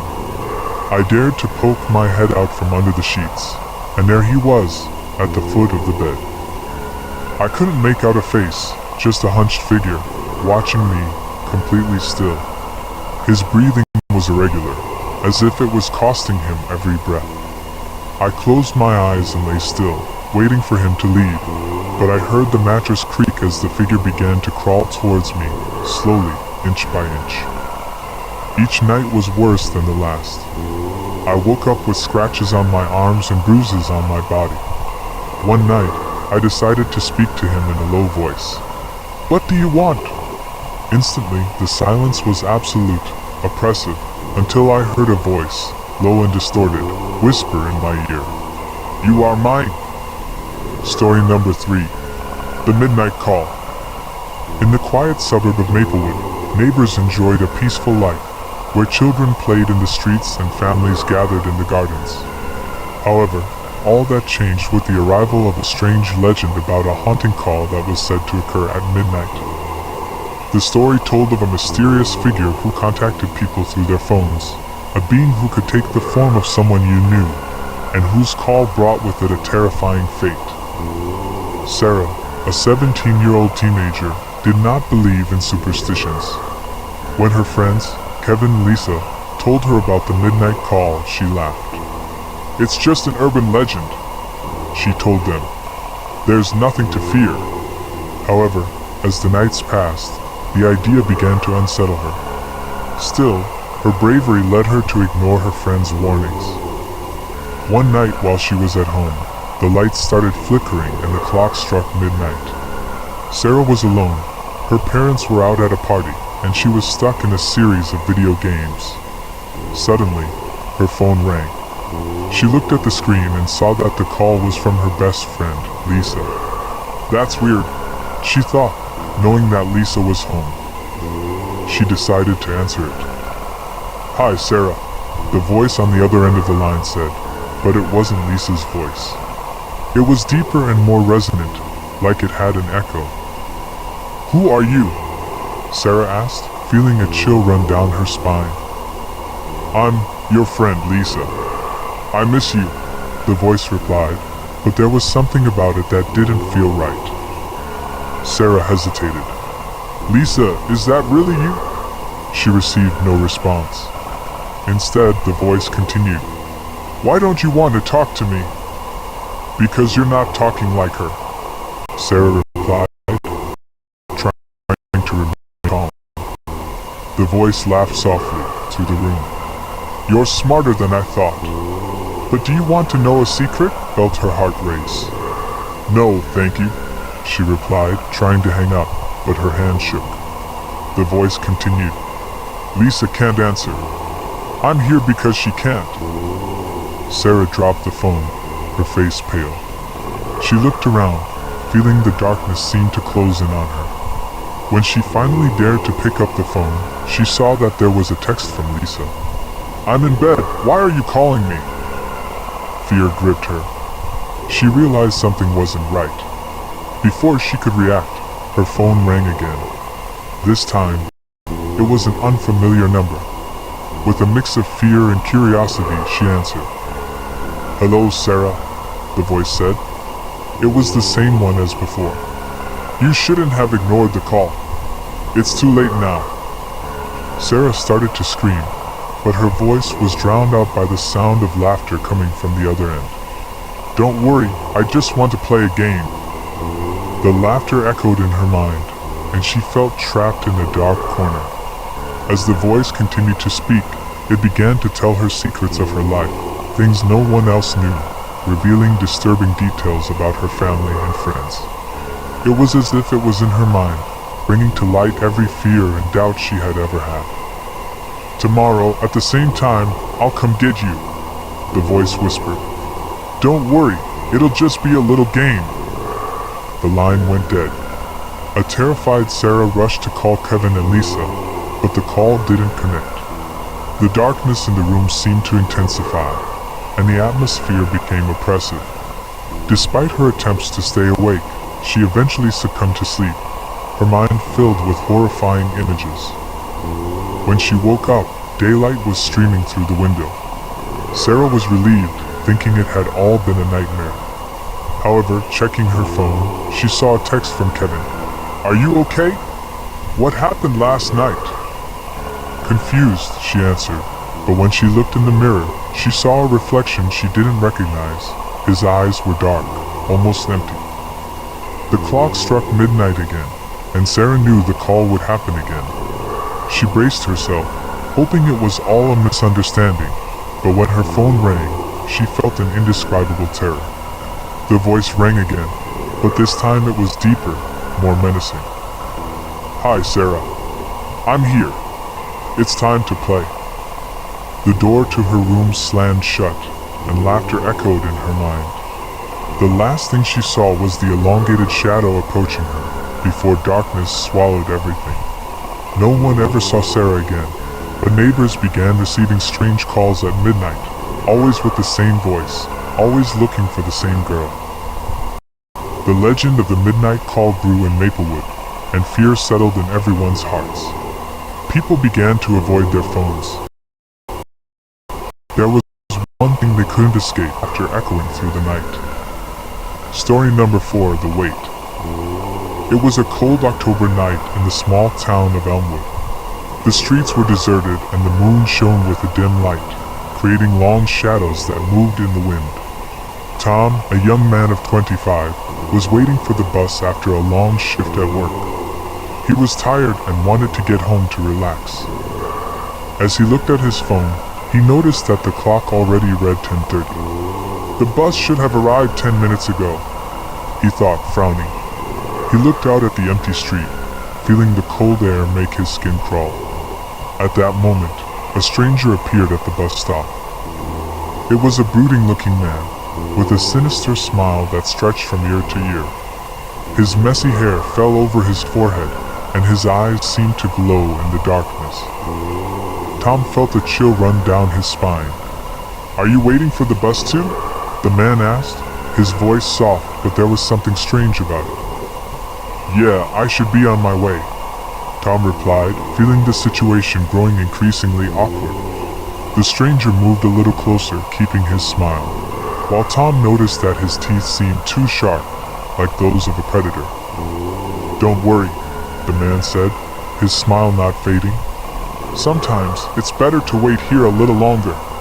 There are things that move in the dark." Tom tried to ignore the comment, searching his mind for an excuse to walk away. "Are you okay?" he asked, feeling like he should get out of this conversation. However, the stranger began to laugh, a deep laugh that echoed in the cold air. "Oh, I'm doing great. But there are others who aren't so okay, especially on nights like this," the man said, looking out at the dark street. The laughter died down, and an eerie silence filled the air. Tom felt his stomach turn. "It's just a madman," he thought, and he forced himself to focus on his phone again. The stranger, however, didn't seem to have any intention of leaving. "You know, there's something special about this bus stop. Many have waited here, but not all have been lucky enough to leave. Some just disappear." Tom looked at the stranger, his eyes narrowed. "What are you talking about?" "It's just a bus stop," he said, trying to remain calm. "Oh no, it's not that simple. This place has history. Those who stay too long often encounter something they can't see, something that feeds on despair." The stranger's smile widened even further, as if he was enjoying the fear that gripped Tom. "Did you know there's a myth about this stop? It's said that those who disappear are called by a special bus that never comes." Tom tensed. "Why are you telling me this?" "I just want the bus to come," he said, feeling trapped in a conversation he couldn't control. "Because waiting can be an eye-opening experience," the stranger replied, leaning a little closer. "Sometimes time stops here. Sometimes fate is darker than we imagine." Suddenly, a noise from the darkness caught Tom's attention. He turned around and saw a shadow moving quickly behind the nearby trees. His heart raced. "See? I told you there were things that moved in the dark," the stranger said, his laughter echoing through the air again. Tom felt an urge to run, but his feet stayed glued to the ground. "Where's the bus?" he asked, trying to sound firm. Don't worry about that. The bus will come when you least expect it. What you should really fear is what's behind you." Tom turned his head once more, and as he did, he felt an icy chill run through his body.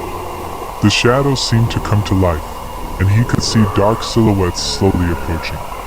He looked back at the stranger, but he had disappeared, leaving only his echoing laughter in the air. Panic gripped him. He started to back away, but the shadows became more visible, taking on grotesque shapes. The bus finally appeared in the distance, but it was different, with flickering lights that didn't look friendly. As the doors opened, the stranger's laughter echoed in his mind, reminding him of the warnings he had given him. Tom realized he had no other choice.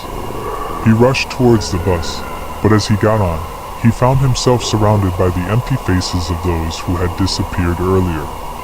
The driver, with a smile similar to the stranger's, stared at him. "Welcome, Tom. We knew you would come.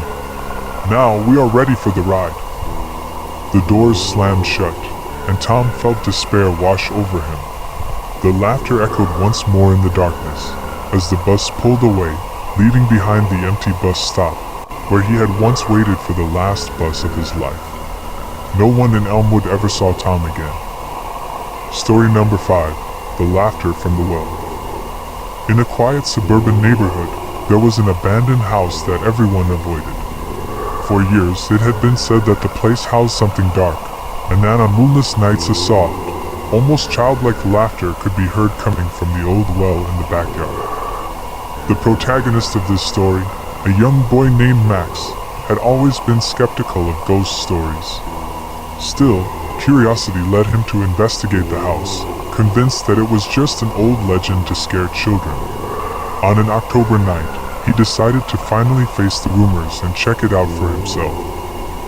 Armed with a flashlight and his phone, Max walked into the yard of the abandoned house. The air felt thick and cold, and the ground creaked under his feet, but that didn't stop him. He soon reached the well, covered in moss and surrounded by a rusty fence that was barely standing. Just as he was about to take out his phone to record, a soft, shrill laugh broke the silence. Max stopped, trying to calm his breathing, and pointed the flashlight at the well. For a moment, he thought it was just the wind, but suddenly, the laughter grew louder, almost mocking, as if someone was watching him from the bottom of the well. Max decided to look out, hoping not to see anything, but as he directed the beam of the flashlight into the dark hole, he noticed something strange. A pair of empty eyes were watching him from the depths, fixed on him, unblinking.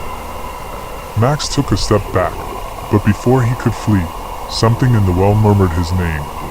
His heart was pounding as the laughter increased, bouncing around the inside of the well, as if many voices were mocking him. He tried to run, but his legs seemed nailed to the ground. Then, he felt a cold hand brush his ankle. With all his strength, he managed to move and ran towards the exit, not daring to look back. However, when he reached the street, he realized that he had dropped his phone. Determined not to go back, he abandoned the idea of retrieving it and went home, certain that this would be the last time he would go near the place. The next morning, when he checked his social media from his computer, he noticed something disturbing. On his profile, there was a new video that he didn't remember uploading. It was a blurry recording from the night before, showing the well, and just before the image cut out, a figure slowly emerged from the shadows, with a chilling smile on its face. The video ended with the same laughter he had heard at the well, only this time, it seemed closer, almost in his ear. Story number 6. The Music Box Melody. Casey had found a small music box in an antique shop, hidden behind some dusty books. It had a peculiar, antique look, decorated with engravings of wilted flowers and small rust spots. The lid was made of fogged-up glass, and upon opening it, she discovered a small doll dressed as a harlequin, with a crooked smile painted on its tiny face. The melody it played was soft, but eerie, as if it were out of tune. Still, Casey was enchanted and decided to take it home. That night, she placed the box on her nightstand and listened to it play before going to sleep. However, just as she was beginning to fall asleep, she heard the last chord of the melody repeating itself, slower and without her having wound up the box. She thought it was her imagination, until a light laugh was heard in the room. When she turned on the light, she saw nothing strange. However, the little harlequin in the box seemed to be in a different position, staring at her. The next day, Casey told her friends about it, who just laughed. But that night, as she tried to sleep, the music box started playing on its own again. This time, the melody was louder, as if someone was insistently twisting the string. Casey, frightened, tried to close the lid, but when her fingers brushed the box, the harlequin smiled at her. Casey pulled away, but a chill ran through her body. She looked at the box and saw something terrifying. The little harlequin was pointing at her with a skeletal finger, as if calling her. At that instant, the lights in the room flickered, and the box slammed shut, cutting off the melody. That night, Casey had a nightmare where the harlequin was chasing her, his laughter echoing in her ears. When she woke up, the first thing she saw was the open box, and the music, strangely, playing at full volume. Casey decided to get rid of it. She threw it into the farthest trash can and returned home with a sigh of relief. That same night, however, the melody began to play again in her room. When she turned on the light, there it was, the music box on her nightstand, open, and the harlequin with an even more crooked smile. Casey screamed, but no one heard her. The next morning, when her friends went to look for her, they only found the closed box on the bed, and a small stain of blood on the pillow. When they opened it, they saw the harlequin with a victorious expression, and the melody began to play again, as if he were calling his next victim. Story number 7. The Forgotten Tape. Mark and Lisa Thompson, a young couple from Seattle, had a habit of hunting for relics at garage sales and antique stores. On one of these hunts, Mark found an old video camera, one of those from the 1990s, along with the tape inside. The shop owner, an elderly woman with a raspy voice and shifty eyes, handed it to him saying simply, "What this camera records is not meant to be seen." Mark, intrigued by the comment, decided to buy it immediately. That night, Mark and Lisa connected the camera to their living room TV and rewound the tape to see what it contained. The footage began with an ordinary recording, a man and woman talking in their kitchen. At first, it seemed like just a home video of a couple in their home, but the scenes became increasingly disturbing. The man recorded the woman as she slept, and then showed himself on camera whispering phrases to her in a low, sinister tone. Suddenly, the screen showed the man alone, speaking directly to the camera. His eyes seemed empty, and he began to mutter something incomprehensible, as if he were under some strange influence. The image shook and distorted, and a background noise could be heard, something that sounded like a deep, whispering voice repeating the words, "I'm watching you." Mark tried to turn off the camera, but the device was unresponsive. Suddenly, the image on the screen changed. It now showed a person in the corner of a dark room. That figure was recording from the perspective of someone looking up at a window from outside, and Mark found it eerily familiar. As the camera slowly zoomed in, he recognized with horror that it was the window in his living room. Lisa, her voice shaking, pleaded with him to turn off the tape, but Mark seemed unable to move, mesmerized by what he saw. The image on the screen began to move toward the house, now showing the front door.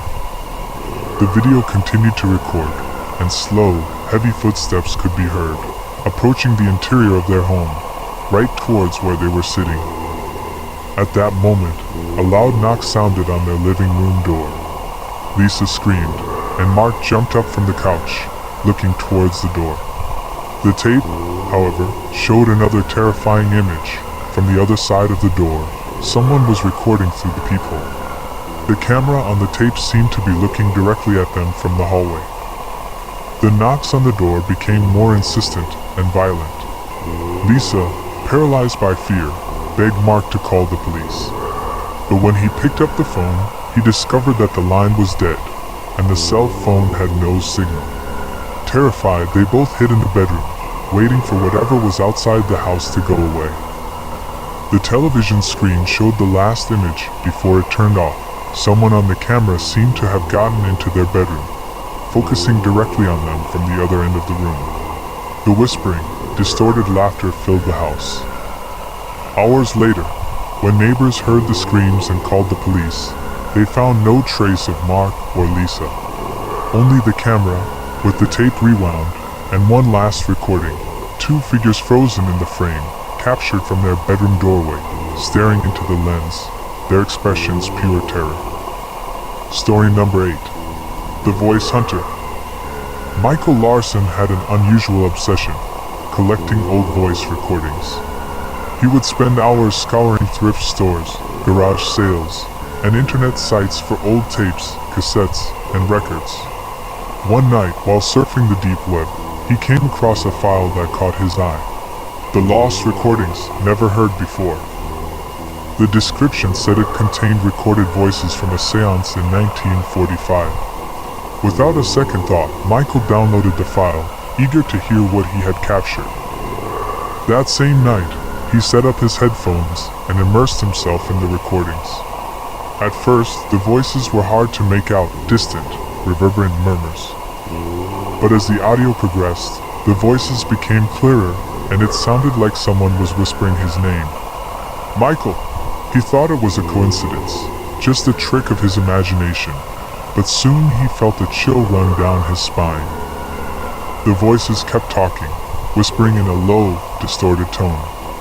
Michael pulled out his headphones, unsure of what he was hearing, but somehow the audio kept playing.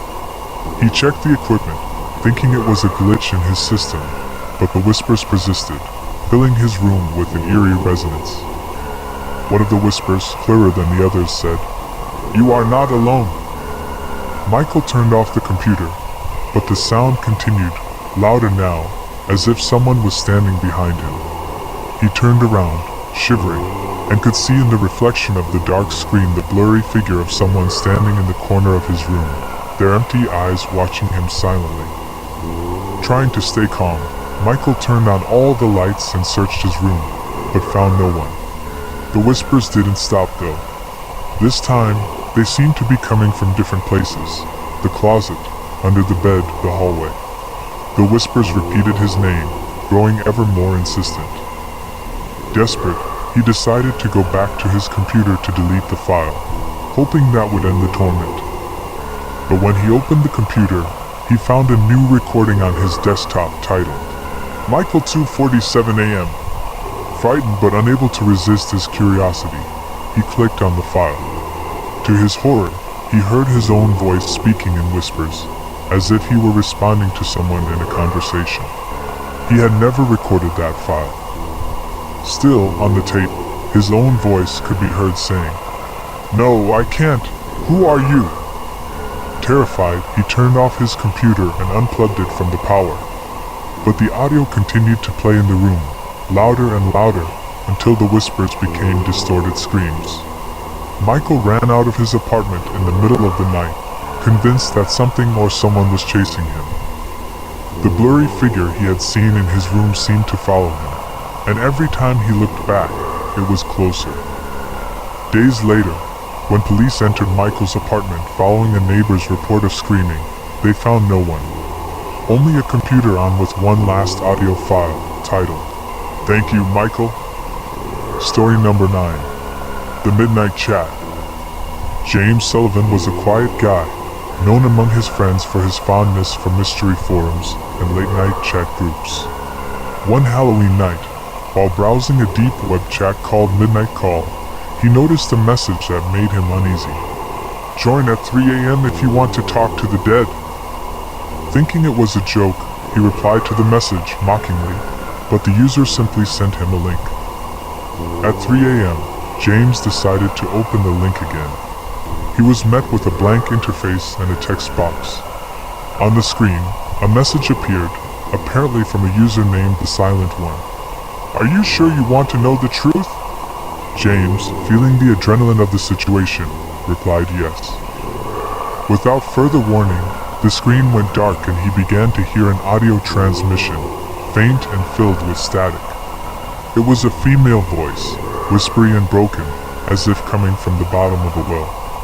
It said, "James, I've been waiting for you." James froze. How did she know his name? Nervously, he typed that it was all a joke and that he didn't believe in ghosts. The voice replied, its tone cracked. "Do you remember the accident at the lake?" "It wasn't an accident, James." He felt a knot in his stomach. Years ago, when he was a child, he had had an accident at a local lake that almost cost him his life, but it was impossible for anyone on the internet to know that detail. The voice continued, "I had to stay there, in the water, because you lived." He stood up, leaving the chat open, his hands shaking. He remembered the day at the lake. A friend, Lucas, had died trying to save him. But that was impossible. He had seen Lucas' body, and the case was closed. There was no way that Lucas was behind this sinister transmission. Returning to the computer, he found a message. "Do you want to know what really happened, James? Why did only you come out of the water?" Terrified, James closed the chat and turned off the computer, trying to convince himself that it was just an elaborate prank. However, his phone began to ring. Lucas' name appeared on the screen. He answered, though his voice was shaking, and on the other end he heard the same voice from the chat, this time shouting, "You took my life, James.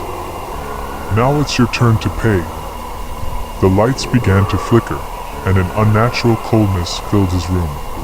Turning, he saw the reflection of a child in the mirror, soaked and with a furious expression. James screamed, running to the door, but his feet seemed anchored to the floor. The voice called out to him, as if from the other side of the wall someone was knocking and begging to come in. The lights finally went out, and James heard footsteps approaching in the darkness, until everything became silent. Days later, police found his apartment empty. Only his computer was still on, displaying a last connection in the Midnight Call chat, along with a single message. "Lucas, see you soon, my friend." Story number 10. The Unknown Profile. Evan Jacobs was a curious college student and a fan of paranormal stories.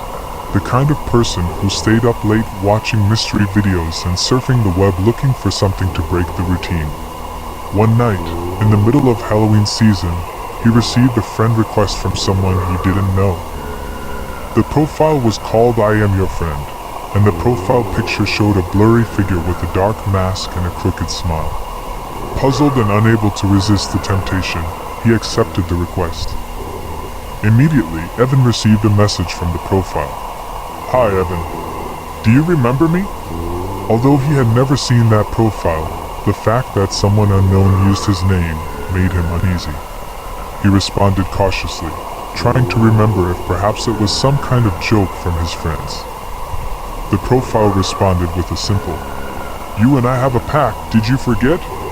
Evan laughed nervously, sure that someone was trying to scare him on Halloween. But before he could respond, he received a picture. The photo showed his room, exactly as it was at that moment. Everything was in the same place, including his backpack on the bed and his laptop on. He felt a chill as he realized that whoever was writing to him was watching him from somewhere. He looked around, closing the curtains and making sure all the doors were locked. He quickly typed, "Who are you? What do you want?" The profile replied, "I'm here to complete our pact." Evan couldn't remember any pact, but he began to feel a deep unease. His phone vibrated with a new notification, and upon unlocking it, he found another photo. He was now in the picture, staring at his phone, his face pale. He turned around, terrified, but his room was empty. However, the picture on his phone clearly showed a figure behind him, right in the corner of the room. His skin crawled, and he began to sweat. Trying to calm himself down, he left the room and went down to the living room. The phone vibrated again with another message. "You can't escape the pact, Evan." His hands shook as he typed, "What pact? I didn't make a pact." But in the back of his mind, he started to remember something. One night years ago, in high school, he had played a summoning ritual with a group of friends as part of a dare. The goal was to make a pact with the man without a face, to whom, according to legend, you sold a year of your life in exchange for a wish. At the time, he hadn't believed in any of that, and had forgotten about the incident, until now. He decided to turn off the phone and leave the house. As he walked down the street lights began to flicker, and suddenly, his phone turned on by itself, showing a new image. It was him, walking alone on the empty street. The caption read, "Why are you running, Evan?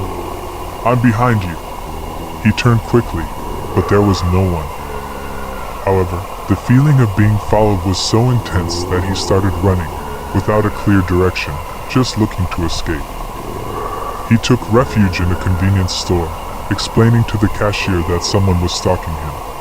The man, noticing his nervousness, offered to let him stay until someone could come for him. While they waited, Evan checked his phone, where a final message from "I am your friend" appeared. "Did you really think you could run away from a pact? I always keep my promises." The screen flickered, and then the phone turned off forever. That was the last time anyone saw Evan. The police found his phone in the store, but when they analyzed it, they found no recent conversations or "I am your friend's" profile. Story number 11. The Last Transmission. In a small town in Kansas, summer had begun to fade and the cool air of fall was beginning to set in. Jake Thompson, a passionate amateur radio enthusiast, spent his evenings tuning into stations from around the world. He had an old radio set that he had inherited from his grandfather, and his greatest pleasure was discovering unusual transmissions. One Halloween night, while searching the frequencies for something interesting, he came across a strange, static-filled, distorted signal.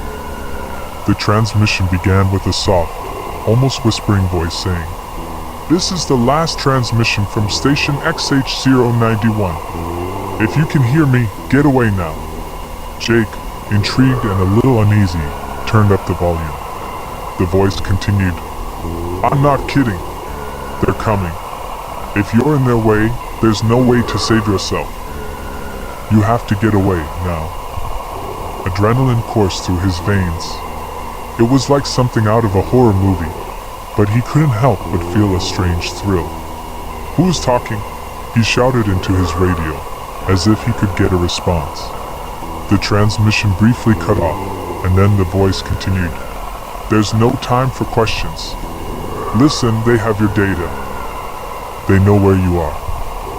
Jake's heart was pounding as he thought of his friends, Mike and Laura, who were at a Halloween party just a few miles from his house.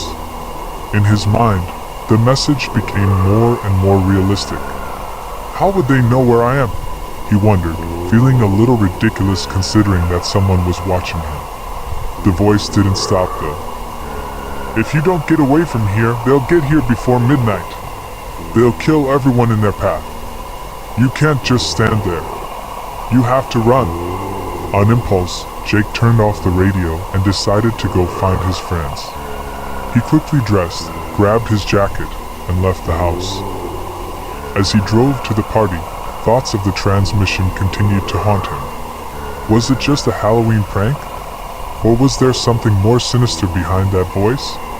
When it came, the atmosphere was festive, with laughter and music. Mike and Laura were in the crowd, enjoying the night. Jake joined them, trying to shake off the uneasiness, but the voice kept echoing in his head. As the night progressed, the lights began to flicker and the music stopped. A cold breeze swept through the place, causing a chill to run down the spines of everyone present. The party, which had been filled with joy, became tense. The crowd murmured, confused by what was happening. Jake felt compelled to share what he had heard. "Guys, there's something weird in the air." He began to explain to them about the broadcast. Mike laughed. "Come on, Jake, it's Halloween. I'm sure it was just a joke. Relax." But Laura, who had been listening intently, asked him, "What if it's true? What if someone really is in danger?" As the clock ticked towards midnight, an ominous sound began to echo from the nearby forest. It was distant screams, mixed with a dull sound that resembled heavy footsteps. Everyone looked towards the forest, their faces pale with fear. "Maybe we should leave," Laura suggested, but the group froze, unable to move. Suddenly, the music started playing again, but it was different. It was a distorted, almost macabre beat. The crowd began to disperse, everyone trying to escape the party. Jake felt a growing pressure on his chest and remembered the words from the broadcast. "They're coming." He took Mike and Laura by the hand, attempting to lead them to his car, but in the chaos, they became separated. The sound grew louder, and the screams came closer. Jake screamed his friends' names, but it was useless. Panic had taken over. Finally, he managed to reach his car, only to find his phone vibrating frantically. It was a notification from a group message. Opening them, he found pictures of himself and his friends, taken from a distance, in which the shadows approaching could clearly be seen. The last image was of a man's silhouette in the distance, with a sinister smile that showed sharp teeth. Jake froze at the image, and in that moment he realized that the warning was real. The signal he had heard on his radio was not a game, it was a cry for help. He looked into the woods, and could see the figure approaching, shrouded in shadows. Helplessly, he turned the ignition key, but the engine would not start. In that instant, the figure emerged from the darkness. The smile on its face was the same one he had seen in the image. Unable to escape, Jake stared, knowing that the last transmission had not just been a warning, it had been his death sentence. Story number 12. The Cursed Toy. In a quiet Virginia neighborhood, everyday life went on without a hitch. Sam and his little sister, Lily, were inseparable, sharing everything from games to secrets. One day, while exploring their grandfather's attic, they found an old wooden toy. It was a strange-looking puppet, with an eerie smile and eyes that seemed to follow them. Without a second thought, Sam decided to take it home. From the moment the toy crossed the threshold, something changed. Lily became obsessed with the puppet, which she decided to name Mr. Twisty. She would spend hours playing with it, making it dance and talk. However, Sam noticed something strange. Every time Lily played with Mr. Twisty, the atmosphere in the house became heavier, and there were times when the toy seemed to move on its own. One night, Sam was awakened by a thud coming from his sister's room. With his heart beating rapidly, he got out of bed and headed to his room. Opening the door, he found Lily sitting on the bed, holding the puppet, an ecstatic expression on her face. "Look, Sam! Mr. Twisty told me he wants to play," she said, her voice almost a whisper. Sam felt a chill run down his spine. "What do you mean he said something to you?" he asked, trying to remain calm. Lily smiled, but it wasn't the cheerful smile his brother knew. It was an eerie smile, as if there was something more behind those eyes. That same night, As he tried to sleep, Sam heard soft whispers. It was as if someone was talking, but he couldn't make out the words. He sat up in bed, his heart beating wildly. "It's just the wind," he told himself, trying to convince himself.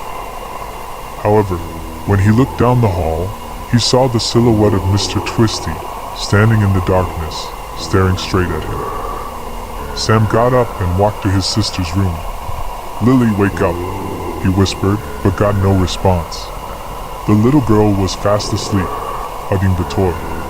As he approached, Sam felt a cold sweat on his forehead. The puppet, which had once been just a toy, seemed to be more alive than ever. It was as if it had absorbed some of his sister's energy. The situation became stranger. The next day, Lily did not separate herself from Mr. Twisty. She went to school with him and introduced him to her friends as if he were a real person. Worried, Sam decided to investigate more about the toy. In the library, he found an old book that talked about cursed toys, objects that brought bad luck and could possess those who played with them. That night, Sam tried to get rid of Mr. Twisty. He took him to the nearby forest and buried him. However, when he returned home, he found Lily in the yard, holding the puppet. "Mr. Twisty told me you shouldn't do that," she said in a voice that didn't sound like his sister's.